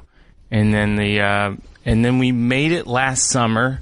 We shot it in August and September. We edited feverishly until South by Southwest in March, and then here we are. It comes out this week in New York, and next week in LA, New York, Chicago, and then wider than that. No, oh, wow. Yeah, Nice. there it is. Everybody gets a coffee. Everyone gets a coffee. How did this? Why this topic? Out of all the topics that you could be writing about. Spotlight was taken. I saw that and I was like, they nailed it. There goes, but I got out after I directed Sleepwalk With Me. I sort of was reflecting on how the hell I even directed a feature film, because you don't know how to direct a feature film until you direct a feature film. It doesn't even matter if you go to film school or read all the books. It's just one of those things that you have to do to know how to do. It's like waiting tables. To get a job waiting tables, you have to say that you've had a job waiting tables. It's and which makes for terrible waiters who are liars. And that's what I'm here to talk about today. No, but it's this odd thing. And after I directed, I was like, well, how did I get through that? And I realized that it was that I started doing improv when I was a freshman in college. I was cast in the improv group, and I learned the principles at the beginning of the film, say yes, it's all about the group, don't think, all these principles of collaboration and working with a group. And so I veered back towards doing improv. I started doing improv with Chris Gethard and Tammy Sager, who's in the film as well, at UCB, Upright Citizens Brigade in New York. And we did that show for a couple of years, and this idea sort of came to me, and sort of I started writing it. It's kind of funny. It's never really been touched on before, considering how many people have come out of that world. The improv people have taken over TV, movies. Absolutely. Well, let's go through your cast. Why don't you introduce your cast and why you brought them into the project? Gillian's laughing in advance of this occurring. I think partly for fear. Yeah. Fear. No, I don't know. Well, Gillian Jacobs is, people might know from her brilliant work on Love or on Girls or Community. I knew her from those things. As well, Lena Dunham read the script as a friend at a certain point and said, you have to convince Gillian Jacobs to be in this film. And I had never seen her play a part like this. And when you guys see it, you'll see what I mean. It's nothing like what I've seen her play. And, but she and I Skyped, and she put herself on tape for the part, and I was just blown away really blown away by it. And I sort of was thrilled that she was willing to do it. And so that's how she ended up and she learned how to do improv in 2 weeks. You had never done it before, Gillian? Never. Now, being in front of that audience, it's one thing to do that in front of cameras, but in front of an audience, different experience, or? Truly terrifying. Yeah. Yes. When we would do shows at UCB before we started shooting, I hadn't felt my heart pound like that in a long time. I don't feel that level of terror on set anymore. I felt it testing for television pilots. My knees would shake and my vision would go blurry, but I hadn't felt that nervous in a long time. How did you feel about your character too? Because for me, there's almost a moral center there, in terms of the art itself. How did you feel about it? Yeah, I thought she was a nicely confusing character because she is not ambitious in a way that other characters in the movie are. And so some people in the film feel like she's running away and she's operating out of fear. And she would posit that she knows what she loves to do and she loves to perform for audiences and she doesn't need more than that. And so I thought it was a kind of nicely messy conflict for a character to have, and one that I hadn't really seen that often. It's like, what's correct, ambition or staying true to what you truly believe is what you're meant to do? So she, I think, just loves the group, loves performing, and if nothing changed for the rest of her life, she would be so happy. Yeah, the improv group, the Commune, the interesting thing about it is they're really good at what they do, but there's only, show business being what it is, there's always the next step. But I think there's also a thing of, if somebody would have told any of these characters in high school, hey, this is going to be your gig, they would have said, yeah, right away, I love it, But at some point, our own ambitions and then what everybody else expects, okay, now where do you move on to? And don't you kind of feel like that's true of all show business, whatever you do? I mean, you've worked so much. Are you comfortable in show business? I've made it now, or? I can pay my bills, which is great. So yeah, on that level, sure, but it's hard to feel satisfied. I talk to my therapist about this a lot. How do you feel happy with what you have and not, what do they say, compare and despair, where you always are, you know, if you're always looking to what other people have, you never feel satisfied with what you have. But yeah, I think the happier I am with just who I am and what I have, I think the better off I'll be in life in general. But it's a heady task. To put this in context for you guys, who some of you have seen the film, some have not, I think.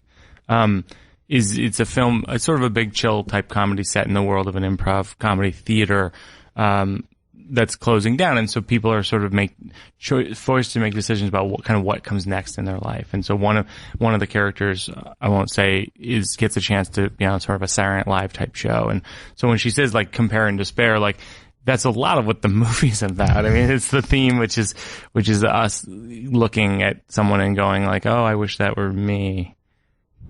Yeah. Well, I think we all have that thing sometimes that when our friends do really well, it hits us more than if our enemies do really well. You know, it's very difficult to see somebody that, you know, get a big shot sometimes. Yeah. And then, sorry, I'll keep introducing everybody. Kate McCucci, when I was writing the film, I was watching Garfunkel and Oates on IFC, which is an excellent television series. And thanks, Mike. It's and I just thought, my wife and I were watching that and just thought like, oh, she might be great at this part of Allison, who's at the time was like a frustrated novelist who kind of couldn't finish anything. That's her kind of frustration in life. Really talented but couldn't finish anything. And then I talked to Kate on Skype for a while, and we really hit it off, and she liked the script. And then I started going kind of Google wormholing her. Is that a term? Yes, I think it is. Google wormhole. Yeah. I think everyone says that. So I Google wormholed her, and how can that not sound sexual? That sounds like a Garfunkel and Oates song. Yeah.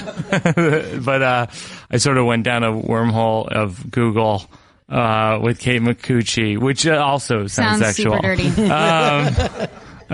We're toying with the fact that almost every titling with your last name sounds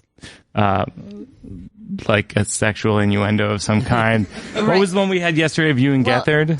So Chris and I think we need to do a 2-person show. Get hard in McCucci.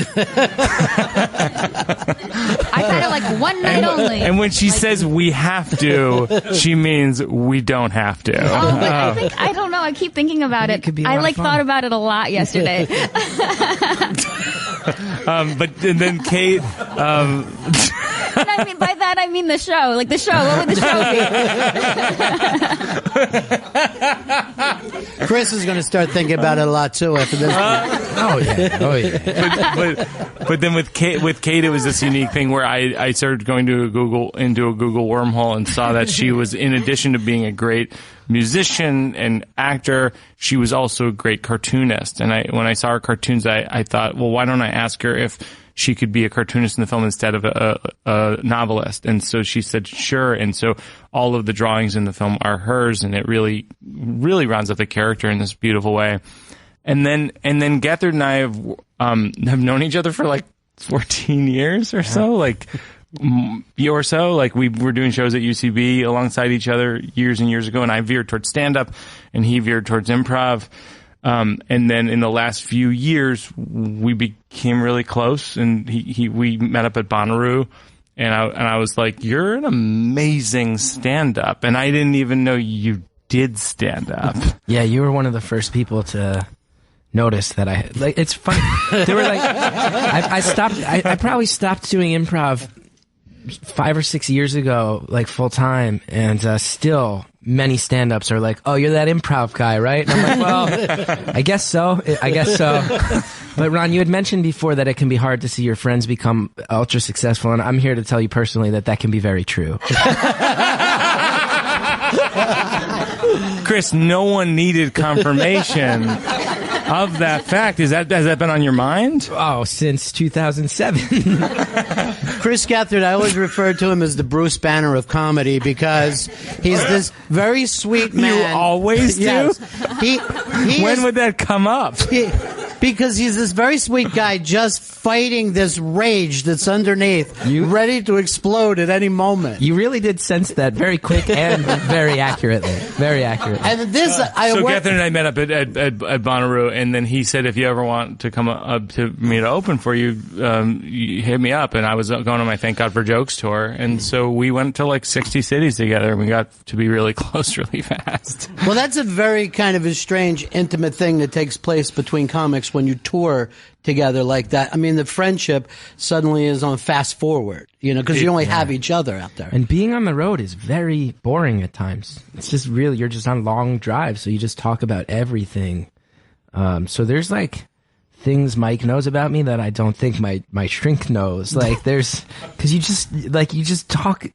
Like within the first 3 weeks, you know everything about each other, and then you just start sharing the dark stuff you don't want anyone else to know.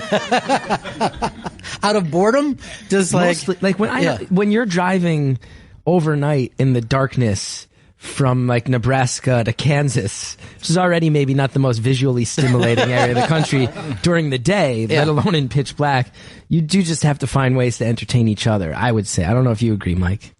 Oh yeah, it's a lonesome place, the road, and Gethard and I spent a lot of time just like running jokes by each other and trying to dig deep. I mean, Gethard and I do a similar thing in stand up, which is we try to sort of dig deep into our personal lives and admit things that maybe we're not the most proud of, and then at a certain point I pitched him this movie idea and he was really into it, and then he sort of, he would come, we would have these readings at my house and he would come and play this part. And I said, like, hopefully I can cast you as it, because we didn't have financing. So you don't know, you want the person who is one of the best improvisers in the world to play the part of one of the best improvisers in the world. But if you took this to a studio, they'd be like, I see John Cryer. He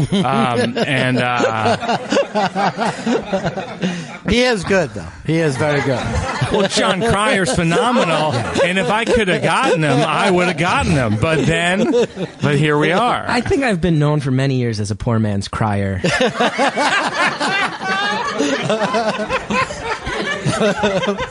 That's mainly from the crying, but yes, the poverty. Yeah, once again, it goes back to and Chris. Of course, Kate's part would have been Claire Danes. Yes, and she was ready.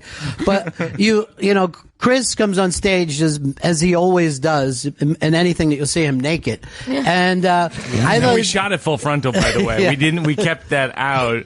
So when you say, Chris, I know everything about you, I really know everything about you. We all do. A lot of takes. Not me. We shot a lot of takes with the full frontal. Right. A lot of takes. But there were also I wasn't at these screenings, but I was told that the reason the full frontal was removed was it was in like the first 90 seconds of the movie, and consistently the feedback at the screenings was like, why do you have full peen shots 2 minutes in? This is really, tips this in a direction that we're not totally comfortable with. They just felt like they didn't know what genre we were in. Sure. Well, when you look at the full cast, and this is the guy you go for full frontal, it was a shocking move. I got nothing to be ashamed of, Ron. I got nothing to see. Kate's nodding her head. No. Chris is a really strong full frontal actor.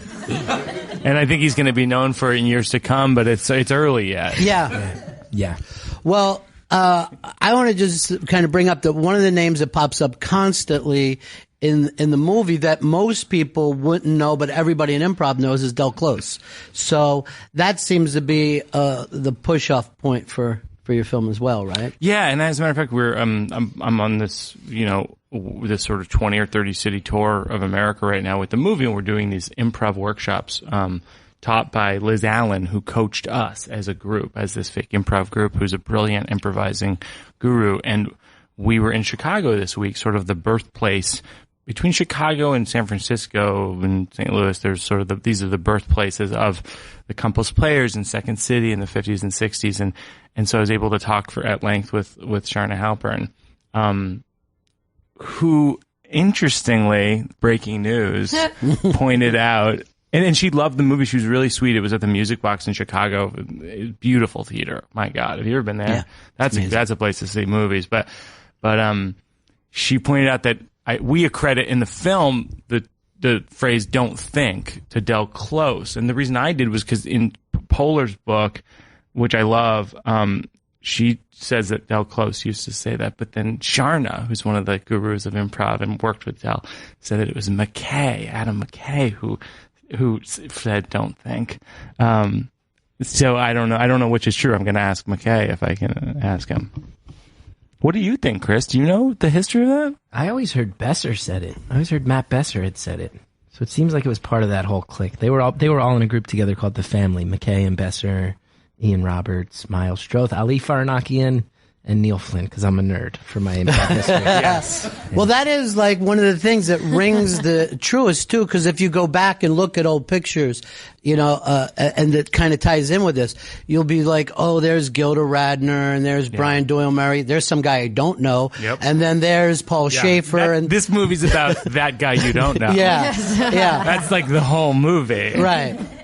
And the fact of that Saturday Night Live, which you call Weekend Live, basically, in the movie, that is the few places, right? There's only so many positions. The brass ring. For all the thousands of people around the country, and they want it, and they resent it, and that's a very difficult place to look. And only some people are cut out for it. I think you could argue the person who gets it in your movie is the guy that probably best would, serve the show the whole time. I think that's accurate. Yeah.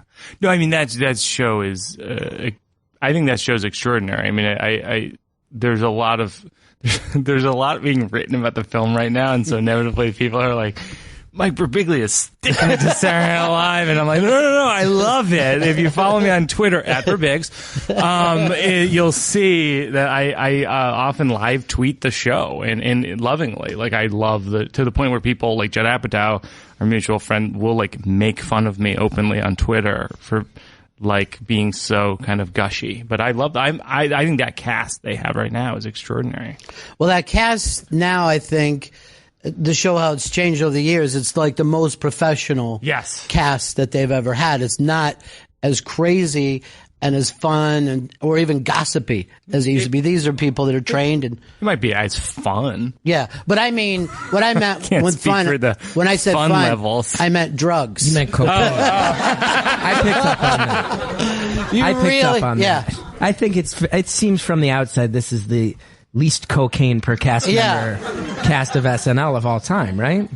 There's low cocaine levels. Yeah. I know A.D. Bryant. I don't get the sense that she's like blowing many rails. So glad you said many rails. Yeah. I didn't know where you were going with that. Rails, right? I think that's good. I think that's proper cocaine terminology. Yes, right? it is. Thank you so much. Yeah, you nailed it. But yeah, that is true about the whole cast. Ron, do you use a lot of cocaine? Is this something you're familiar with? Not anymore after plenty of work, but yes, I had my fun. And it is good right up until the last, couple weeks. It's awful. But leading up to that. I thought you were going to say up until the last couple $1,000. Yeah. Well, that goes still. It's a magic trick. Don't Think Twice is currently playing in select theaters, and you're kind of rolling this out in a different way than most people roll out a movie, right? Yeah. I called Liz Allen, who coached us probably for the movie. I called her probably 4 months ago, and I said, like, hey, what about instead of giving out free T-shirts for the movie, we gave out free improv workshops? And she was like, yeah, let's do that. Let's go around. And so this was shocking to me. 120 improv theaters submitted for these workshops, and we were able to do it at like 30 or so. But which is weird because Geth, when you got out of school, when you like started at UCB, was it probably about 30 improv theaters in the country total? If I would say, from what I knew of, less than 10. Yeah, like Brave New Workshop in Minneapolis, Second City, IO. UCB was starting. I mean, there wasn't that much. And now 120, I mean, it's really booming. Yeah, it's nuts. It's exploded. And you went all the way through the classes, like the beginner classes, all the way? Yeah, I mean, I went all the way from, as far as my experience in their class system, I went from taking a level 1 class, and then 7 years later, I wrote the curriculums for the school. So I know I started at the very beginning at UCB, and then I actually, like, codified and formalized what's taught there now. So I've seen it from every angle. And then dropped it and went to stand-up. Yeah, and then hit a wall hard, burned out on it, and stopped doing it until Birbiglia dragged me back in and forced me to start doing improv workshops in 2015. Yeah. Which the rest of the cast could tell you I was by far the biggest diva and grumpiest member of the cast. I was going to say most hostile. Thank you. Yes. Goes ahead. There was one point where Liz was coaching us, and we were doing an exercise, and she was like, in the middle of it, she said, Chris, I need you to commit like 110% harder. And then afterwards, she's giving us all notes, and she's like, now, do you know why I told you to commit harder? And I was like, yeah, because I wasn't participating at all. I just wasn't committing. She's like, why? And I was like, I don't really do this anymore. And it became like a weird sort of positive conversation where I was like, yeah, I left him. I was like, I felt like I grew out of this, and now it feels kind of like going back to high school for me. And high school wasn't pleasant, you know what I mean? Like, it feels like this weird reliving my past thing, and I had to kind of get over that in a pretty big way. And I think I did successfully.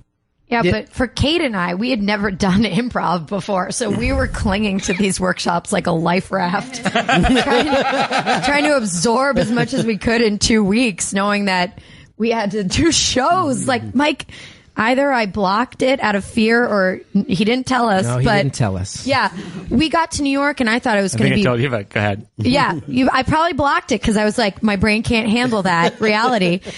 So we got to New York, and I'm like, okay, we're going to rehearse the scenes, do improv workshops, get to know each other as a cast. Great. And they'd be like, okay, guys, gotta go, gotta get over to UCB in Chelsea. I was like, what are you talking about? I was like, we're doing a show at 8:00. I was like, in front of a real paying audience that there's not going to be like an asterisk next to mine and Kate's name saying they don't do improv. Like, nope, okay, all right. And we're just sort of out there.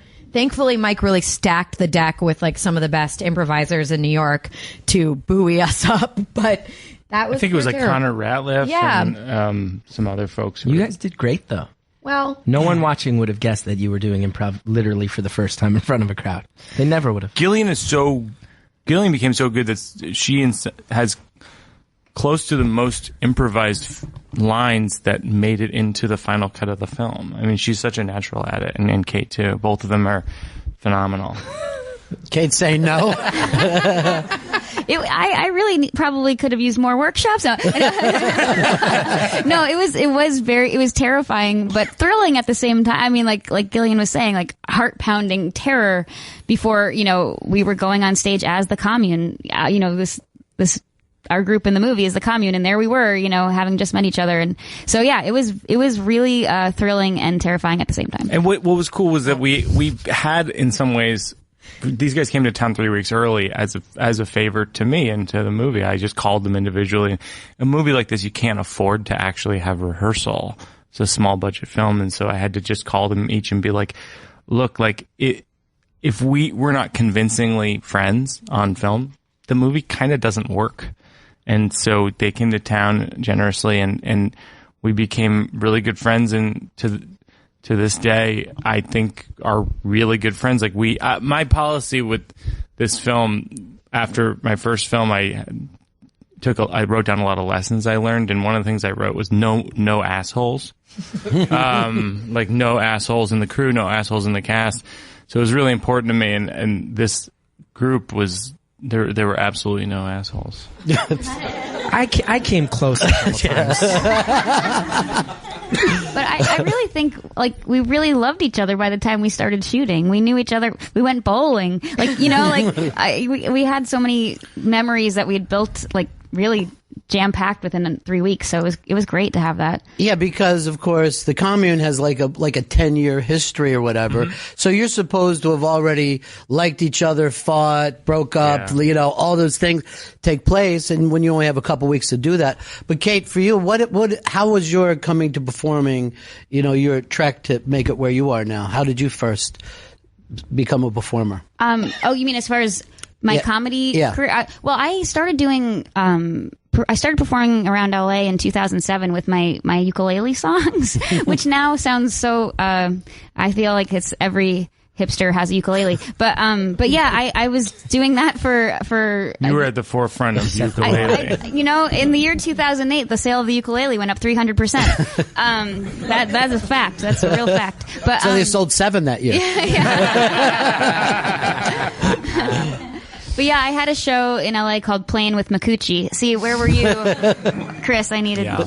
We should. Well, we can still do it. But I did that, and then I met Ricky Lindholm, who is my singing partner in Garfunkel and Oates, and so yeah, we were in the comedy scene, and performing. We've been performing and touring since 2008. So I've been in this world, the comedy world, the alternative comedy world for a while now, but improv was never, aside from Ricky and I go on stage and we never plan what we're going to say, so I guess that is our own version of improv where, right. And you never know what will happen, but, we also have a crutch, which is our songs. Yeah, it's actually very close to variety, what you guys do, which is different from what everybody else is doing now.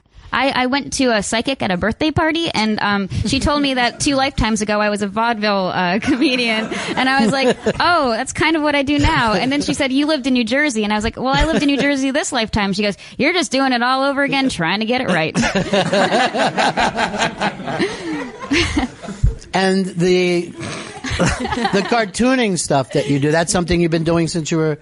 I was a painter mostly, and I studied art in college, and I thought I was going to be a toy designer, and then I was going to be a puppeteer, and I don't know, I was always just making things, but I started cartooning in 2004.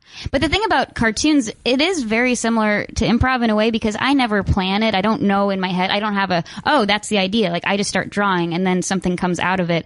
And I remember I used to see improv as a fan in LA, and I'd go to Improv Olympic a lot, and I was like, oh, this is like cartoon. I always thought it's just like cartoons, you don't know what's going to happen, and so it kind of made sense that my character is a cartoonist and an improviser. Well, the thing about improv too is if you go there, you could have a great time, or it could be one of the worst nights of your entire life. Yeah. And you want to kill yourself. Very little. And I think that's, people forget a lot of times you just think not everywhere is Second City. There's improv groups in the middle of the country, in the suburbs, and you walk into some of those things and it's a horror. But it's a horror. I would say actually on my end, I've the improv that has excited me the most in the past few years has actually been in smaller cities, because I feel like there's less pressure there, and there's less, like, UCB now is a pipeline to success. IO and Second City in Chicago, Groundlings, these are like high pressure places. I saw a show last year. I wound up doing stand up at a venue and then teaching improv workshops, and watched this group in Bethlehem, Pennsylvania, and I was like, this is the best improv show I've seen in years, because they were like experimenting, and there was this freedom to fail that I don't think people feel in the big cities that are entertainment focused anymore. So I thought the freedom to fail was your talk show, because the people you bring on there. Well, hey, I mean, Ron is really taking it to you, Chris. Well, no, this is out of complete pals. love. I'm obsessed with this. We're all pals. But I mean, you know better than we've talked about it. Like, yeah, like I'm saying, like, yeah, the entertainment industry takes it away, and I'm certainly not someone who has had an easy path in the entertainment industry. No. So I think I'm living proof that you have to really fight for, you have to really commit to failing in New York if you want to do it, like, to the point where you'll go on public access TV for 4 years. Like, you have to double down hard on failure being your thing, because it's just not it's not easy. It's not easy to fail when there's eyes on you. And at places like UCB now, there's generally eyes on you.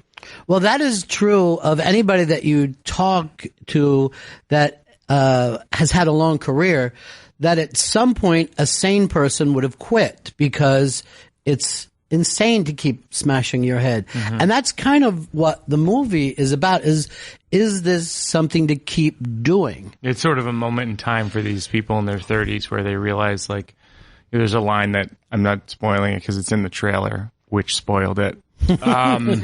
Where Chris's character says, I feel like your 20s are about hope and your 30s are about realizing how dumb it was to hope. Right. And I think that there's something to that idea of where I don't know if it's that you realize that you're dumb to hope exactly. I don't know if I agree with it 100%, but there is something in your 30s where you do have a little bit of perspective of that. In your 20s, you were a little bit bashing your head against a wall or like spinning in all directions, kind of and trying anything, and it lacked a certain focus. Yeah, but I think that's kind of the interesting thing about the commune is they do have a great band. You know what I mean? Yeah, There's something to be said in life that I was in a really good band. Maybe we didn't sell 10 million records, but that experience of knowing what it's like to be good at something. That's one of the things I liked most about the movie was that Mike didn't make the characters deluded about their talent. Right. It wasn't about watching a bunch of people who have tricked themselves into thinking that they're funny. And I thought you did a really brilliant job in casting Chris and Tammy Sager, who's not here today, and Keegan, and letting them be as funny as they are, letting everybody play to their highest intelligence. Isn't that what you guys say? Top of the intelligence. Top of the intelligence. I've absorbed some stuff. Those workshops paid off. Yeah. Because then you don't pity them. They are talented. They just haven't made it. And that's true for a lot of people in a lot of fields. Most people. Yeah. So they're great, and maybe if this theater had continued going, they would have kept performing for years, and they did have a following as the commune for a reason, because they're hilarious together, but that doesn't mean you're going to be successful in the business. Yeah, I mean, I think one of the things that the movie tries to ask a question about is like, what is success? And I feel like culturally right now we're at this moment where we're told that success is sort of this one thing. It's very basically success is visibility. It's being seen, but it's not what I think it is. What I think success really is affecting people and helping people and connecting with people. And that's what this improv group does every night. And that's what, when we're in Phoenix or Dallas or San Francisco and we're talking to these improv groups, I always say this thing from the book Something Wonderful Right Away, which is the oral history of Second City, which is on any given night, you have the ability in Phoenix or San Francisco to create the best written, best performed, most provocative, timely piece of theater in the world. It doesn't have to happen in New York or LA. And I think that that's what's powerful about improv, is that it like Chris was saying, the best stuff can happen in Bethlehem, Pennsylvania. Right, because you're doing it to do it there, not to, I hope somebody sees me from Parks and Rec, or all the things that end up happening. And that stuff kind of happens because one person gets it. You know what I mean? The fact that any one person gets it makes everybody else turn around and go, oh, should I be getting it? You know, am I doing it? But the other thing about this group is they could be doing this 10 years from now or 20 years from now, because, you could look back at life and go, hey, that's where I was kind of at my happiest, when I thought I was bummed out. We were creating stuff. It's also interesting when you're talking about the 20s being the era of hope and the 30s being how silly it was to hope. I also think back on, I remember my dad said to me, because I went to college in New York and I was a not very successful actor in New York. And I remember my dad saying to me, like, you'll always have your youth in New York. It's like Hemingway says, it's a movable feast. And I was like, what are you talking about? I sleep on a chair that folds out into a bed, and I'm like excited to find $1 on the street so I can buy a cup of coffee. But I do look. Are there a lot of dollars on the streets? I once found a 50 on Houston, and it was a really good day. But I do look back on that time in my life with that nostalgia and that sense of the romanticism of it, of my friends and I all sort of at the same place in our careers and all struggling for the same things, and how, you really could just have a magical day for no money walking out of your door in New York, but at the time I just wanted to be out of that experience so badly, in the same way I couldn't wait to get out of high school and, move to New York and everything. But, I I don't know what I'm saying, but my dad was right. No, not only was your dad right, but that's so amazing that other people don't say that to their kids. That most of the times we're saying, are you prepared for the future? Are you going to move into this world where you should be saying, dude, just enjoy, enjoy your life. I think the best thing that my mom said to me when I was a kid, because I was youngest of 4, and I would always get like the smaller piece of pizza or like the worst bike or whatever, and I would be like, Mom, it's not fair. And my mom would always say, nothing's fair. And I think you should always tell your kids that because it sets you up for the actual world that you're living in. Because I think life isn't fair, but it is funny. Well, and it can be fun, but it's not fair. Yeah. Well, we set these kids up for a corporate life, and nobody wants them when they get out because they have zero experience, blah, blah, blah. These things of just going out and living a life is the experiences that kind of make you a mature adult sooner or later. You know, those kind of mistakes. But I think we're worried about our kids failing or not doing well. Right. Pretty quickly. But meanwhile, failure is like the essential ingredient to success. Yeah.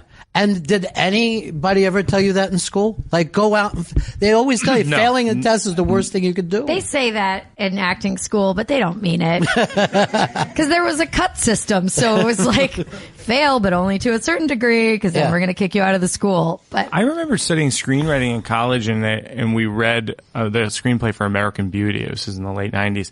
And it said like draft 13 on it or something like that. And our professor said, like, just so you know, like, that's about how many drafts Hollywood screenplays are by the time they make them. And all of us laughed. We didn't grasp the idea that that you write, I wrote 10 or 12 or maybe 15 drafts of the script. And I think if I would told myself that in college, I don't think I'd believe it. Well, as you kept bringing on new cast members that were going to be part of it, does that change? Do you start to write towards them, or how's it work out? I mean, certainly, Chris has sort of the most expertise in this area, and so there's like one line, for example, that is one of my favorite lines in the film where I don't know, is it a spoiler to say the line that I'm thinking of with you and Keegan? I don't know. It's not a huge spoiler. So Keegan says, like, if I didn't get this such and such a thing, I would have killed myself. And Gethard's character says, "You mean if you had our lives?" and that was a Gethard line from his life that he told me the story. And I was like, "Do you mind if I put that in a movie?" And he said, "Sure." Yeah. Who are some of the people that you said that exploded when you were younger doing this kind of stuff? Who are some of the folks? Well, it was at first it was really exciting. I started at UCB when I was 20 and nobody had jobs. And I remember when Andy Daly got Mad TV, they shut the theater down and threw a party that night. It was like, they can't throw parties for everybody gets a job. And then it was like, it started seeing that generation of like Paul Scheer and Jack McBrayer and Rob Hubel, and those guys started moving on. Rob Corddry gets the Daily Show and everybody's like, oh my God, Rob Riggle gets SNL. Yeah. And then it started to be my generation. We started to see people get writing jobs. And then for me, my two best friends at UCB were Bobby Moynihan and Zach Woods, who got The Office and is now in Silicon Valley. And those are my two best friends.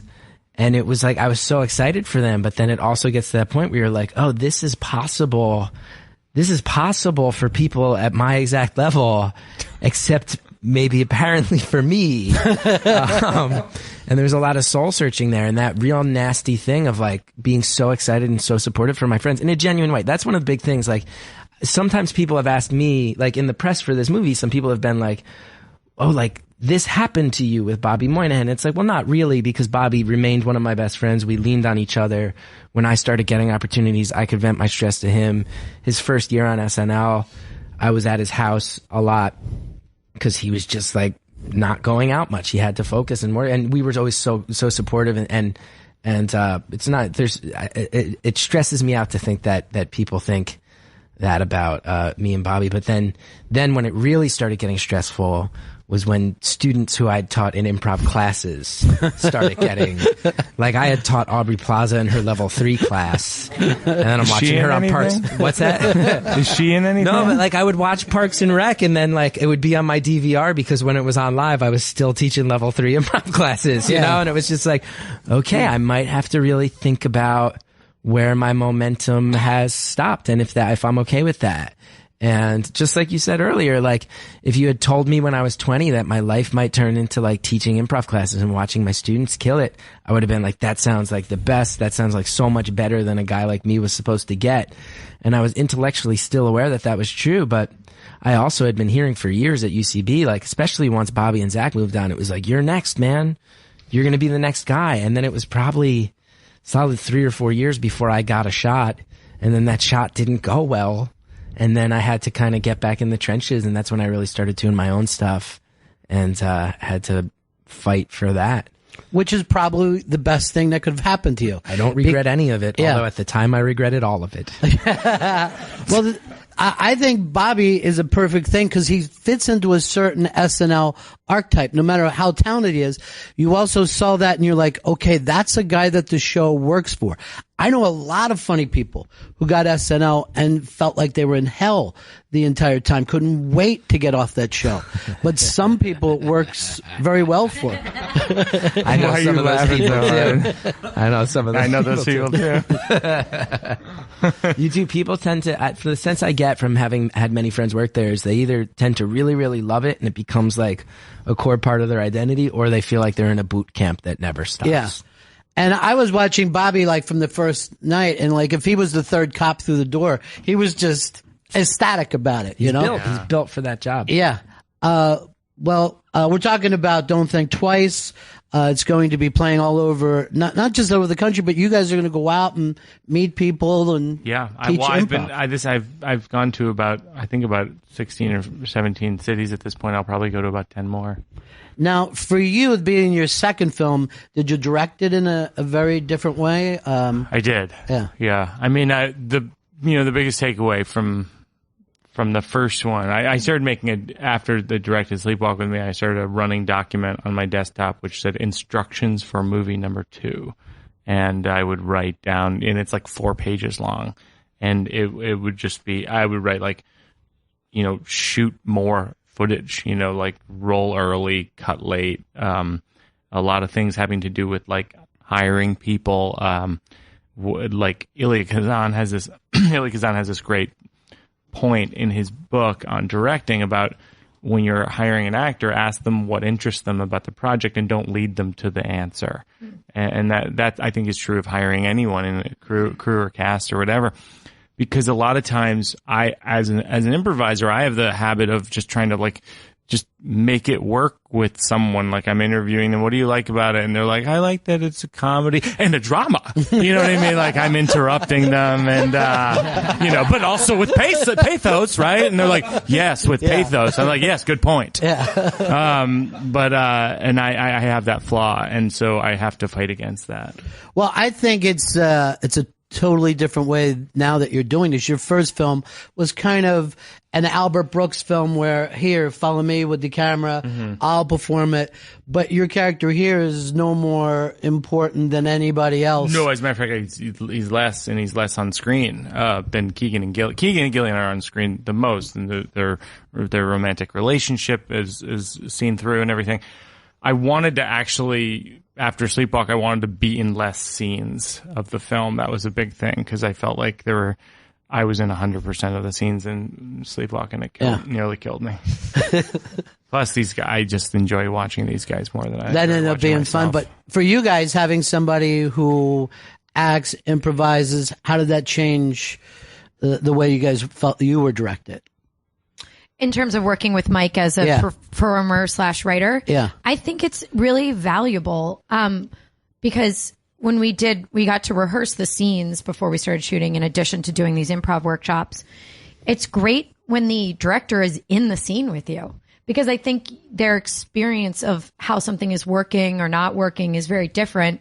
And I thought Mike was very open to shifting scenes through the rehearsal process, strengthening the script, or also it's so useful when you're acting in a scene with the director, writer, to be like, what's this line mean? What do you want here? It's like a very quick shorthand. There's no steps in the communication. It's very immediate. And so I thought it was great. I mean, hats off to him, because what a daunting task.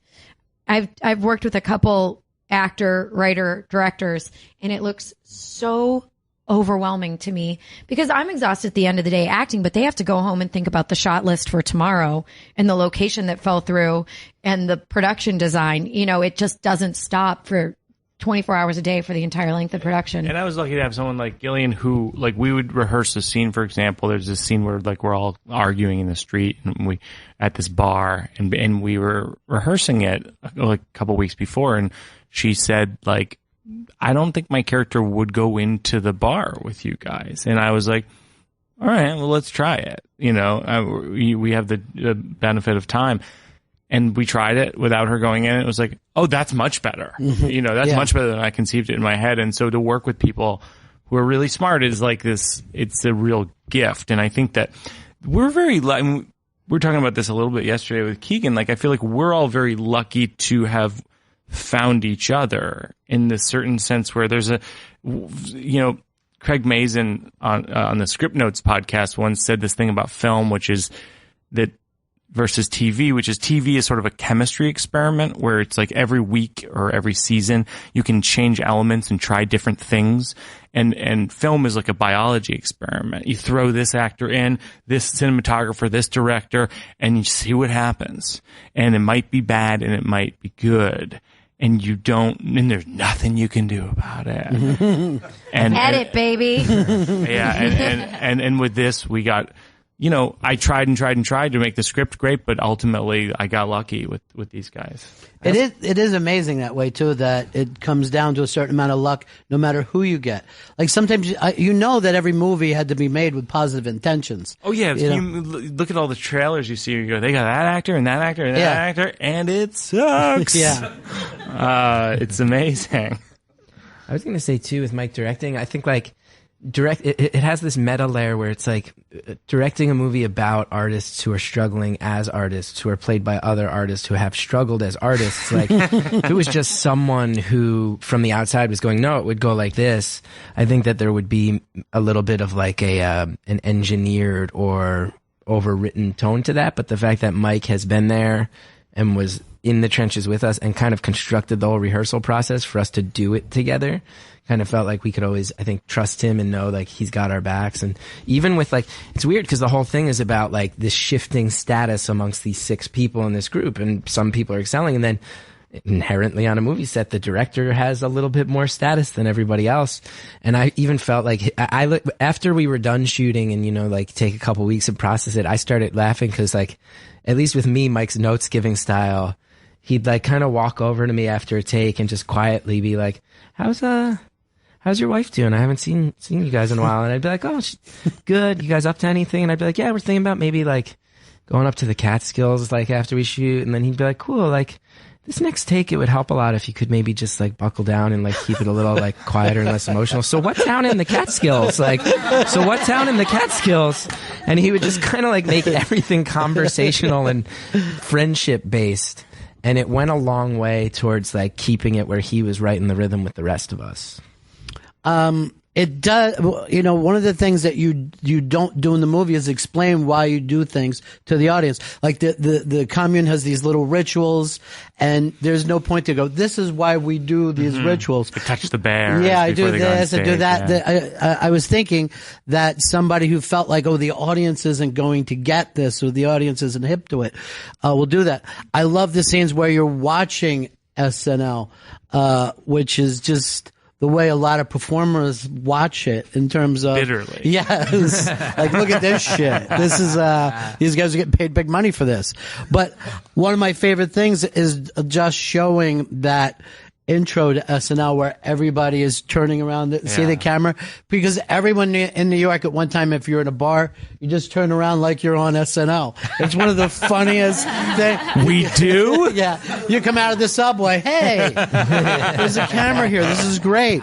But those little things are all throughout this film, which makes it really fun. Well, you know, Scott Kuzia, our production designer, and Joe Anderson, my cinematographer, and I worked really hard to mimic the style of SNL so that you wouldn't think about it too much. Basically, like, you'd just be like, oh, it's Weekend Live, I guess that's SNL or whatever. And like, we got, for example, like the rights to photographs on the wall, like the Wall of Fame is like actual picture of like Aziz Ansari, Elizabeth Banks, like all these people who, you know, would be guests on, you know, stars of that show or hosts of that show.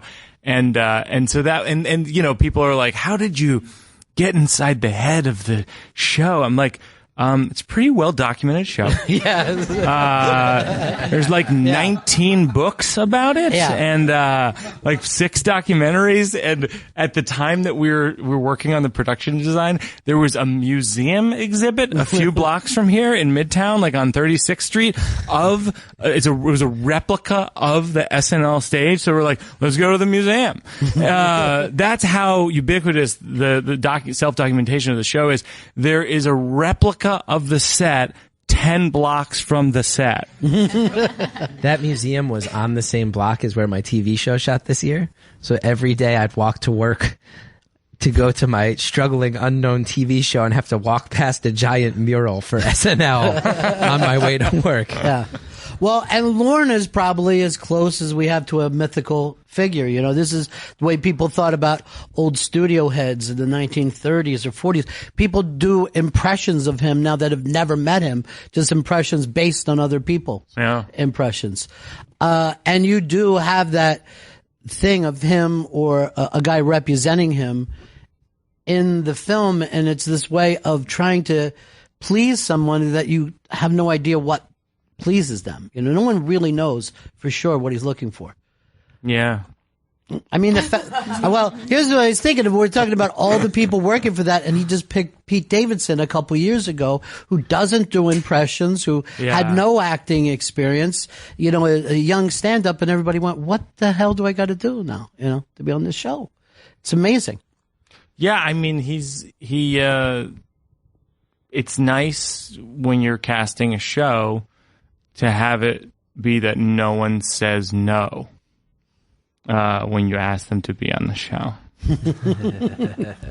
No one turns them down. Yeah, like you look at the cast, you're like, that's the best cast in America. But part of it is that he has a great eye for talent, obviously a legendary eye. And then part of it is like when you're a film director, like you send out offers for people to play this person or that person. People say no. With SNL, people are like, yeah, sign me up for 7 years. No other thing has that. Yeah. Chris, would you take that gig today if they just called you out of nowhere? Well, you know, I guest wrote for them in 2007 for 2 weeks, and then they didn't hire me. So if they called me back today, I'd be if they were like, hey, we finally got around to reading your packet 9 years later, and you know what, we fucked up, man. Like, you want to come back a decade later, I'd be very shocked. So in that theoretical world, I don't have to necessarily think about it. But at this point in my life, I think it's actually, I joke about it, but when I guest wrote there, I actually got a sketch all the way to dress rehearsal, and I was so excited, and they were all so nice and so excited. And then I was like, man, I'm going to get this job. I came in and I got this sketch almost on the air, and that doesn't really happen with the guest writers, and I'll just apply and I'll get this job. And I didn't get it. And it really rocked me. It really kind of fell apart. I was having a very, very bad year, and that was kind of the straw that broke the camel's back that year, and I had to really rebuild mentally, get back on medication and stuff. And my SNL experience had a lot to do with that. But I will tell you that I think there are many comedians who have fought their way onto SNL, and I think there are many more who have maybe come close and then gotten their asses in gear after that rejection. And I think in New York, as a New York comedian, way more than, it's funny now that there's a UCB in LA, which there wasn't when I started. My UCB LA friends will often say to me, like, we all, like, in New York, we all just looked at SNL because it was like the only job. Like, you could get hired to be a writer on one of the late night shows, could maybe get the Daily Show, or you could get SNL, and SNL was the one that had, like, people got hired every year, and it was this thing. And you move to LA and you realize, like, oh, there's other jobs. There's other things you can do. And some of them you don't have to stay up for 48 hours at a time. And there's all these other things. And I bring that up to say, like, as a New York comedian, I think everybody has a point. As improvisers especially, and I think even stand-ups where you're like, oh, I'm on their radar. That means something. What's going to happen? And I think I'm not the only person who got rejected from there, and in the rebuilding kind of had a chip on my shoulder and was like, well, I'm going to go do my own thing, man. Like I need to stop fucking around and stop strategizing on how to get them to like me and just go do what I do, because that ain't working and it's literally driving me crazy. So, and I know for a fact I'm not the only person who has almost gotten on SNL and has had some mental breakdowns afterwards. Like, that's another thing about the show that I find so fascinating is like, they will tell someone like, hey, we might hire you in 5 months. And then you just wait to hear. And it's hard. That's a hard umbrella to be under for that long. And I felt like I was in that in a small way, and it was a real head spinning experience, man. Yeah, the Bruce Banner of comedy, ladies and gentlemen. He's there. Hey, this movie is much more mainstream than when we would have thought 10 years ago, 5 years ago. I know you're going to enjoy it. You can see it all over the country. Don't think twice. Thank you so much, everybody, for coming out.